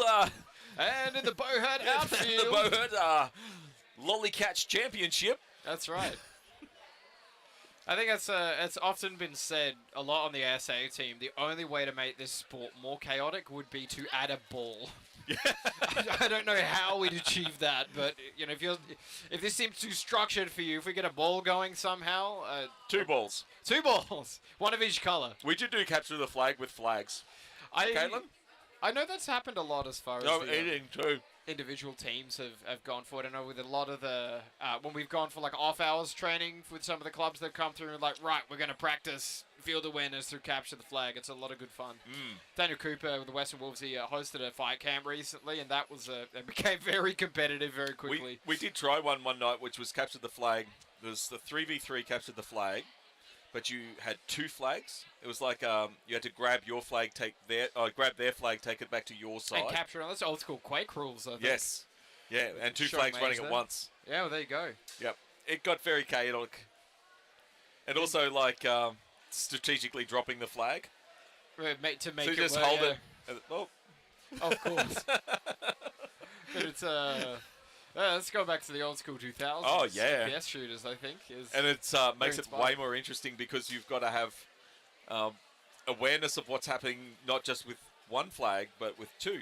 So you can't, like, send everyone to go get the flag because you need someone to look after yours. Offense and defense, and I think that's actually, I mean, not to show my nerd colors too strongly, but that's one thing that this sport, it's still in its infancy, and I feel like there are a lot of formats that haven't quite been tested or checked yet. And as the the Buhurt communities grow from 10s to 100s to thousands to 10,000s and sort of establish itself as a more mainstream sport, modes like capture the flag may actually become more popular in even Yeah. an event format. Well, weirdos going to do weird things. That's right, and we are very weird. You mean you like dressing in full armor and hitting each other? Oh, weird. It's less that, and I think more when I talk to members of the public about it, they never quite grasp that it's full contact. Yes. It's always very Yes, much, we often get the, it's LARPing. LARPing, right? No, Yeah. it's not LARPing. Oh, it's not. Oh, it's okay. full contact. And then I mean- they see a video or they come through an event or something and they go, "You weren't joking. You guys actually hit each other." Yeah, you guys hit each other for real. We yeah. do. Yeah. It's fun, isn't it? No, it looks silly. You're hurting each other. No, we're not hurting each other. We're not injuring each other anyway. It's an organised legislated sport. It's all Yeah. very It's fun. Don't worry about it. Before- Hey, Caitlin. and Like yeah, a in banana? terms. of official legislated sport. Caitlin, one of our night marshals. Any thoughts to share on the tournament so far? It's good. Yeah, it's pretty bloody brutal, which is great. Love It's bu- brutality. It's Well- very brutal. You heard it here, even from the referees. This has been a bit of a brutal tournament. It's Buhurt. Oh, I'm in physical pain. Hey. Cool. All right, so it looks like we're having some teams moving over to the staging area. We've got the MTBH Alliance and the Claw Yes. getting ready in their various spots now as we edge on closer to 2:30. Seems like we're on track to start the 12s on time. Yes. We have run a little bit ahead of time, but good that we're still following the time frame. Hey, that's my last and one. Dave's licorice is being stolen by the Night Marshal. And at risk of being disqualified, I'm not sure he can speak What up are you going about to do? Disqualify me? Give me a red card? it. I can see she's thinking about it. Make me president. Hashtag Dickie's problem. And a last-minute contender to the presidential AMCF race entered by Caitlin is Dave Malloy again. What? Again? What? Oh no! 4 years in a row? That's going to be unreal. 4 more years. 4 more years. That's No, thanks. I'm cool. that's a Cool. wonderful presidential term. I mean, Hey, it's been fun, but let's keep it fun. that's it. I'll come back and help. I'll always be probably around. That's it.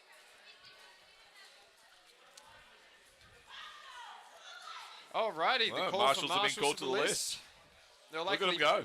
be an important marshal brief here. The as little bumblebees. The 12s are chaotic, for those of you who haven't seen these formats before, or haven't in a while.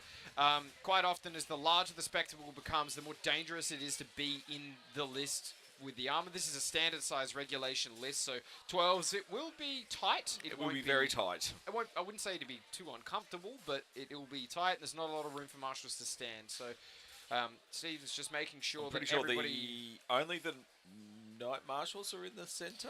I believe so, but that I that think they often, bail that pretty often quickly, fail- though. Yeah, if it Yeah. becomes dangerous. Well, they're not in armour, so... I mean, and Stephen was kind enough to actually, he's been traveling Australia conducting night marshal seminars, which have been fantastic even to attend from the perspective of a fighter, just to gain a more martial-centric idea around the rules. Yeah. And it's very interesting to see how a lot it is. There's a whole guideline based on how and where you as a marshal are supposed to stand in the list. And he had tests ready. You know, we were sitting there with notebooks and Yep. points and multiple choice questions. And the marshal is in position A. These fighters are in these positions. Where should we be going from? All right, looks like the various teams, the Claw and the Alliance, are... the tentacles. That's it, the Tentacled Alliance, though that at risk of getting struck down from Facebook, we won't go to that any further. But it looks like we're getting some tactics and some briefs happening here. This is going to be a good series of fights. That took a minute. Dave's he's in. Oh no, the stream's off. What happened? What? It just got deleted. What? Oh no, we've been sucked. Alright, so we got the Merc Tentacle Buhurt. No, Merc Tentacle Berserker Hounds, I think. I'm gonna call them the Alliance. I think Yes. that's MTBH. MTBH. MTBH. Oh, what are the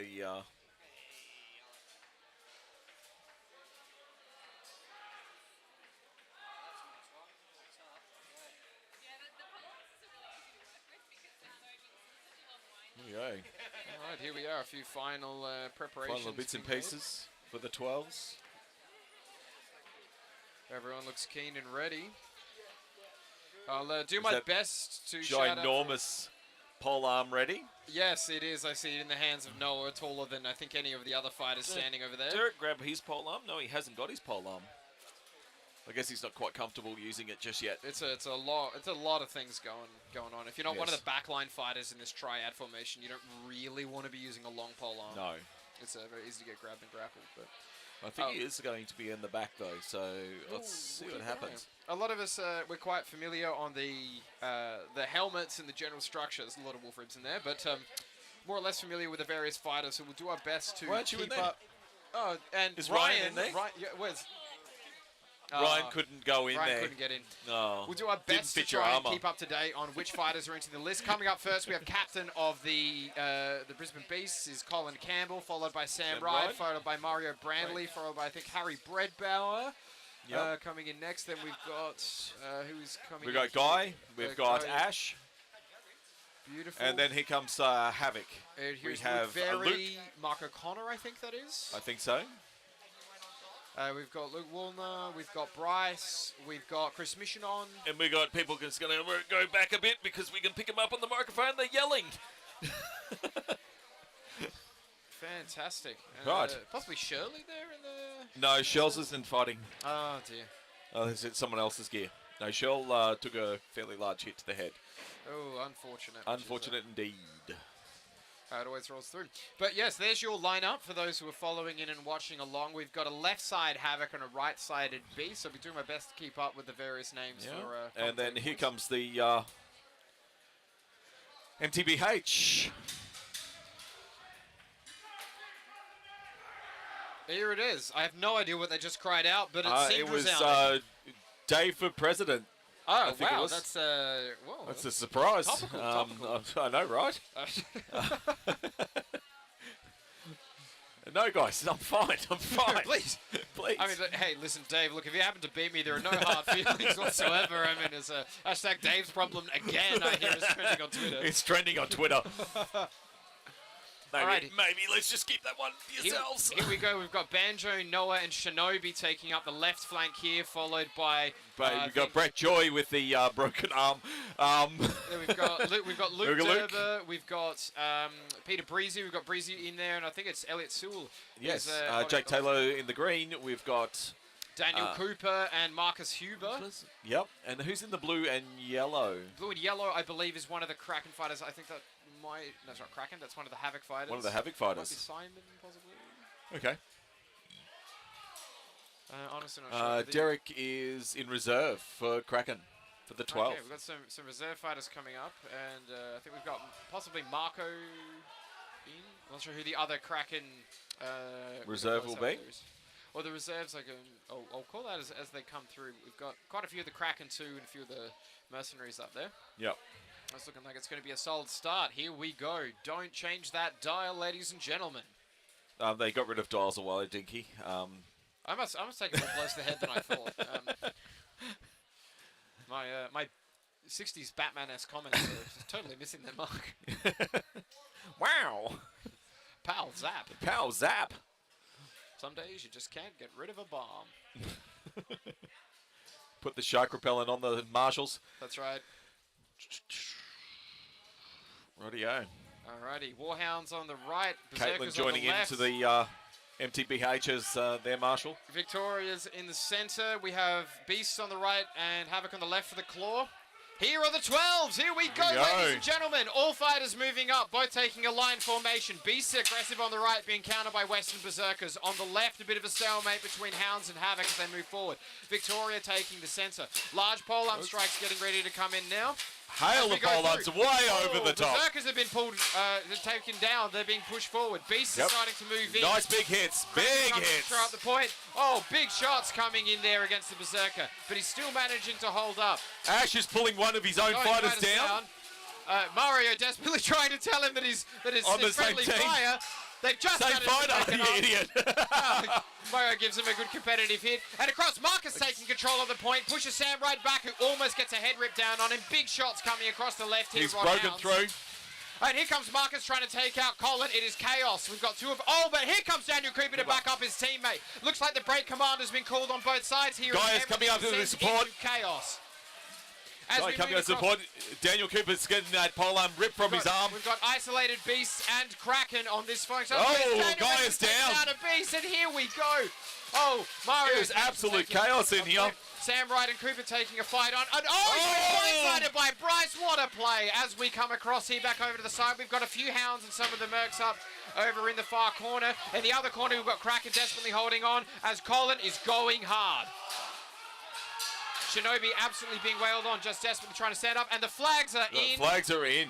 That's the first round to the Claw. It is the first round. believe. That is the Claw done. So for those tracking for who put across, the break command was called, but Beast had a solid advantage on that right flank as it came through, and that ultimately costs the MTBH Alliance the day, unfortunately. But solid round for all those concerned. Okay, looks like some very excited little boys in the background there, wanting to get in and have a go. That's it. Some consolation being afforded to Mario, who was almost team killed for about 30 seconds.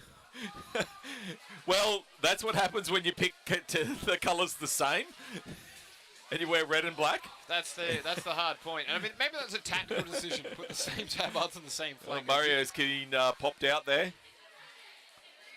And new fighters have been pulled in. It looks like we've got Fuzz coming in for the Claw, and is that Brendan? Yep, Brendan. Yeah, Brendan coming in too, and we've got Salter for SA. We've got some of the SA and the new Havoc and Beast guys all coming in to shore up the lines.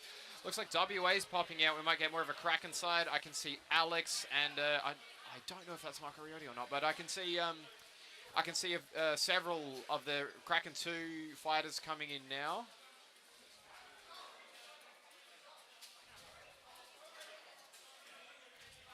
In amongst them, Adrian, Derek, Elliot's coming back in for another round. From, Derek's WA. moving in shortly, so we've got some more Kraken.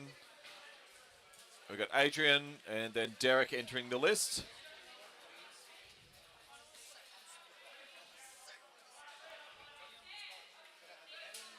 We've got helmets being rechecked.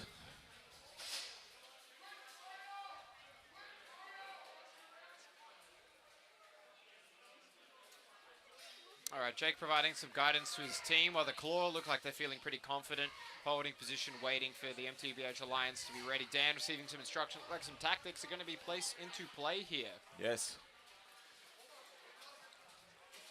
They've got some of the definitely best fighters in Australia, but arguably best fighters in the world coming up for this these 12s and competed on Dominus and internationally all over the place. 100%.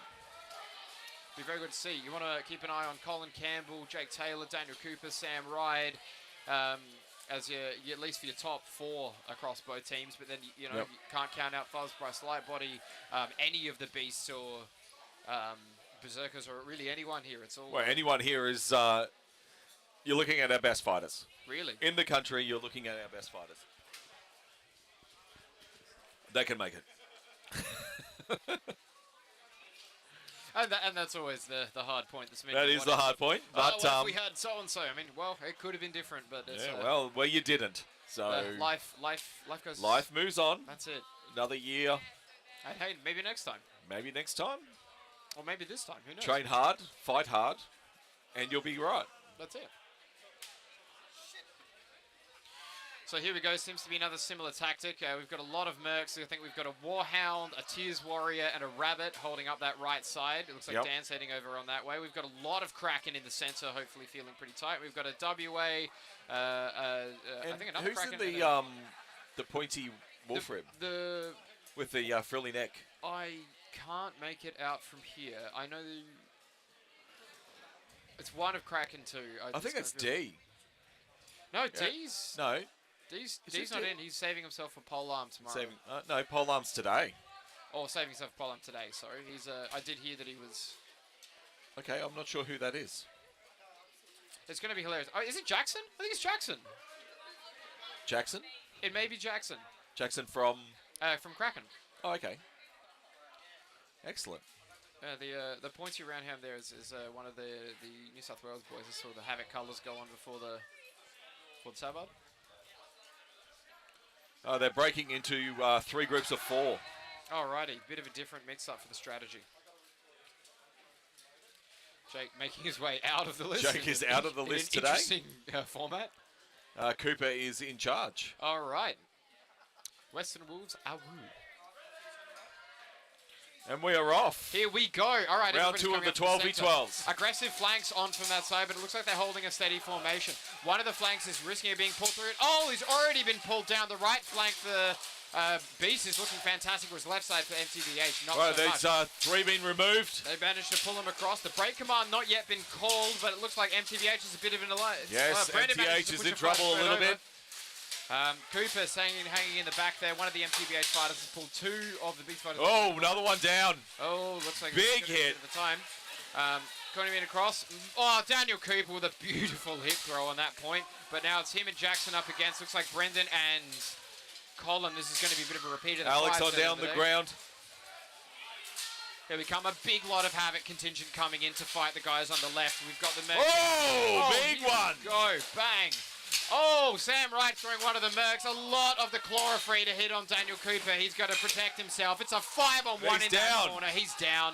And that's the round. The Claw decisive victory. Congratulations, the Claw.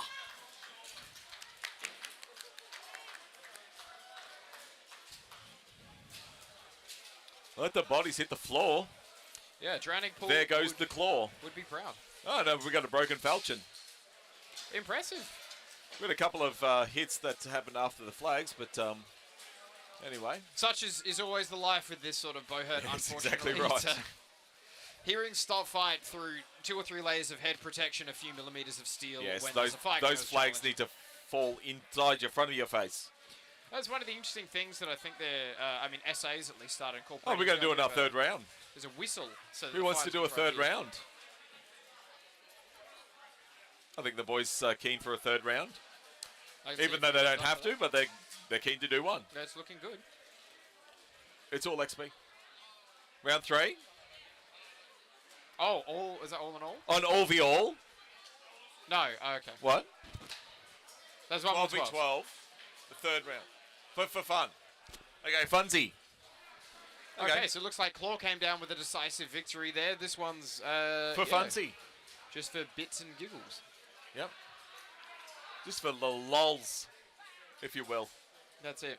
I think people were just keen to do a third round. Let's But I see mean- if it's a decisive win for the Claw, That's it. The last or if the Australian- Mitabuhe can The come Mitabuhe. out on top. That's it. Mitabuhe. Well, there was no 12s in the Barossa tournament simply because the ground was so muddy. So the last official tournament. actually Well, didn't have let's hope 12s. next Everyone's year green. because you're going to have a 12s. That's correct. I mean, You're having New Zealand, and the Correct. Trans-Tasman It's, Cup is a 12s. It's wink, wink, nudge, nudge. Rumored there will supposedly be a complete overhead setup in similar ground to this. So Oh, very should good. Be, should be looking good. Wink, wink, nudge, nudge. Let's hope. Yes. Wink, wink, nudge, nudge. Hashtag Dinky's problem. Hashtag- Watch this space. Oh well, that's SA's problem. Oh wait, That just shoot me twice there, Dave. double Ow. shot. Yeah, so it was exciting. The first ever Trans-Tasman Cup last a month ago. Yeah.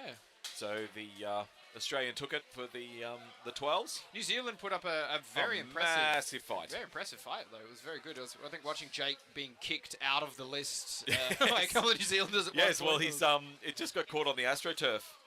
His leg, he couldn't lift it, so he was up for a while, but just could not get it out up under that AstroTurf. Which is how ultimately what it ended up doing it in. But yes, it was a good tournament all round. It was a good awesome to tournament. catch up with the Kiwis. I think we can probably push the pole arm forward a little bit if we can. Like, Yeah, would be fantastic. would be wonderful.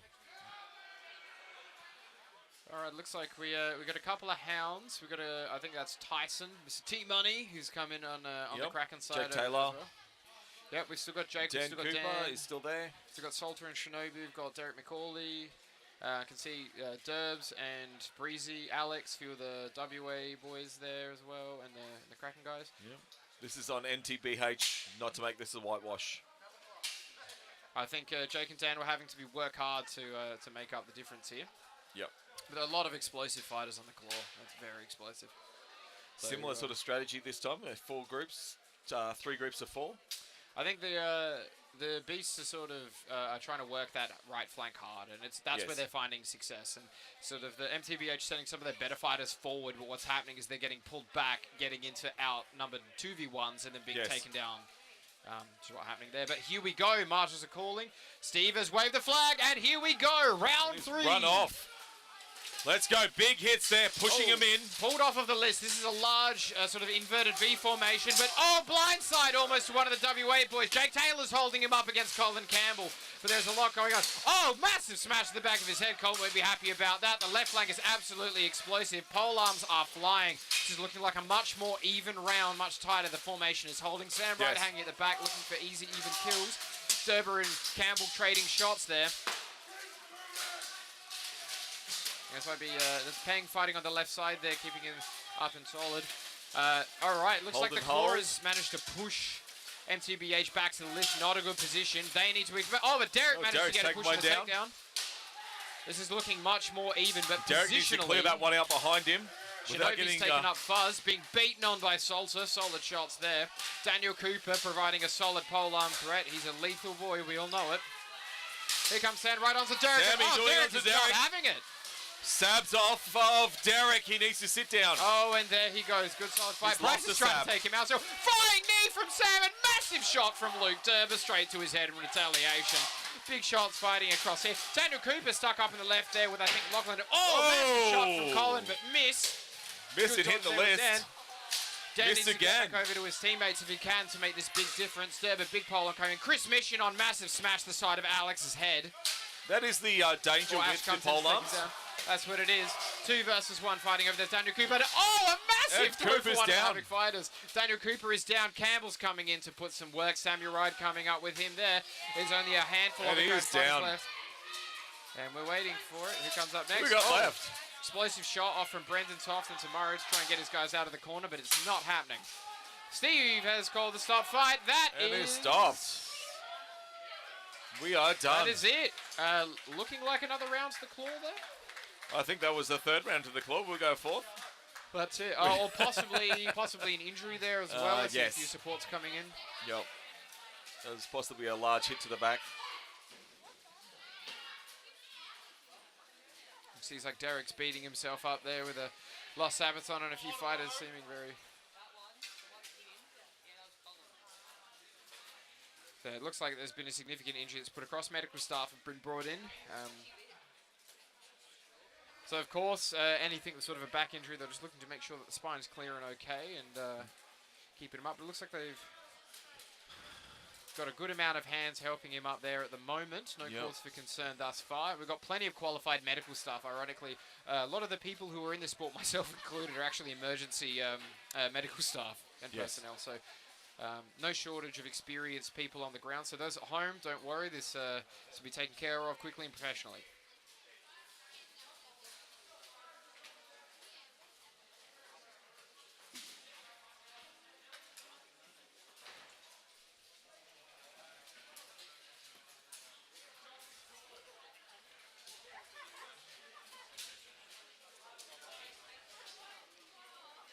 I think something is going into review. Oh, right. Seems like something's happened. See if it's come across. Steve's consulting with a few people. Got some night marshals in there conversing, discussing, I think just getting a count of who was where, what was happening. And this is always the inherent danger for the 12s. It's madness, it's chaos. You need to put in big shots for things to be effective. So it's not unusual for this to happen.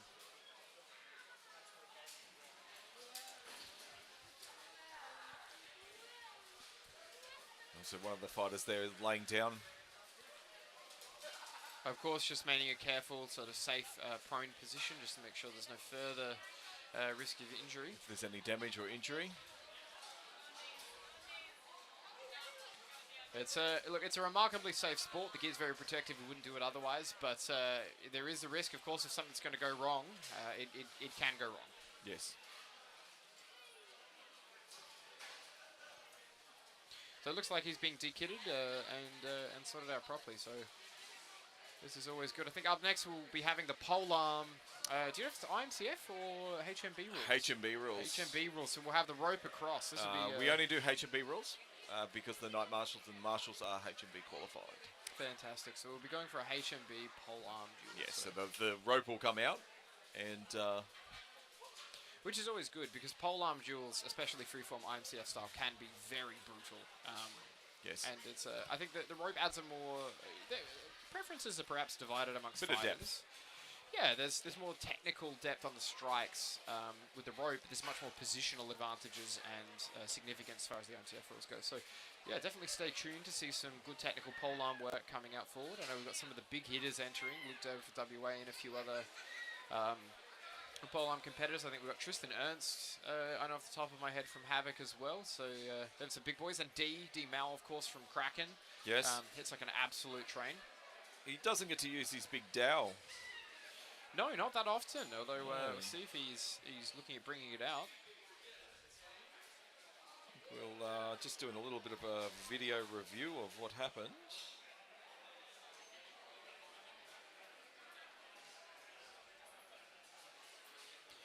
And you see Jason approaching the list, the Venerable Armors Assistant. A special stream thanks and shout out to Jason and Rob, who have been running the Hammer and Scale stall. Yes, 100%. Anyone in-state, interstate, overseas, look, if you want high-quality Buhurt armor, weapons, bucklers, shields, any of the above, any modifications, anything like this, please see Rob Hayes at Hammer and Scales. He's a fantastic armorer.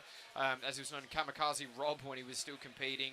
He's got intimate knowledge of the sport, fantastic application. He's an awesome guy to work and deal with, very reasonably priced as well. So if you're looking for new Buhurt equipment, Rob is the person to go out for. And I've just been shown, looks like my... looks like the team squire here, Chad Huxtable from Warhounds, is showing me that my polearm has indeed been broken in half. I'm very pleased. Didn't catch that on the stream, but here we go. It's still taller than me sitting down, but it's very much in half. I'm happy, man. Ironically, it still makes weight, so it's still a polearm, I've been told. That's very happy. Makes me very happy. So I can see, yeah, it looks like Steve's pointing to a couple of points there. I think they're having just a general discussion to see what happened there. It looks like his back was exposed and then was hit on the back. I'm just going through the live stream now. Of course, all of the fighters, for those who aren't super familiar with the sport, when you fight, you nearly always have, in fact, you should always have, BMX motocross style spine guards. I know that Kraken does run your spine protection. It's not always, you know, you can never... You're not invincible. They're not invincible, that's You're not invincible. But it can guard against the worst. I mean, Things I know happen. Daniel Cooper has cracked just one gotta, of my ribs with a spine guard. Do my presidential duty on it to go. Yes, of course. So you'll be here with me, Dinky, Captain for Warhounds. I'll talk you through the remainder as this is going through. But yeah, so as much as the protective equipment element is always very important using the BMX and the gear there, it doesn't always prevent the injuries. Like I was saying, Daniel has cracked one of my ribs through my spine protector before. Maybe able to see on the live stream a couple of others. Tristan, who's sort of waving over some of the Kraken guys there, he's got a steel. Some use titanium, just as long as there's a barrier there to put it in and across.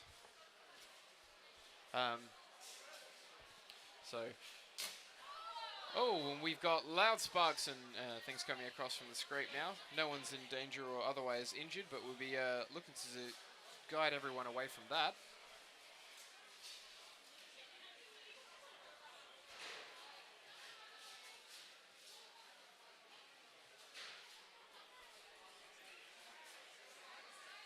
Alright, so here and going across, we're still putting down one of the Kraken fighters. I'm sure we'll give him a big cheer after he's able to get up and out of the list there. And of course, that's one of the things. You know, we're never hostile to anyone. There's never any legitimate, you know, problematic animosity. You know, everyone will be wishing me the best and hoping for a swift, safe, and speedy recovery.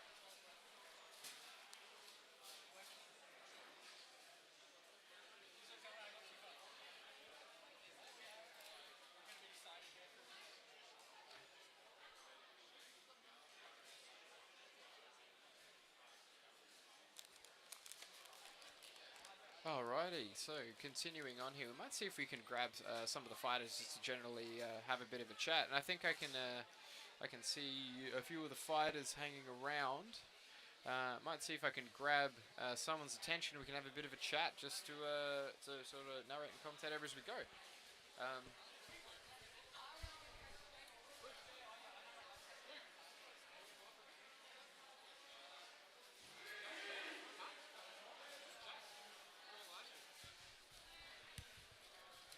Alright, so joining us a little bit, we have one of the Havoc fighters, Luke Wallner, who is fighting on Havoc 1.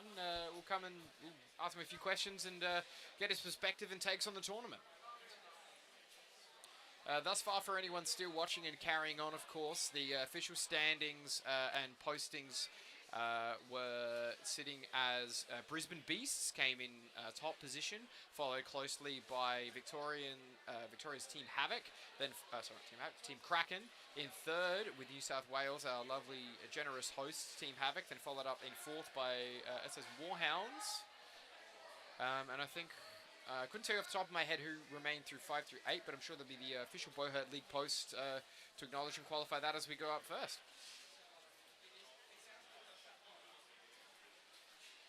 Trying to think, actually here coming around now, we've got Jared Salter, who's one of the fresh new SA fighters. If you want to come across, so get a bit of his perspective. So, young Mr. Salter, tell us a little bit. How long have you been here in the sport? About a month here in the sport. So. A month. So we've been here for a month in the sport, and we've already qualified up for a national tournament. That's very impressive. Yeah, it's been a really sort of rapid journey, but it's been good. So, as a new fighter, how are you sort of finding your first experience here in the AMCF Nationals? Oh, it's really, really cool. It's the whole experience. Been fantastic. Awesome. And how are the 12s? I noticed you got in there for a few rounds. Yeah, that was something completely different. That was, yeah. Awesome. How did you find it in terms of the strategy and the tactics? I noticed that there was a bit of a triad going there. Do you feel like that worked effectively? There were room for improvement? How do you feel? Oh, yeah. I feel like if you'd worked in that pair, like that triad all the time, you'd be able to sort of get a bit of rhythm going. But it was certainly quite difficult with blokes you just met for the first time. And of course, that's one of the main issues as far as this goes. When you're training regularly in the triads, you've got to make sure that you've got it ready and appropriate, you know? Like, if you don't have the opportunity to train it out, that makes it challenging. But I see there are a lot of fighters who have fought on, mercenary teams and in formats and step-ups they're not really used to, but they've still showed a really good, strong promise for the Australian Buhurt scene this tournament, which has been fantastic to see. So, yeah, definitely, if someone who hasn't actually, participated in the sport yet, maybe has been watching the live stream, seeing how everything has been going across, would you recommend them coming to give it a try if they're interested? Oh, 100%. If this appeals to you, it's well worth a go. Yeah. Fantastic. Awesome. So, I think we're still just waiting. Of course, safety is the paramount, ultimate concern here. We're just trying to make sure, I think maybe perhaps an ambulance has been called. Just making sure that we've got all the safety in the processes following and putting across. So I might see, thank you, Jared Salter, for your time. I might see if we can grab somebody to come and have a bit of a chat on the live stream up next. I'll go offline briefly and see if we can't pull somebody else through. Thanks for having me. Awesome. I reckon a good person, if he's around, Marcus. We get Marcus Huber out from Kraken. Trying to spot to find him. I think Marcus is always a big feed for the crowd. He loves to sort of have a chat and a bit of talk around it. Head over to the Kraken section. Just asked if any of them. Yeah, Marcus. See if Marcus wants to come and chat, or anyone really. We're happy to take opinions from all sides.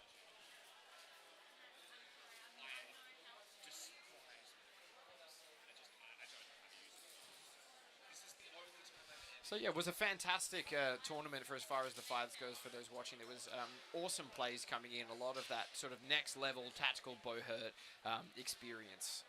A lot of the earlier style of large pole arms and big hits and strikes. We're seeing, I think, a gradual sport shift.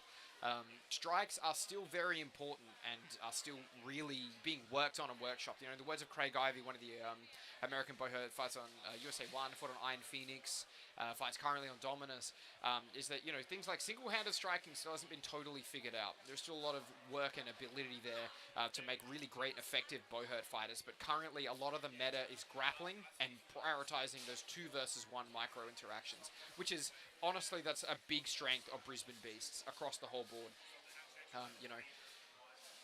Brisbane Beasts, a fantastically strong team, not weak by any means, but even if they did have a weaker side, their sheer commitment to teamwork and the way that they play just means that doesn't cause issues. There'd be no opportunity for it to bring them back or down in the list as far as it goes. And yeah, they did absolutely awesomely at this tournament. Kraken, much more of a reserved, sort of controlled style of play, but still took a strong second position there. A couple of really good fighters in that team.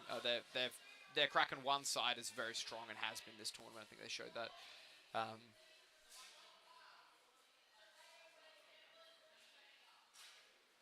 Yeah, and of course, Team Havoc as well, the New South Wales who placed 3rd, they've done an absolutely fantastic job, being very, very explosive. They play in a much, on a spectrum between controlled and chaos, a much more chaotic presence in the list, and it can be very, very effective. Their attitude seems to be more capitalizing the micro 2v1 on a more chaotic schedule, you know, taking advantage of a lot of those field blindside and cross, and they still have some very powerful big hitters with pole arms and similar points, which still, and I mean, obviously it's effective. They've still placed in third. I know that they're going to be working hard, you know, pushing up the ranks, and we can't thank them enough, really, for hosting all of this, putting on awesome fights. You know, Bryce, Sky, the whole Havoc crew, just awesome dudes. So thank you again very much for that. And here we have coming across one of the fighters from Team Kraken. As a brief introduction, he was fighting on Kraken 1 today in the 5s and in the 12s, I believe, as well. We have Mr. Marcus Huber. Welcome to the live stream. Thank you so much for having me. Well, I thought we have some guest opportunity points, and I thought, you know, you're fantastic with the crowd, awesome, you know, thoughts and opinions. I thought, let's have you on. So tell me, what are your thoughts on the tournament here so far? Man, the venue got, it's amazing. This is the best venue we've ever fought in. The area for the fighters has been amazing. The list it's next level. Really fast running ground, really consistent throughout. It has been amazing. And that's the key, of course. And with Barossa, there was not much consistency. It was consistently mud. And this has been awesome. The actual the point of it for the setup. So again, shout out to Team Kraken. Team Havoc rather. But how do you feel Team Kraken did? So give us your perspective. Oh, we did as best we could. We came out second in the 5s, and that's always disappointing. We obviously come here to win. We do our best, but we did really well. We had some really strong fighters. We just put our all in. We did well. We did the things right that we came to do right. We kept our eyes out. We had our head on a swivel. We fought to the list, and we fought really strong. We just got outclassed by a team that has stronger fighters and could bring the intensity for a longer period of time. I think a lot of us gassed by the end of that. If you were watching, it was a long fight. And that was a hard slog. Power to them. They did amazing. We're just looking forward to coming back next year and see if we can take it again. Yeah, it's awesome. And frankly, that was a long slog. Like, that went for multiple rounds. Fighters were stood down, stood up. There was persistent. I think it really shined through just the sheer class of Buhurt sort of happening between the two top teams in Australia right now. It was fantastic. Oh, absolutely. Can't get around how crazy that fight was. We thought we had it in the first, and obviously refs made their decision, and we had to keep going. So from where I was sitting, it felt like over 10 minutes because of how that went. And we're just sitting there dying. I definitely remember grabbing up one of the guys. I couldn't tell you who it was. I have no memory of that part. But just hearing the breathing from him and knowing he is just as tired as I am. And it became a battle of wills, and that was amazing. I've never had a fight that intense, that felt that close, that consistently. So it's great to see the levels coming up across the board. We've obviously got Queensland, who's now they beat us. You guys have come up amazing. Thank you. How did you guys go overall? I'm sorry, I haven't been paying a lot of attention to everything around me. No, that's okay. I mean, as far as Warhounds were concerned, obviously I got benched off the injury after the Mercenary fight. But overall, I think from Barossa, where we placed like 6th or 7th, we placed 4th. We were a hair's breadth from one of those podium positions. It's been a big improvement, and thanks to all of you, really. You know, to Kraken, to Havoc, to Beast, to guys in the United States. You know, like there's been the whole Buhurt community brotherhood that sort of brought all these skills and tactics and ideas into the team for this, you know, massive level up in such a short span of time. It's been really awesome. Oh, absolutely. Like, you can't get around the level up that's happened within Australia. People are bringing in skills from different aspects, from Muay Thai, from wrestling, and just some sheer physical fitness and large dudes. That'll always push it. On top of that, to see all the girls out there doing amazing work. Any comments on the girls' fights? Well. Sorry? Any comments on the girls' fights as far as they put through? Nothing specific other than it was amazing to see how well they all did. We can only hope to see it grow. It's only going to get better from here. Yeah, awesome. Really excited. Fantastic.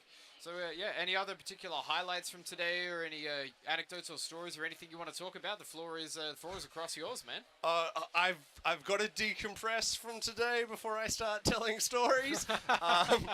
There was definitely some moments in there that we'll run the tapes on and we'll have a chat about later. Of course, of course. But no, overall, really enjoyed fighting every team. It was clearly some different styles coming through. Getting to fight Western Australia for the second time ever for me was amazing. That was really good to see them come over. They are a super strong team, just physically big, willing to rush, willing to charge, willing to get inside. Obviously, they've got a lot of stuff to work on, but so do we all. It was really fun. Nearly got my first Sasai off in a proper fight. That I still haven't. It came close a couple of times. People willing to be way too aggressive and just hoping I can get them over that leg. It didn't happen, unfortunately, so that's going to be going back to the clubhouse and some work on for that. Yeah. Fantastic. Awesome. Well, yeah. Anything else you want to throw out to the Buhurt community at large while you've got them on the mic? Well, I guess I've got to give a shout out to the Albury Wodonga team that's slowly up and coming. Hey, here we go. I mean, you as a Albury Wodonga boy yourself. Oh, of course. There's some interesting works opportunities coming up for me in the next 12 months, and there's a good chance I might be heading back up there for a while. So we're slowly building that team, along with a lot of help from the guys there on the ground doing the majority of the work. I'm just in the corner, like waving the flag, trying to give advice where I can, trying to introduce them to guys like you, guys like Rob out the back, who's been doing amazing work as well. Of course. Again, shout out to Hammer and Scales. Yeah, Hammer and Scales. Dear God, go buy his stuff. Just spend all your money. It's worth it. His cuirass saved my ass today, and we'll come back to that one because that was amazing. But yeah, going on to the Aubrey crew, I know they're watching the stream. They've been on it all day. It was unfortunate they couldn't make it up, but pre-plans got in the way. Oh, sometimes that just happens, yeah. Well, yeah, when it's Josh's birthday and his missus put all the effort in and they got a baby on the way, I totally understand. I just wish you were here. Oh, well, you've heard it here from us first. That as it's come in. Awesome. But yeah, no, going back to Rob's cuirass that I'm lucky enough to be wearing, his old kit. I've got a cuirass made by Hammer and Scale. Fight against the beast, I had myself bent over. Sam, I think, came out of nowhere. Big axe hit to the spine, hard as it could. Big 12-6 strike. And I felt very little. Which is exactly what you want to hear. Like absolutely. I can imagine any other piece of kit I had been wearing, I would have been down and potentially out for the rest of the day.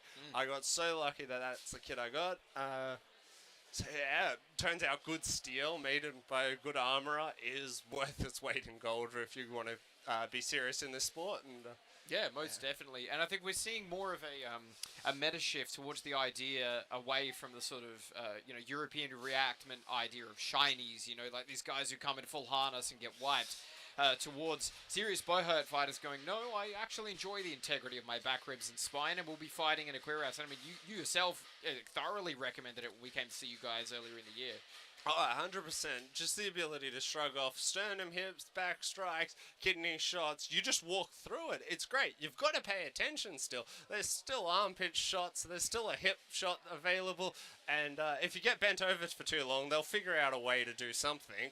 But otherwise, it's just that added extra layer of safety. And if you want to do well and have a long, fun time in this sport, you've got to figure out ways to keep yourself safe, maximize your longevity. Yeah, absolutely. We don't want to see people walking away injured. We are about to watch polearm duels, so I don't know how that will go. Stay tuned for further information, but.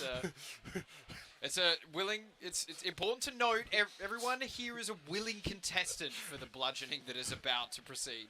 Which, I see Molly Fry here giggling while she's eating lunch on that comment. Yeah. It's for those who aren't in the know, there is a tongue-in-cheek joke that polearm. Obviously, there's much more to it technically, but there's a tongue-in-cheek joke that it's two big, strong dudes with polearms just belting each other until one falls over. There is more to it than that. But if you were to be injured in a duel, I would put money on that it would be Polar. Oh, 100%. I think the other tongue-in-cheek joke that I just love is, congratulations, you've won a polearm duel. You get a broken hand, a fractured collarbone, or a concussion. Pick one. Exactly. Spin your wheel. And maybe a medal too. Maybe a medal, but like Yeah, you're not going to focus on that. Oh, we're all just here for the shiny medals, aren't we? Well, that's it. Medal hunting. That's the. I mean, that's the ultimate goal. Yeah. Oh, it's not the friends, it's not the camaraderie, it's not the team spirit built when you step into the ring with a bunch of guys that you know has your back and just willing to go all out for you. No, it's medals. It's 100% the shiny thing. It's can I wreck the drywall in my house with a stupid amount of medals? That's what I'm looking for. Hang them all off one hook and just watch them fall over. That's success, you know. Oh, 100%. How many can I wear to first day back at uni after this comp? That's it. You know, like, how good is my impersonation of Mr. T? That's the ultimate Buhurt dream. No, absolutely. Do we have a time on how long polearms are coming up for? So I think with the previous incident from the 12v12s, I think we're judging, using my medical knowledge here, by the fact that the Victorian fighter still hasn't been moved, it's likely that they're keeping in precautions until an ambulance arrives, so I think we're waiting for that. No, totally understandable. To occur until we start fighting. I loved the response from the Havoc guys. It's been very calm and collected, and we're doing the best we can. So that's really nice to see that they're looking after everybody. And it's always very reassuring to see as an in-state competitor that event organizers are really around supporting your guys as well. It's fantastic. Absolutely, they've done a really good job. Not only the facility, but just the atmosphere around here in general.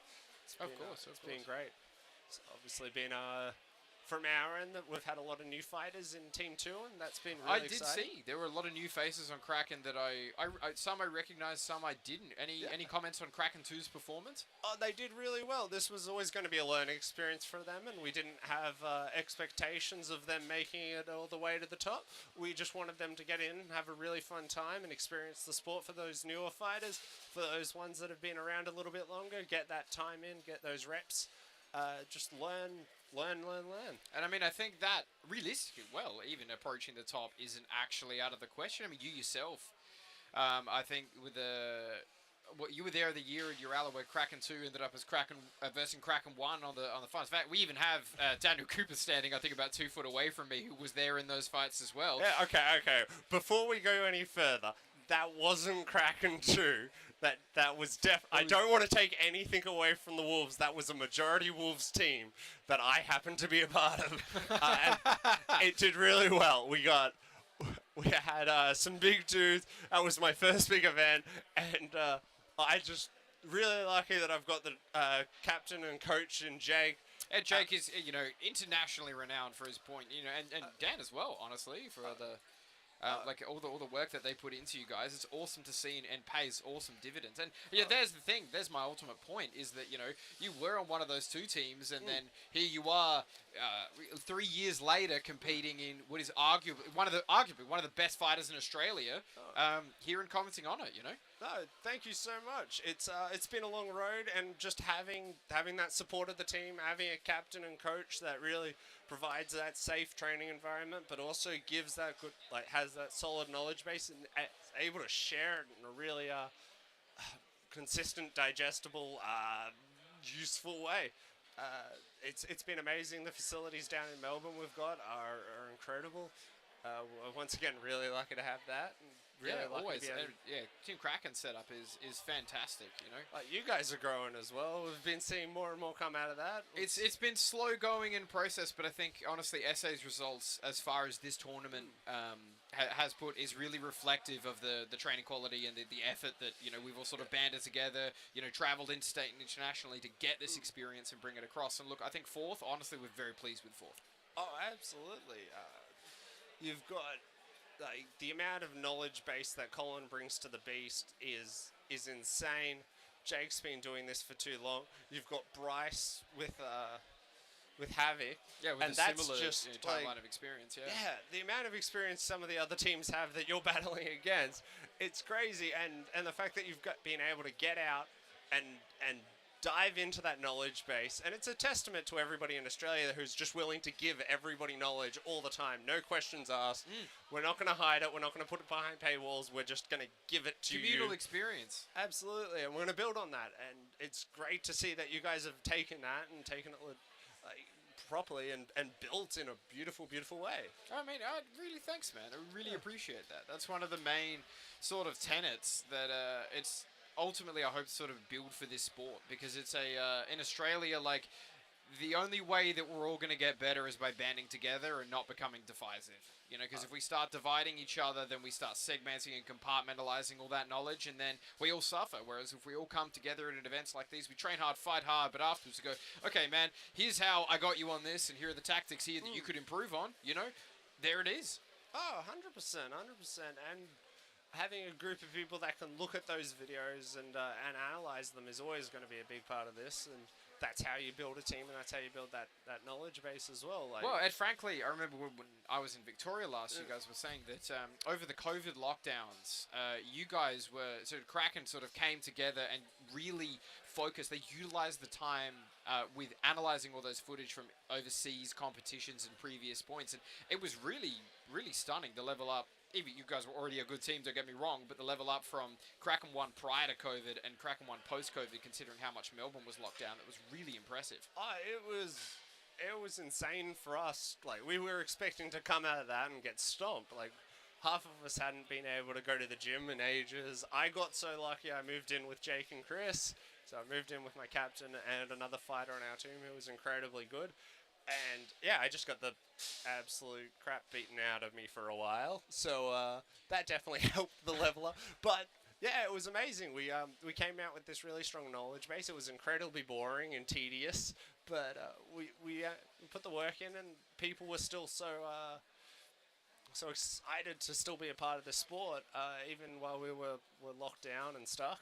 But yeah, we came out and we did surprisingly well, and we've just been trying to build on that, keep that knowledge base up. Look around, like, I think that's any team has the ability to just look at what every other winning team is doing, whether it's here, whether it's in America, whether it's in Europe, and just go, right, we'll copy what that is.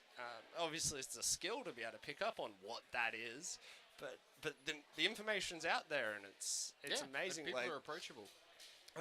Setups like this today are invaluable with the cameras so well placed.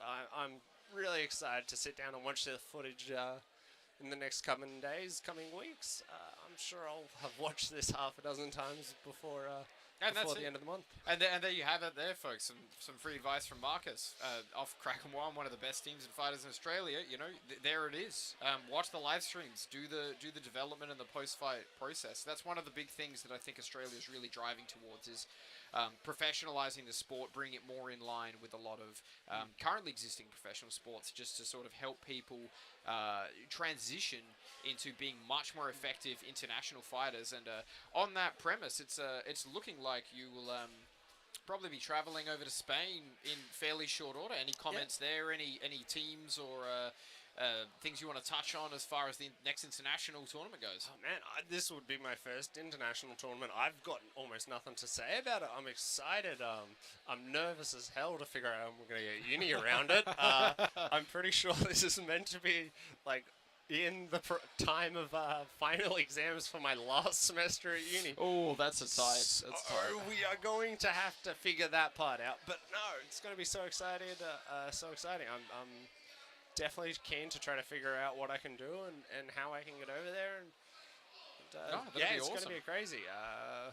Obviously, losing today, we'll figure out what we get to represent as, and that's put the Beasts in a good place to be able to select their team, select the best fighters they want, and it's exciting.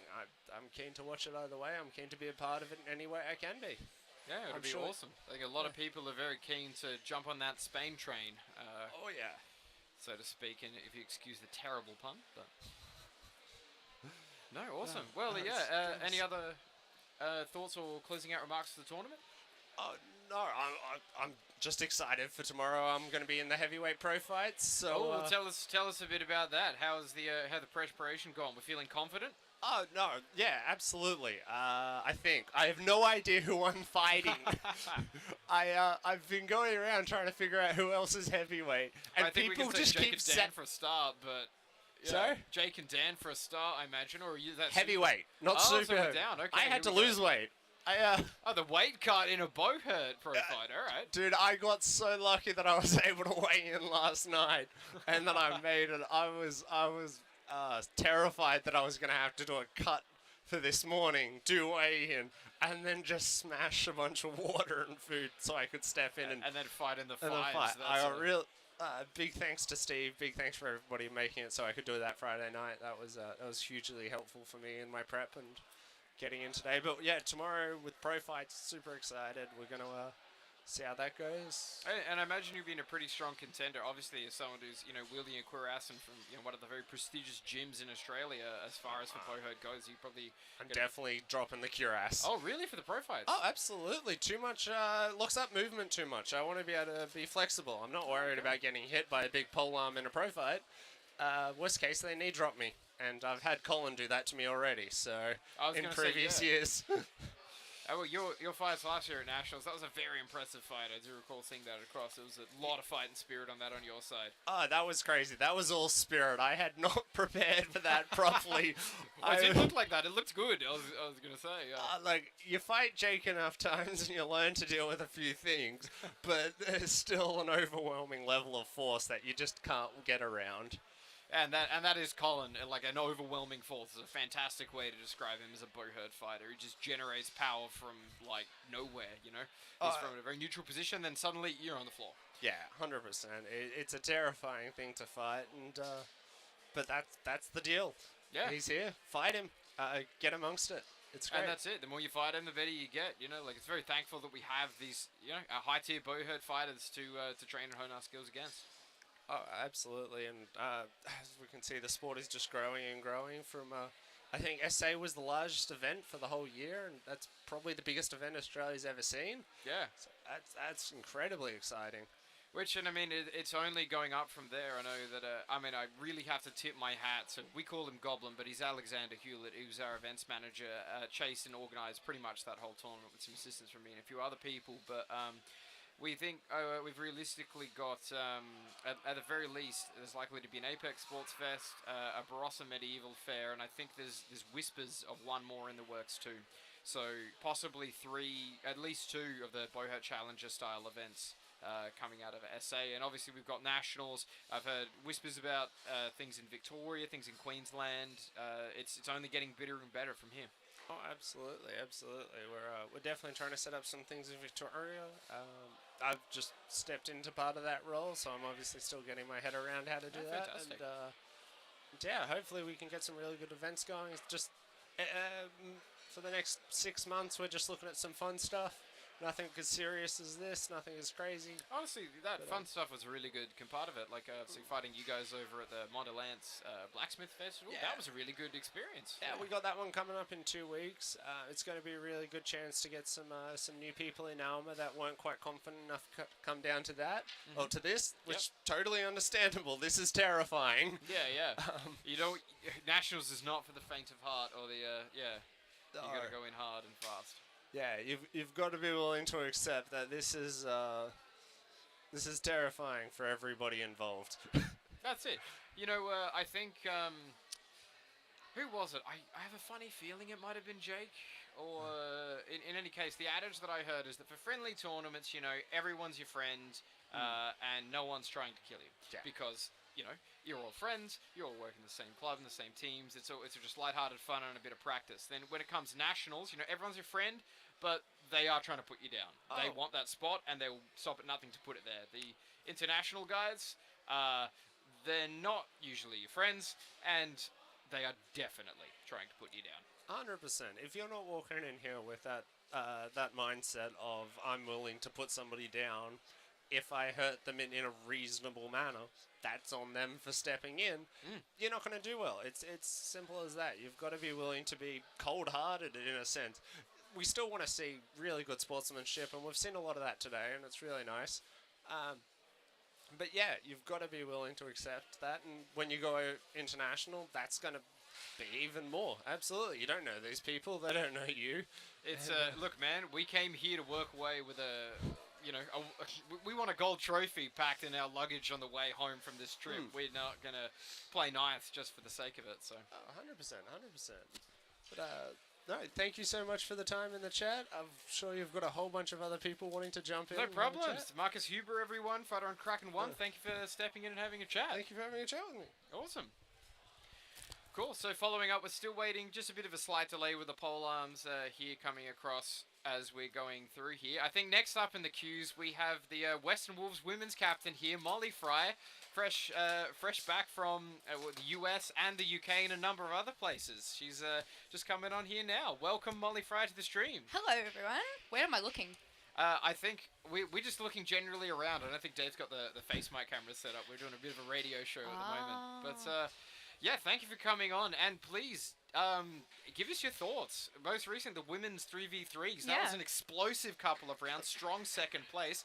Tell us about it. Yeah. Oh, well, I'm so surprised because pleasantly surprised because at Barossa, like it was a total up in game. Like, how do I put it? Yeah, people really upped their game, especially the beasts. Because I found last time I was able to run around and people weren't expecting me to be so aggro. A very successful yeah, run at I did end Barossa. up getting MVP for that tournament. So of course you were. There's photos of you and me from there over the Buhurt League Challenger pages for the women's and men's MVPs. Whoa, I'll fist bump that. But yeah, no, you had a very good run there. And we fought excellently here too. For sure. Yeah, so I knew that this time, if they wanted to take down my team especially, they'd need to tie me up. Now, Kraken didn't quite figure that out, but Beasts did, and that was really, like, I was excited, even though someone was on me. It was frustrating as heck, but they were on me. Yeah, I mean, Siobhan was very proactive. I think she identified you correctly as the major threat on that team and was not happy to let you get those micro 2v1s. You did find a few, and they were awesome to watch, though. Very much so. But yeah. I did end up simuling a little bit, which is, that's sad, but I'm really happy that now I have to up my game to beat their game, and I think that's how we get better as a whole country. That's it. And I think everyone that we've had on the mics today has sort of been reverberating this real good sense of communal, countrywide bonding, and it's great to see that in the women's as well. Yeah, for sure. Super excited. And I've come off just fighting in Europe as well with Rihanna. Yeah, tell us a little bit about that. There would have been some friendly competition there. You were both fighting on... Which team was it? One of the French teams you were mercenary? Yes. Forgive my pronunciation. I don't know a lick of French. I'm putting you on the spot here because I remembered in my head and went, I'm not going to come close. The team was Corventin en Ermin or something. I think that's the pronunciation. I'm sorry, girls, if you're listening. I am sorry. I do not speak French. But we were merking for that team, and so they had us on the side as a floater anchor wing. And yeah, I personally was expecting to go to Europe to fight these teams and be like, oh my god, we're getting thrashed, because it's some of the world's best teams. We've got Prague Vixens, we've got Swords of Cygnus, Kivutaret, the Finnish team. We did quite well there as well, yeah. They came third, I think. Swords of Cygnus second, and Prague Vixens first. And personally, I was pleasantly surprised about how I could hold up against them. Rhea and I were very effective together, and I think I'm very excited about our international team next year, because I think we'll actually do quite well against these teams.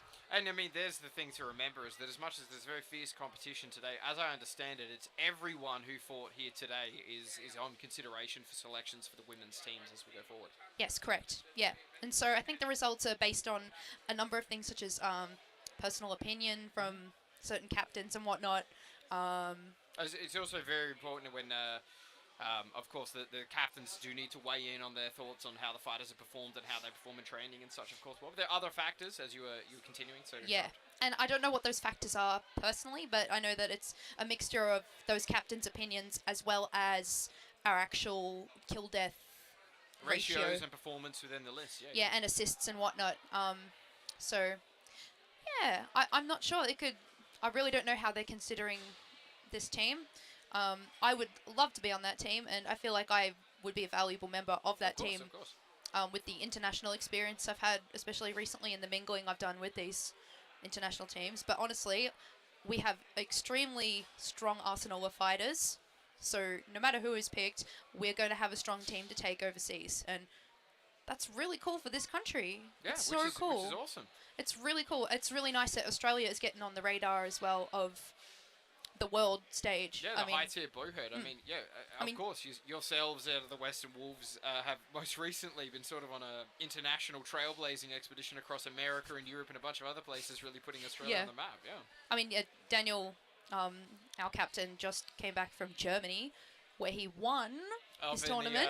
And the Primus company in Islinger Way of Honor, indeed. Fought with White Company and Primus. Yeah. So cool. And I don't know if anyone watching ended up watching those fights as well, but they're on YouTube. I think I really recommend you watch them because you just watch Dan absolutely annihilate overseas. No, it's no so bias cool. here. No bias. I'm not biased. No bias. It's not like... It ties into what I was interviewing Marcus Huber, who was on before around as well, about this whole, level up and watching successful plays, making sure that even if you can't train regularly, or better yet, you can and then you can incorporate what you find. Watching successful Buhurt fighters. Daniel Cooper is a fantastic example. Possibly, I feel like it's maybe not an exaggeration to say one of the best strikers in the world of how he actually fights in that is definitely something to pick up from that tournament. He just blew you a kiss. Oh, thanks, Dan. Oh, thanks, Dan. Anyway, so tell us a little bit more about the women's side as captaining for a all-female Wolves team. Yeah, I'm so excited. And we do actually have a female-dominated team, which is very rare for this sport. Most of our regular fighters are women, and that's really cool. It's a very relaxed, calm training environment, but we do work very hard, and we do have the guidance of Dan, so it's been really, really special, and it's we have a really good source under our wing who's teaching us everything that we know. But on the women's side, I mean, this is like my first time captaining, and of course. I'm just really, really happy to have that opportunity. I've never had the chance to captain anything or take the helm, and I really love the challenge, and I really love the experience. It's really cool. Makes me all emotional inside. Awesome. Absolutely fantastic. So, any other thoughts on the tournament as a whole, or anything you want to say? We've got the attention of our audience.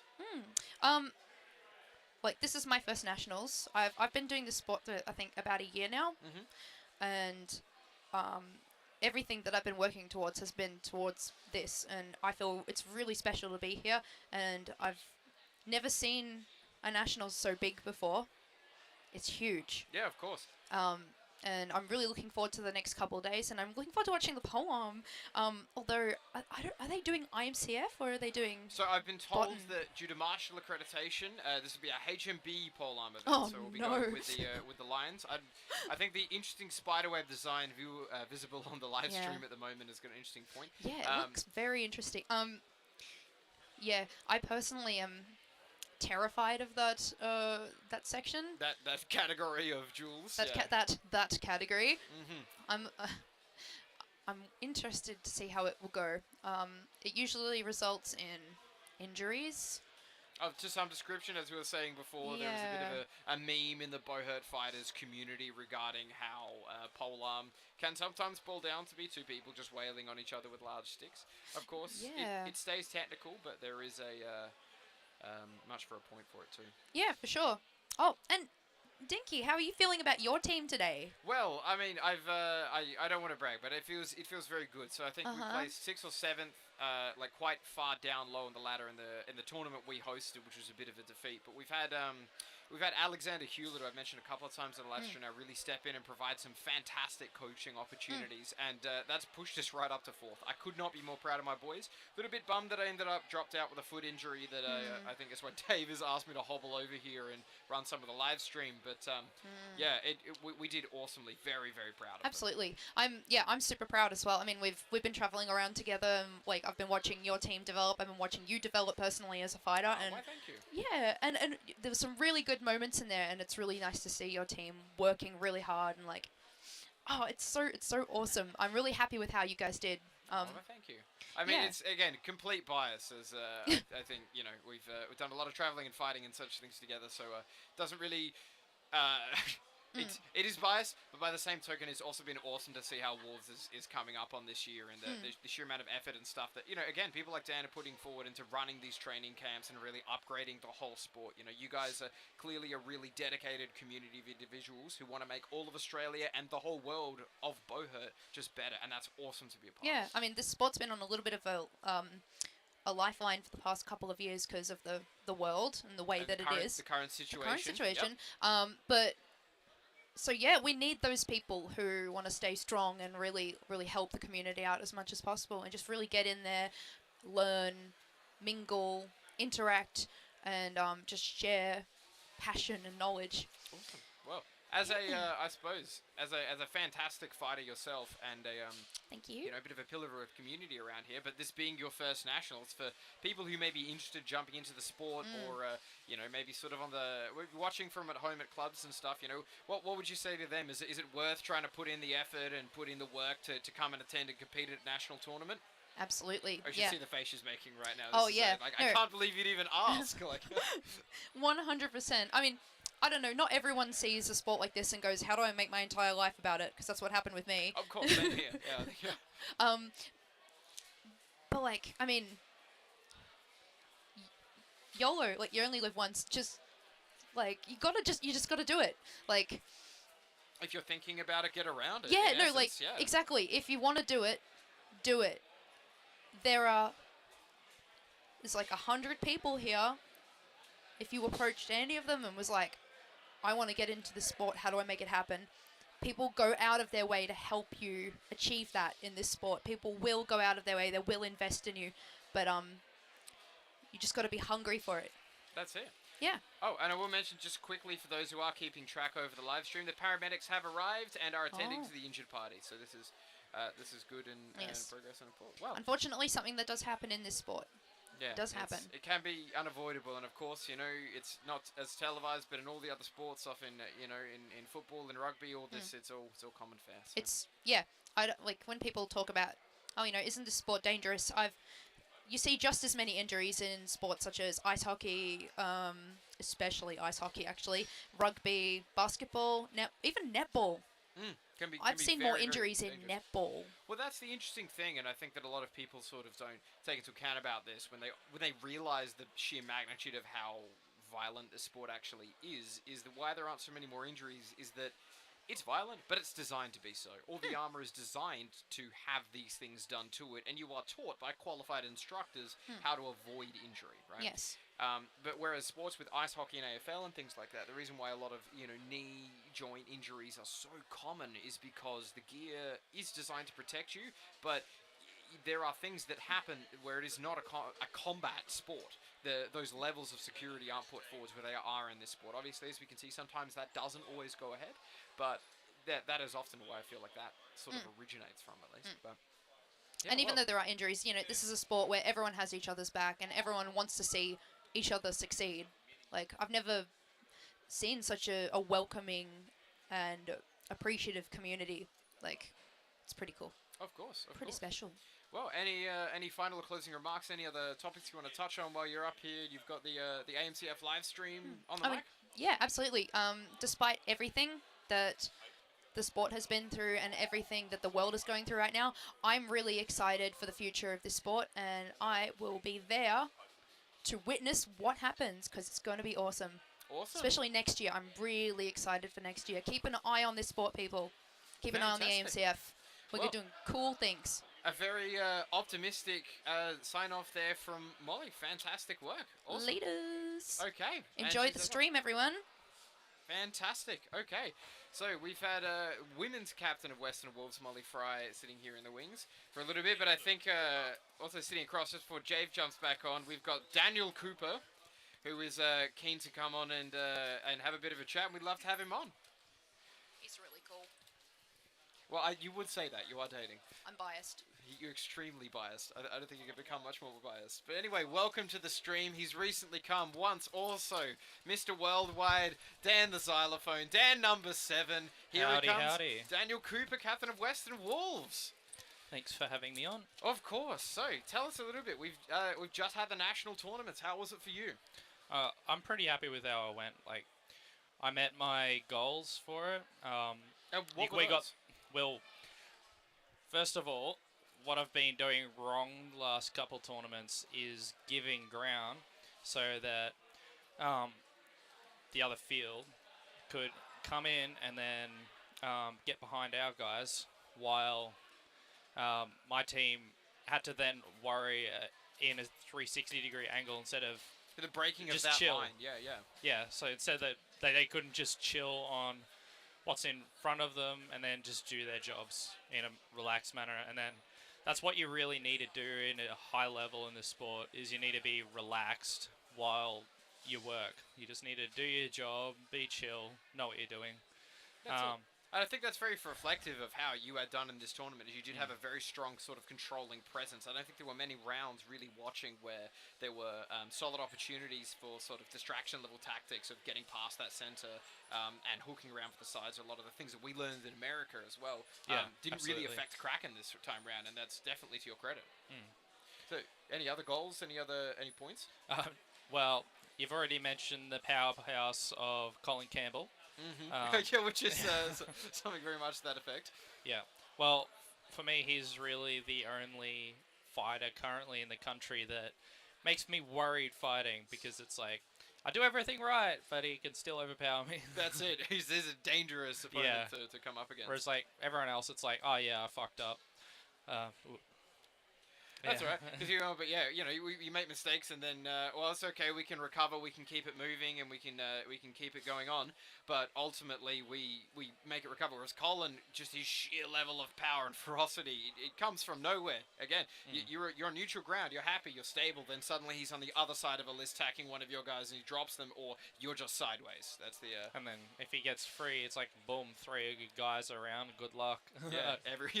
Please. May God be with you, quite literally. Yeah. Especially when he gets a polearm, he hits pretty hard. Yeah, well, I mean, that's definitely within his wheelhouse and his skill levels. But it was cool because I fought him this tournament, and I was able to stay up and keep him tied up. So and that's definitely a benchmark. Yeah. I feel like it's fairly arguable to say Colin is probably one of the best fighters in the world, period. And honestly, if you're holding your ground against him, then that is definitely a mark on your skill. Like you're doing really well. And 2 weeks ago, I fought in the biggest tournament in the world this year. Of course, in Wave Germany. Eislinger. Yeah, please tell us about that. Yeah, that was an incredible tournament. It was really nice just to be in an environment where they're getting all the music going. You got like all the flags up. You got big tent and the public around. True medieval fanfare. Yeah, exactly. Like it's still nothing in the shadow of Battle of the Nations, but it's basically as big as you can get without massive funding and having a full that line world championship. Yeah. So, well, and I mean, not to spoil it for anyone who hasn't seen that live stream, and if you haven't, why aren't you watching it right now, as well as listening to us? But as the winning team on Prime Company, tell us about that. That was a solid victory. Yeah. So I actually got invited to join that team. So Prime Company is a mix of Primus, which is a team that the UK brings it to life when, say, there's a bit of a lull in the teams and what they can field. So it's like, all right, numbers are a bit down. We got some injuries, so let's pull together and make a super team. So that's what Primus is. They're similar to Dominus in the United States, which you've also had a lot of time spent around recently. Yeah, absolutely. And it was also a mix of Y Company, and because half of their dudes are out for injuries, they've decided to join with Primus for the time being, as those members are recovering and they're building up their new blood. Of course. And they're not worried about Buhurt League points at the moment, so it's just like, let's just run some mercenary. And yeah, speaking of, tell us, I mean, I know the story, but for the viewers at home, how does an Australian mercenary effectively from Ballarat end up on the best team that the UK has to offer out in a German tournament and absolutely destroying? What's the process? How did you get there? Well, I initially got a message for an invitation for, this is a bit of a story, for a pro fight tournament held by Knaz UK, which is another London tournament.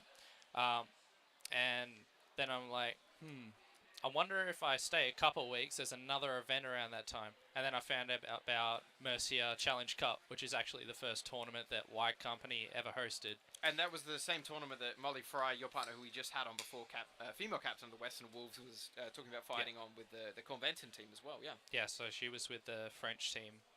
And she really came into her own in that tournament.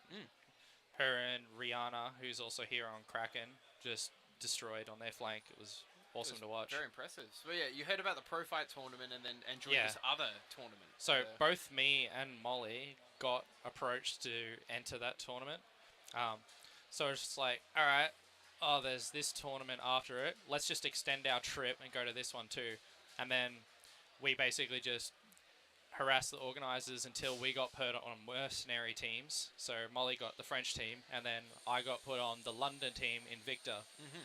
So we made that work, and the cool thing was, after we'd already committed to that, we had Jake Taylor and Colin Campbell here also started to get interested in going, because I've been talking to them about that. And then there was talks with the American guys, which you and myself went over and trained with. So we know all these guys on Dominus. Got talking to them, and they were keen to go and fight White Company. So incidentally, one random invitation to a pro fight tournament that ended up getting cancelled anyway turned into the biggest and first tournament that White Company hosted, and an appearance from Dominus with solid Australian mercenaries. Yeah, and it was like, kind of felt like the beginning of a new era in Buhurt, because before that, just talking to the Europeans, they basically Australia and America weren't even on the map. They were just like, oh, it's fake hype. Yeah, but then after it's like, oh, these guys could potentially be the best in the world. Yeah, like Kraken and these guys are, wow, they're really good, yeah. And I mean, so obviously you sort of got that follow-on invitation from White Company. Go, hey, we're making Prime Company. You absolutely rocked at that tournament. Would you like to come along? So this is a really good testament to just ask and go for it. The worst people can say is no, because I just planted a seed. I went and visited 4 different medieval combat clubs while I was in England. So I did like a tour and did a bunch of training, and that included a couple sessions with White Company and their coach, Daniel Winter. So, he was quite happy with how I did at the tournament, and it was great training with him. We were doing some drills. We were 2-on-1 and it was working well. So I was like, you know what, I'll just give it a crack. So asked him, said I'm willing to travel. Just hit me up if you've ever got a spot free, and I'd be honoured to fight with you guys.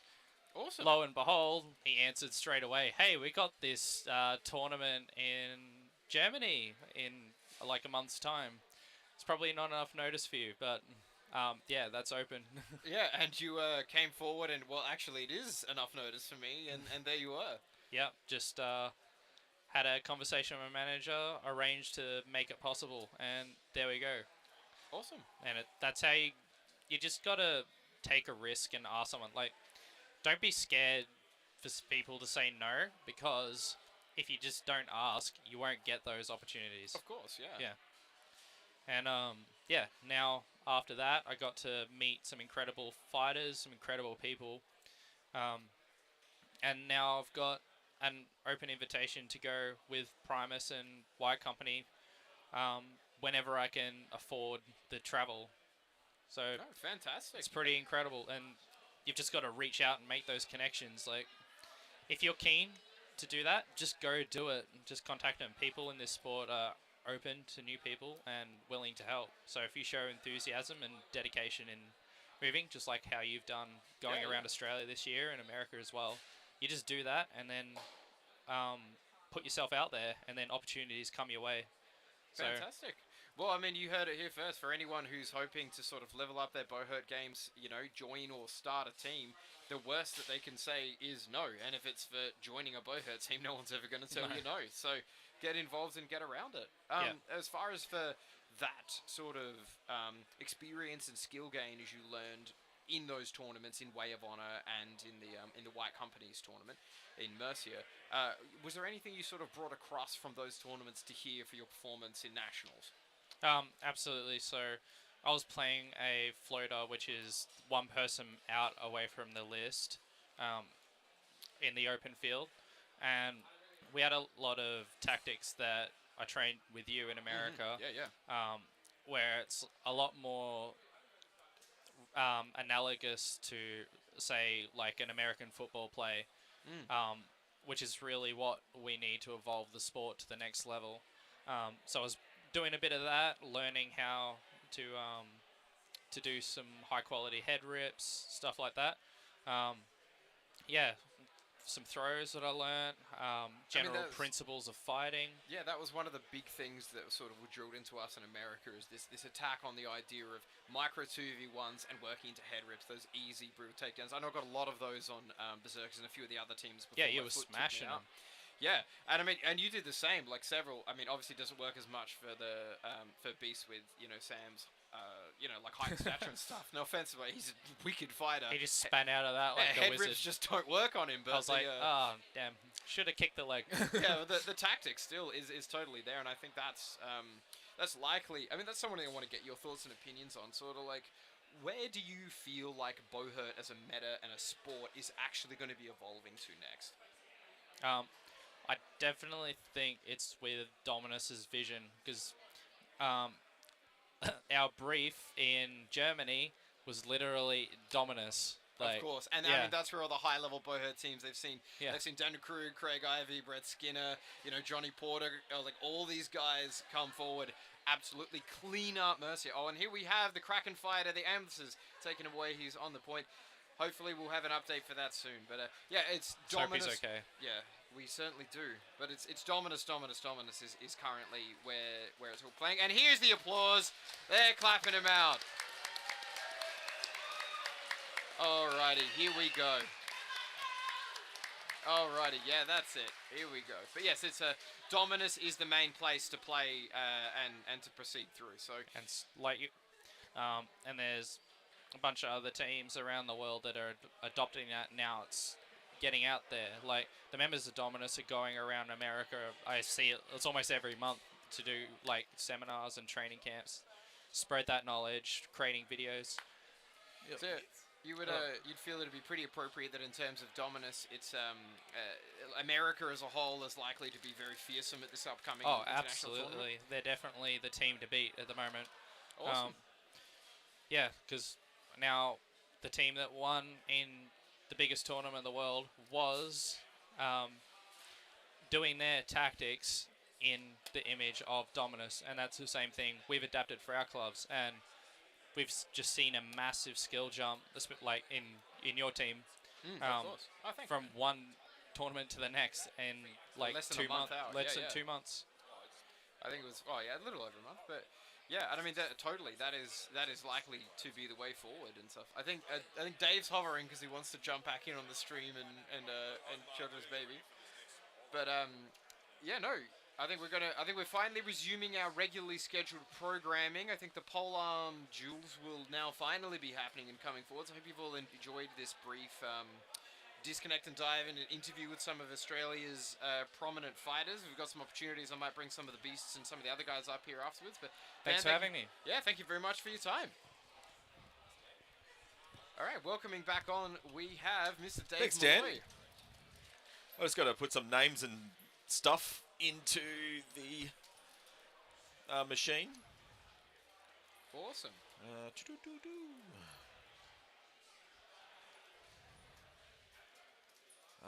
Polearm.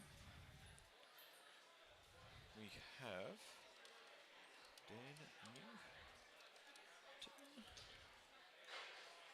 and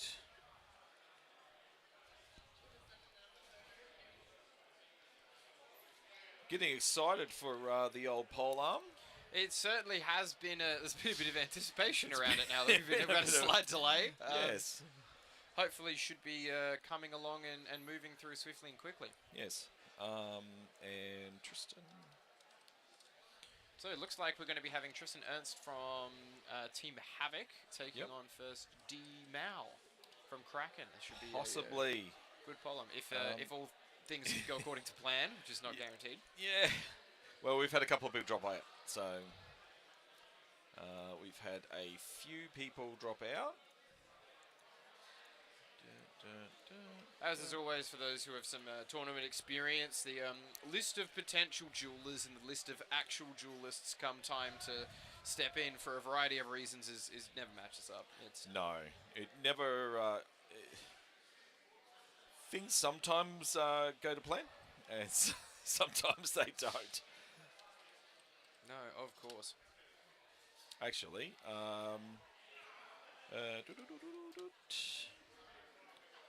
sorry, I'm just busily doing stuff in the background, which I was going to do before, but then I got distracted and someone got injured and I had to do stuff. Well, and I mean, that's always the way across when it comes to tournaments. It's a very busy time. There's all sorts going on. Of course, we thank Dave for his putting up the live stream and give us the opportunity to talk some of these Australian fighters and commentate over these fights for everyone watching. Come on, where are you, dashboard? There you go. CRM.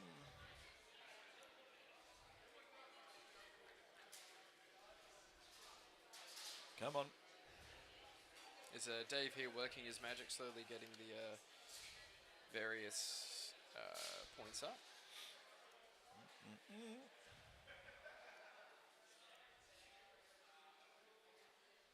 Alright, so here we have Steve once again, things slowly moving back into the procession. We've got Stephen as head marshal coming across, giving his briefs to the marshals now, undoubtedly on points, scoring, legal strike zones, ability to interact with the rope and such things, as the line marshals, who are the names of the marshals who on the outside are allowed to become a little bit more, they're usually the junior marshals usually get a bit more of a chance to step in and have more things to do. For example, bring forward the point score, how things are calculated and tagged. They're the ones who actually count. Most important, they know what they're counting, how that's calculated. And it's, of course, for the field marshals, who are the next level of marshal up, who are watching the actual fights themselves for any illegal blows or anything like that, to continue making sure that everything proceeds through smoothly. And then finally, you've got the night marshals in our Bumblebee outfits. I think we've got Daniel, Stephen, and Caitlin today, who are going to be going across and just proceeding that everything moves smoothly, announcing our winners and going from there. Fantastic. So it looks like with our official AMCF pictures, Dave has managed to get up some fight style. Which is why I kind of asked for photos of your face to make this a lot easier. It's quite. It's surprising and not surprising just how difficult it is for people to nominate for that. Yes. So if you don't put your profile photo in properly, then I can't do this stuff. Well, or alternatively, we use whatever amusing license style photo you've put up for the These are the membership photos. So make sure your license style photo is appropriate but photogenic. Otherwise, Dave might be forced to use one that isn't for your profile. An actual photo would be nice. People filters. Where isn't someone messed around with my filters? Go away. Burp. Filters. Here we have one of the beasts. It's Mario Brandley. Just while Dave is coming across, Mario, want to come on the mic, say a few things. How do you feel like the beast did today? I think we did phenomenally. I think we kept it together well, both the men and the women. We really brought 110%. We fought to our bitter end, and it's really paid off. It's really paid off, and I'm so proud. Well, I mean, every single one of my teammates. And fantastically, like I mean, you guys are ultimately across both categories now. You're taking home the wins and the big trophies. How do you feel that the beasts, the attitude? How's the drive going to be back in the van? Give me the read on the room. Ooh, rambunctious. It's going to be loud. Rambunctious. It's going to be full of yipping and hooting and singing.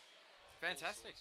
And tell me, obviously, so with the victory of Beast here, this means Colin's going to have first pick of his fighters for this sort of international tournament as it comes through. Are we feeling like there's, I mean, naturally, I'm sure you would be after the win, but we feel like there's going to be a pretty strong presence in coming on from Beast as a whole. You reckon we're going to make a big splash in the international scene, or? Certainly, I certainly hope so. But you know, only time and training. That's what is going to define that. And yeah. Yeah, I mean, I feel like it's definitely evidence that, you know, people like Colin and Siobhan are clearly bringing Beast into this higher tier, this really, you know, effective level. This is the second tournament. I mean, you guys must be very pleased. Back-to-back victories in the men's fives, the only victories in the actual, you know, the group fights as the 12s as they happened. Yeah, I imagine everyone's pretty stoked. Yeah, 100%, 100%. I have 100% faith in this team, in our beautiful team, that if we take it international, it's going to be phenomenal. Like, however we go, it's going to be phenomenal. But nonetheless, in this sport, you can't underestimate anyone. You can't underestimate any team, because that's the kind of thing, that's what gets you dipped on. Fantastic. You've got to go in there, you've got to imagine that they're all angry Russians, and they're all going to rip your freaking head off. That's it. Well, on that subject, I think we're getting ready to continue on with the polearms and stuff. I was hoping to grab a quick interview with Colin just as the winning team captain before that gets off. Do you reckon you could come bring him over if he's keen? Yeah. Yeah, awesome. Tell him all about it.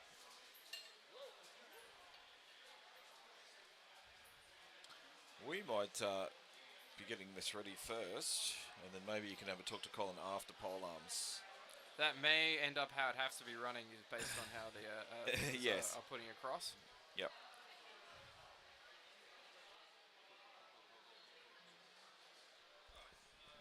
Well, that was interesting. I'll see if I can. I've tried my best to fill over that. Off now, yeah. Press mute.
Rightio, dudes and dudettes. We have one fight for men's polearm.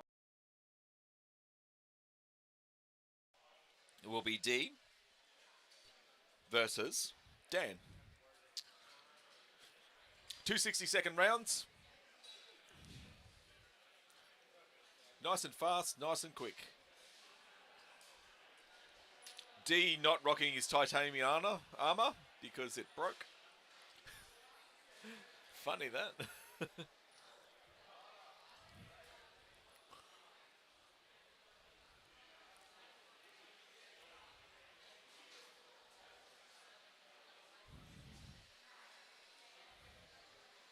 How's it going? Jump on. Jump on. You can co-commentate the pole arms. Oh, beautiful. I get to be the Victorian bias side. Yes, I'll be the whatever side Dan's from. Where's Dan from? I have no idea. Who's Dan? Dan Newton. Oh, man, this looks really bad New on South me. Wales. Dan Newton. Oh, my bad. Unless he paid his membership. I don't know where Dan's from. Someone didn't fill out their membership form correctly. He's a lovely dude either way. Either way. Either way, but And see this? This is why I asked for photos for your IDs. Oh, that's beautiful. So when we do your thing, it'll come up. I've got to actually do that tomorrow now. So Hey, you've been putting in a lot of good work. I've been hearing a lot of good things from our friends watching the stream. So. yeah, well, hopefully you're enjoying it. It's been going for 7 hours and 18 minutes and still going, funnily enough. Yeah, that's I thought it might burn out by now. Oh, this is amazing. I'm super excited to watch D in this polearm duel. He's been training with us for a bit. So. Yeah. D loves the polearm, doesn't he? Oh man, he loves it. It's, No Dow this time. Sorry? He's not running his big Dow thing. No, he is. He's got the big one. I know he's got one, but he's not running it. I guess because it doesn't match his kit anymore. Yeah. Did he's changed his kit a few times. One of the he's guys changed it today. So. Yeah. he changed it in the last month. He's changing. Changed it today. He's in Jack's gear. Jake's gear at the moment. Man, it's a bit of a hodgepodge. I saw him with Cat's brig. Yep. Which used to be Nicky's old brig, which used to be Jake's old brig. brig. That brig has done some rounds, Yes. but it's clearly a good one. That's kind of like a lot of my gear. I look at Derek. Derek's got a lot of my gear on. I saw 2 of my helmets that the Beast have. It's whatever. Oh, absolutely. I'm almost 80% Rob's old gear. Yeah. If not more, I think. If not more. Heads and Hands are the only thing not produced by him. Yes. Yet. Yet. Yet? If I can get it, I will. No. I'd hate to think how much he'll charge me, but it'll be Yes. worth I can't it. imagine helmets are the easiest things to build. That's all. Nah. Time intensive, all that good stuff, but Yeah. that'll be a fun one. Do we have many fights on for today? Oh, we've got one. We got one. And then the women's. What is the women's, actually? No women's? Okay. Rightio. Well, that's easy then. We have one more fight. Fair enough. Nothing like out of list agreement for the fans. Yes. But, if we could do that more often. yeah, sure. I think you look like a better team. You know what? You take this one. We'll We'll hit the just take a knee. showers. It'll be fine. Don't worry about it. We'll deal with this tomorrow. Oh, yeah. You fighting it all tomorrow? Nope. Nope. Not this time. Not this time. Next year. Next year? Next year. 100%. Absolutely. What are you going to fight in next year? Duels. Nice. 100%. So what now? Shut up. No way. You can do all this. It'll be fine. Dinky knows how to do it. Hashtag Dinky's problem. Yeah, he can set it up. It's fine. He'll figure it out. It's a very It's fun not that little hard. setup. It's not that hard. It's just like experience. It's just doing it for 16 times in a row. Yeah, you guys have gotten a lot of practice with your Friday night fight night? Yeah. Yeah, they were fun. I'd love to do them again, but they're just a lot of work for a little club to do all the time. Oh, absolutely, absolutely. It'd be good if other clubs would do them and invite us. That'd be more fun. Just to turn up fight, leave. Like that. I haven't had that experience of someone running an event and I don't have to do anything. I did once. Yeah. Yeah. Once, a long time ago. Well, SA managed to put on a really good one recently, and Yeah. they're obviously always trying to set some stuff up. But I'm just going to move this microphone. There oh, you go. sorry about There that. you go. I can hear you now. Oh, nice. Yeah. I can hear me too. I didn't realize that was meant to happen. Yes. Everyone's looking excited. Look how excited they look. That's a short polearm that Dan's got. Well, I guess that's the question. Do you go for speed or power? Both. That is a fair point. Why have options? Why have options? Let's just make the perfect thing. It does it all. It weighs nothing and it hits like a freight train. Yeah, exactly right. What's your problem? Just put a ball on the end of a stick. How hard could it be? Okay, so that is legitimately the best solution that we're just not allowed to do because... oh, man. Right, like a hammer. We could do hammers, couldn't we? A spike, you know. May have to ask the marshal next to us on the use of hammers. He said it's fine. Oh, yeah, absolutely. We're getting a lovely thumbs up. Yeah, big 2 thumbs up. Yeah, you'll do it once. You know. It's like I saw a comment the other day, is there any stabbing allowed in Buhurt? I said, well, yeah, once. Then you'll get a red card and you'll have to go home. But, you know, you can do it once, so make it count. Oh, yeah, absolutely. If you hit the right guy hard enough once, that might make your weekend very boring. Yeah. Depends on when you do it. You can only do it 3 times, really, so... yeah. Anyway... fighters are heading into the list, getting ready to go. It's going to be interesting tomorrow because we're going to have 3 singles going at once. We've got 1 over there, 1 here, 1 there. Oh, that's going to be great. There's a lot of singles coming out for this event, so it's amazing we've been able to put one on tonight. Yes, I think that's just to help with time. Oh, absolutely. Well, this was meant to have 4 or 5 competitors. It's now dropped down to 2. That is always the risk running Buhurts first. You do end up with a few injuries, a few people feeling a bit sore and sorry. Yeah, but then people complain that they don't want to do singles, so then everyone complains about everything. So just oh yeah. You know. Oh, no way to set this up perfect without somebody complaining. Exactly right. Someone pulling their hairs out and going, ah. Just it's fine. It's okay. Oh, absolutely. We're lucky to have an event like this. We're lucky to have such a good place to do it. And, yeah, it should be a good day. It should be tomorrow should be a good day with the singles.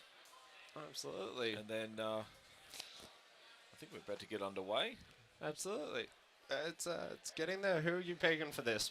How do you think this is going to go? I think it's going to go in D's favour. Reach, experience. I don't know. Dan might be dark horse. Dark horse. Oh, always possible, always possible. Like D is a scary person to fight no matter what, and that's always going to play an aspect of it. He is. He's so calm, but then also just wants to like destroy people. So. Oh yeah, he has no problem taking your head off. He will feel nothing, not an ounce of remorse. Yeah. But you know. So you've always got to keep that in mind when fighting somebody like him. But, yes. And that's the exact reason why I don't do polearm. Oh, 100%.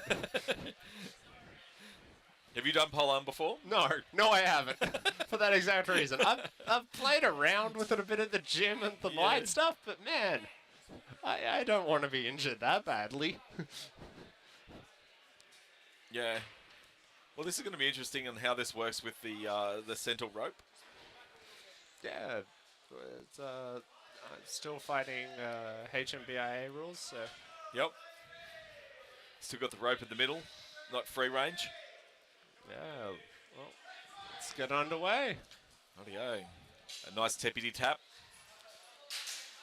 Big wax there from D. Straight for the hands. Oh, yeah. Clearly the difference between going for a point system and just trying to set the tone early. Yes. And very interesting technique that Dan's trying to do. The double overhand. That's just going to pop out as soon as he hits it. Oh. And there goes the polearm. That does set the tone. That does set the tone. Do you have a spare? I'm sure we can find one. Chuck him that one. It's 200 X. It's not mine. Oh, man, I feel sorry for anybody's axe that's going to lend him one. Well, I did our singles tournament, and I broke a arming sword over someone's head, and then proceeded to take my frustration out on the said person during the round, and I think we finished up like 17-35. So, here we go. Oh, South Australians have kindly lended him a long boy. Yeah. Oh, there we go. Now you can sit back on the back of the list and hurl them over. I think it's one of the South Australians. It looks like one of the ones I had, but it could be a Havoc axe. I don't. It could be. Yeah. It looks like a Rob head. Or well, it could be. I don't think this is something Rob would make, but fair enough. I do like the organicness of D's handle. Oh, it is just a stick. It is literally a stick, and if you break enough of them, a stick's okay. That thing's been around for a while. It's held up really well. Hey, sometimes the best stick is the stick. It's comfortable. It's nice one there, inside leg. Yeah, that would have stung.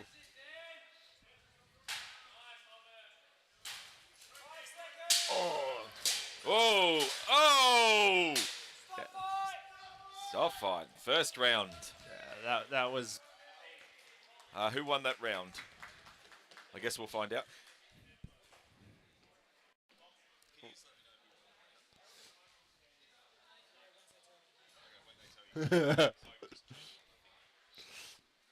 If I'd have to guess, I'd put that to D. I'd say D. Yeah, those last firings, they looked like they were not comfortable and very good for his points. Yes, very much so. What do you think the strategies will be going in turn two? I think D's got to use the weapon a bit more. Get the distance, use the distance on that polearm, and slide the polearm a bit more. Watch the hands. Yeah. So D's just sniping the hands. So pull back and use the whole polearm. Two ends as well. You've got two ends to that weapon. You can strike upwards, backwards. So, there's opportunity there to absolutely. to really nail them. Yeah. We've also got to keep in mind that they've got to keep their cardio in front of mind. They can't gas out in the first round, so exactly. Good chance to feel it out. And I think we saw that if you lose your polearm for a second, D's going to punish you for that. Yeah, exactly right. Let's. I'm going to assume that was a D win. I'd say so. Okay. Dan just needs to use a bit more movement, but we'll see how he goes in round two. And straighten that polearm up too. D swapping to lefty.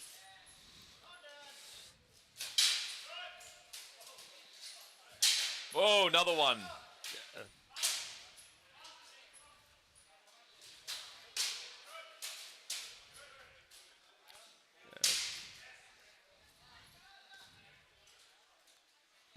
By keeping it on the same side, he's going for that offensive. Hey, very good. Yeah.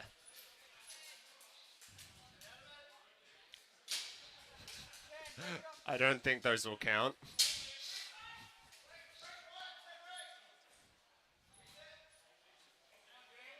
I think that polearm's too heavy. that could definitely be a problem at this point. He's struggling to sort of hold it. Shouldn't have broken his first one. Yeah. Well, technically D broke it on him, so... below the rope. That's not nice. Inside leg. That's right. Swing him off. Stop fight. Nice. Well done to both of them. Willing to step in. Definitely demands some respect. Yep. As they say, Hola made me the man I am. Oh, yeah. There's nothing like a few wacky whacks. This category is definitely for the brave of heart. And, Yeah, brave of heart, foolish of soul. I was going to say dim of wit, but that works better. No. It's very choppy chop. At the end. Oh, yeah. Do we have a winner?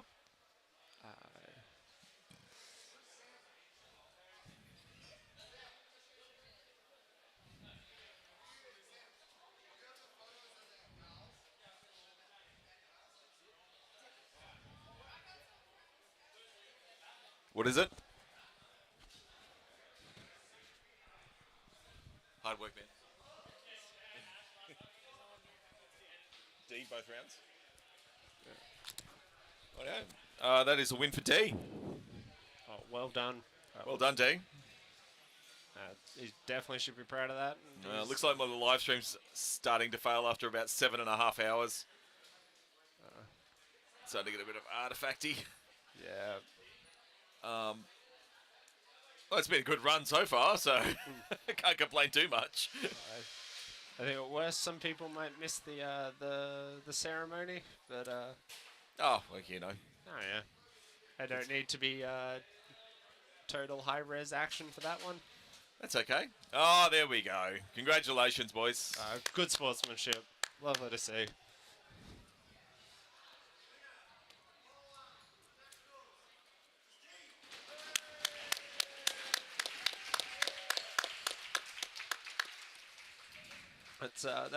That's what D came here for, and that's what he wanted. That's what he got. Absolutely. Congratulations, D. Okie doke. Thank you for having me, Sip. That was really fun. Rightio, next up we've got awards. So we're going to do some awards in a little bit and award everyone their awards. I better get down there. You should go get down there because you might get an award. Oh, there might be something. I don't know. I don't know, maybe. I think it's silver. Yeah, I know. Yeah. I didn't want that one, but Boo. Yeah. That's all right. You got to have fun. I had a blast. It's been a really good weekend for it, and looking forward exactly to carrying on tomorrow. But I'm gonna go down, congratulate D, and hang out with the rest of the team. Thank you for having me, Dave. No worries at all. I'm going to sit here and contemplate life. Hey, Matt. Going on? What?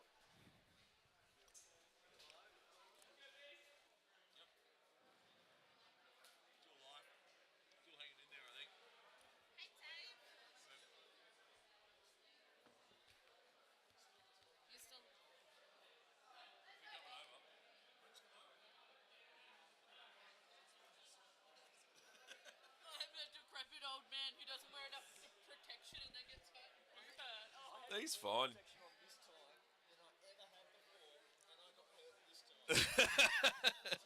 Where'd you get hurt?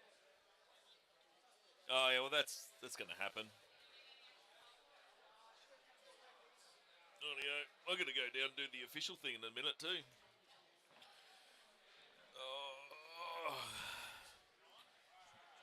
Oh, thanks, man. Right, I think I don't know whether to continue the live stream there or we're just going to wrap it up or what. Well, I need someone, because I'll be presenting awards, I need someone to tell them who the awards are going to. So thanks, Gemma.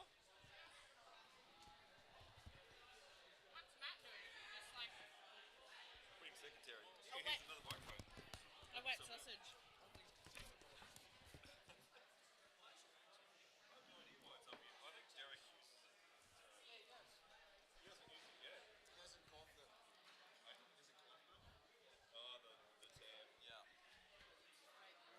In a few short minutes, they'll be handing out awards.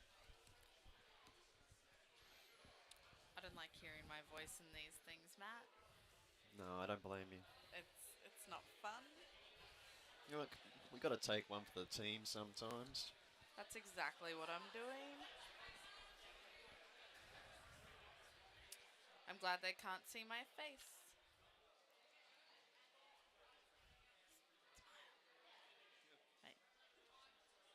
smile. That was a smolder.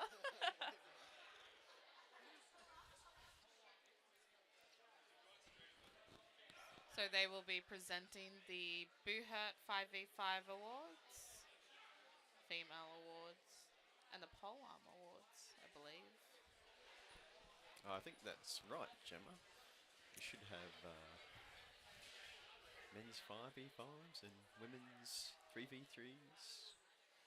Polearm, as we've just seen.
it's a bit of a process.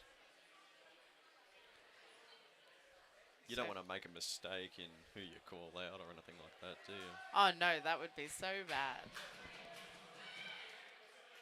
Here we go. Yeah. Polearm award.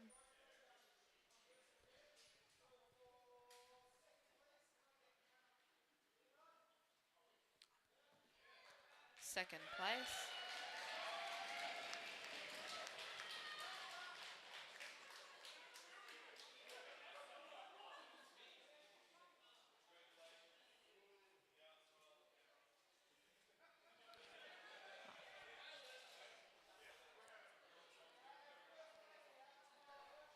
Presenting these awards are Yeah, Dave first Malloy place went to Tamara.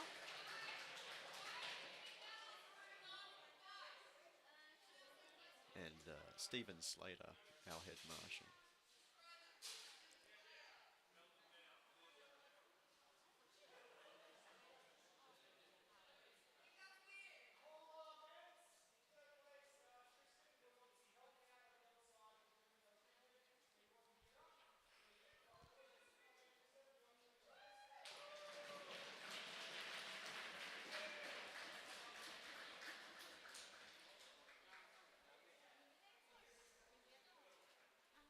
We don't know their names.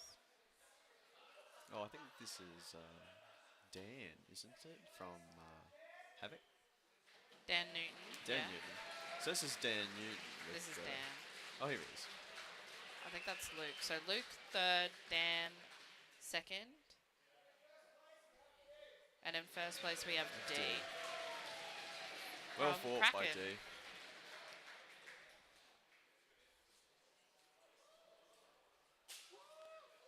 They were just saying that we didn't get to see Luke fight because he was helping with the ambulances before. Woo! Look at his padding. So That's much padding. Sports optimized for sure.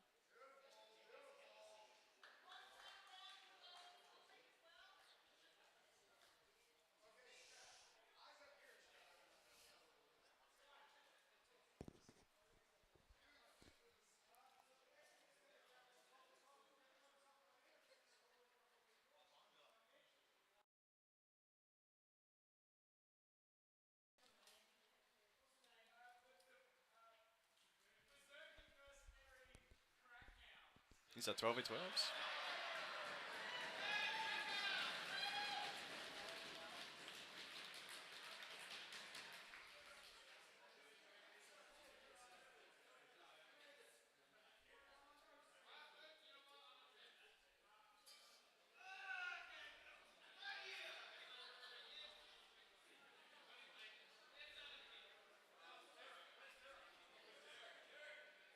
So accepting second place for the 12v12s is Derek Dinky, Jake Taylor,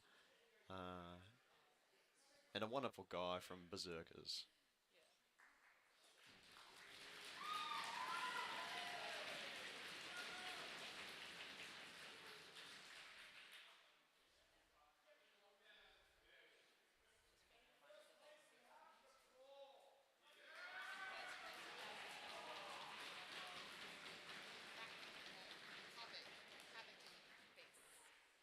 Havoc and Beasts.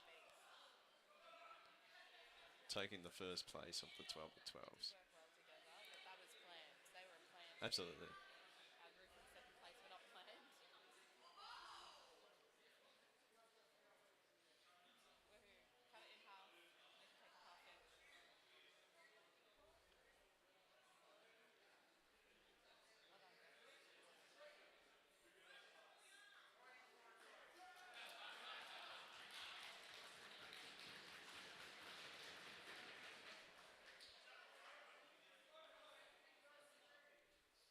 Announcing women's Buhurt 3v3s.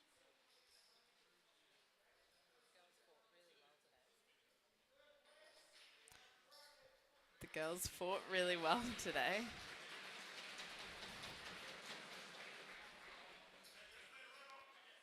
So in third place is the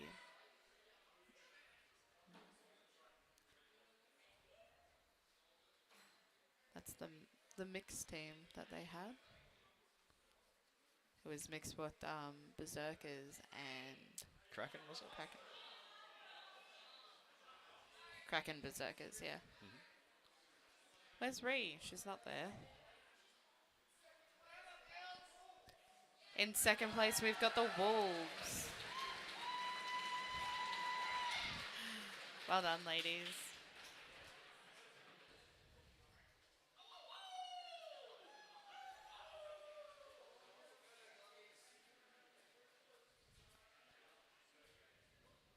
Woohoo.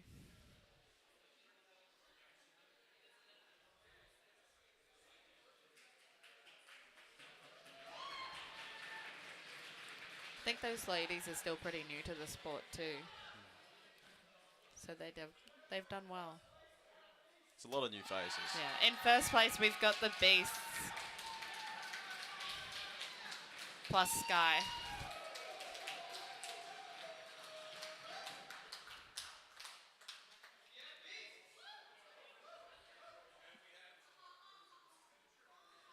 They were a force to be reckoned with today. They really just went at them. It was good. Good teamwork.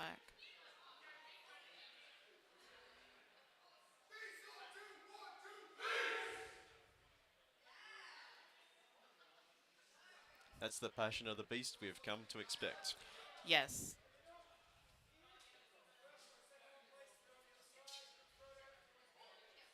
Got to get the group photo for the socials.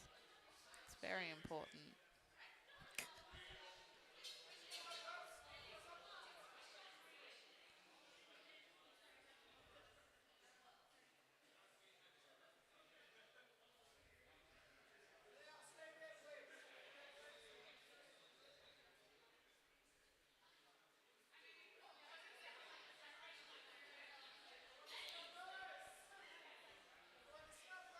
It's another award.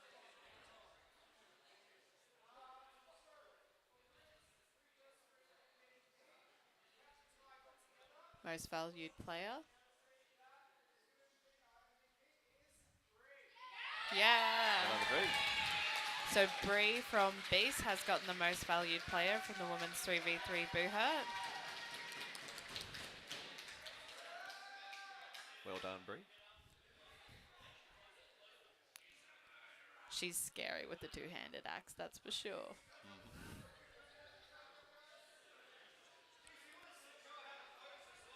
Come back tomorrow to watch Bree pro fight. Hopefully with a two-handed axe. Probably with the two-handed axe, yeah.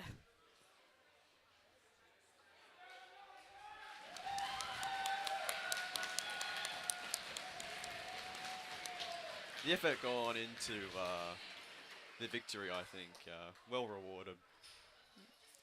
But yeah, come back tomorrow to watch the ladies pro fight and duel, as well as the men's. I guess they're okay.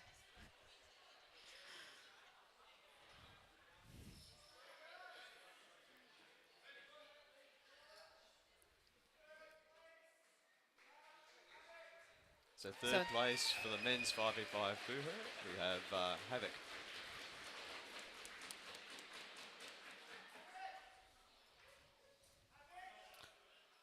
Slowly making their way in. Havoc, of course, are our hosts, aren't they? Where? They're hosting the event here. Yes. Yeah. This is their club. What a shed. It's a great setup for HMB. Yeah. Good job, boys. Fantastic showing by Havoc.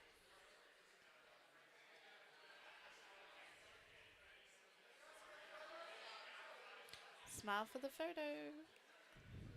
Oh dear.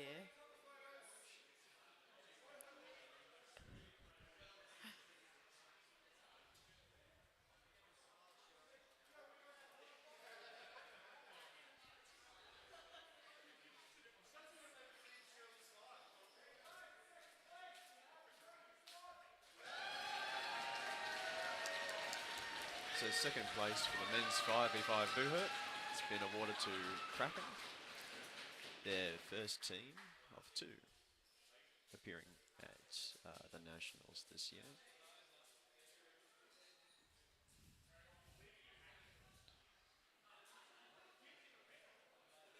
Certainly one of the more well-known clubs in Australia, I think. Well, they've been representing Australia for years now. They've got a reputation for a reason. Good fighters. Good job, guys.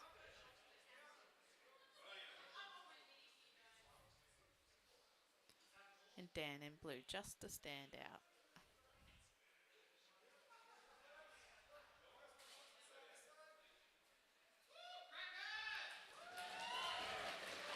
And we're having the award for the first place. First place. 5v5 Buhurt. We're beasts. Brisbane Beasts again have shown their determination to do really well. The amount of preparation these guys put in to come into these events, it's incredible, really. Very much a dedicated group of blokes. Or team, because the girls got first too. Indeed. They have been training very hard. Their captain, Colin Campbell there, he's got the glasses on, I think. Yes. He's brought a lot of experience over from the United States, and it really shows. He's put so much effort into that team. Definitely has. Definitely paid off too.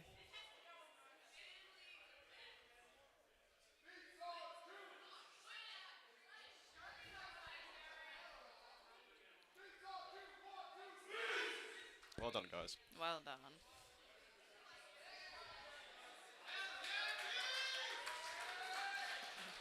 Don't leave yet. Still gotta do MVP. Oh no, group photo first and then MVP. That's so they don't get looks of disappointed faces, is it? The temperature's dropped. I'm shivering. It's cold. It has been raining here in Sydney. It does make it pretty good weather for dressing up in armour. Is good fighting weather. Luke Derber has gotten most valued player. Congratulations.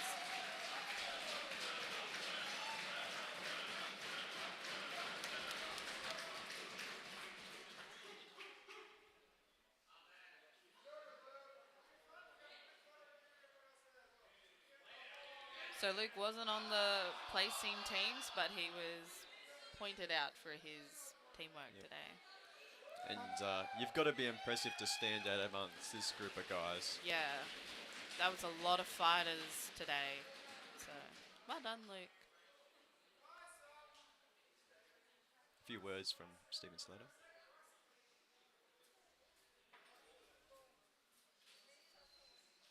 And Bryce Lightbody, the national captain of Australia.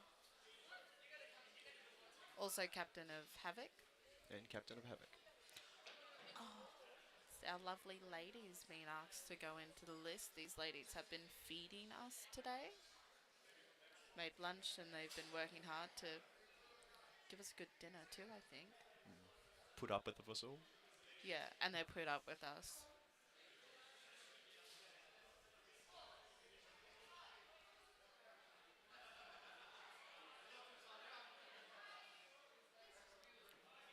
Istra? Istra Social Club is where Istra we are. Social Club.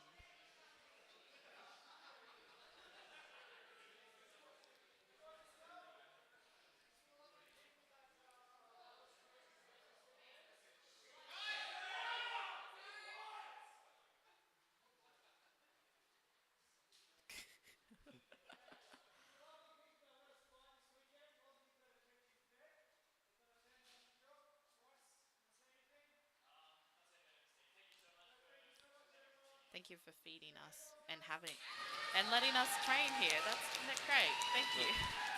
Events like these can't be done without the community support that we receive. I missed the memo that lunch was being provided though. Smile.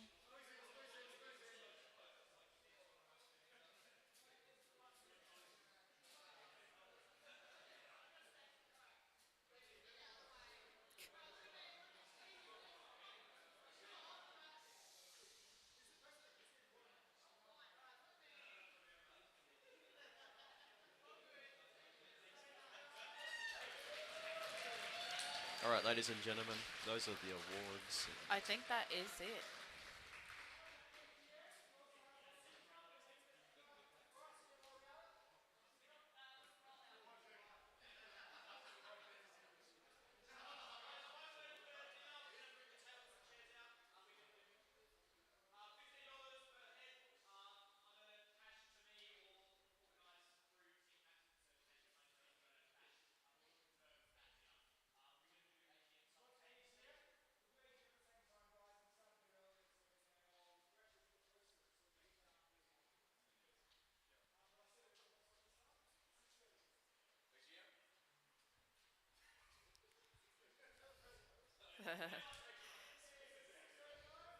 All right, ladies and gentlemen, we'll be signing off for tonight.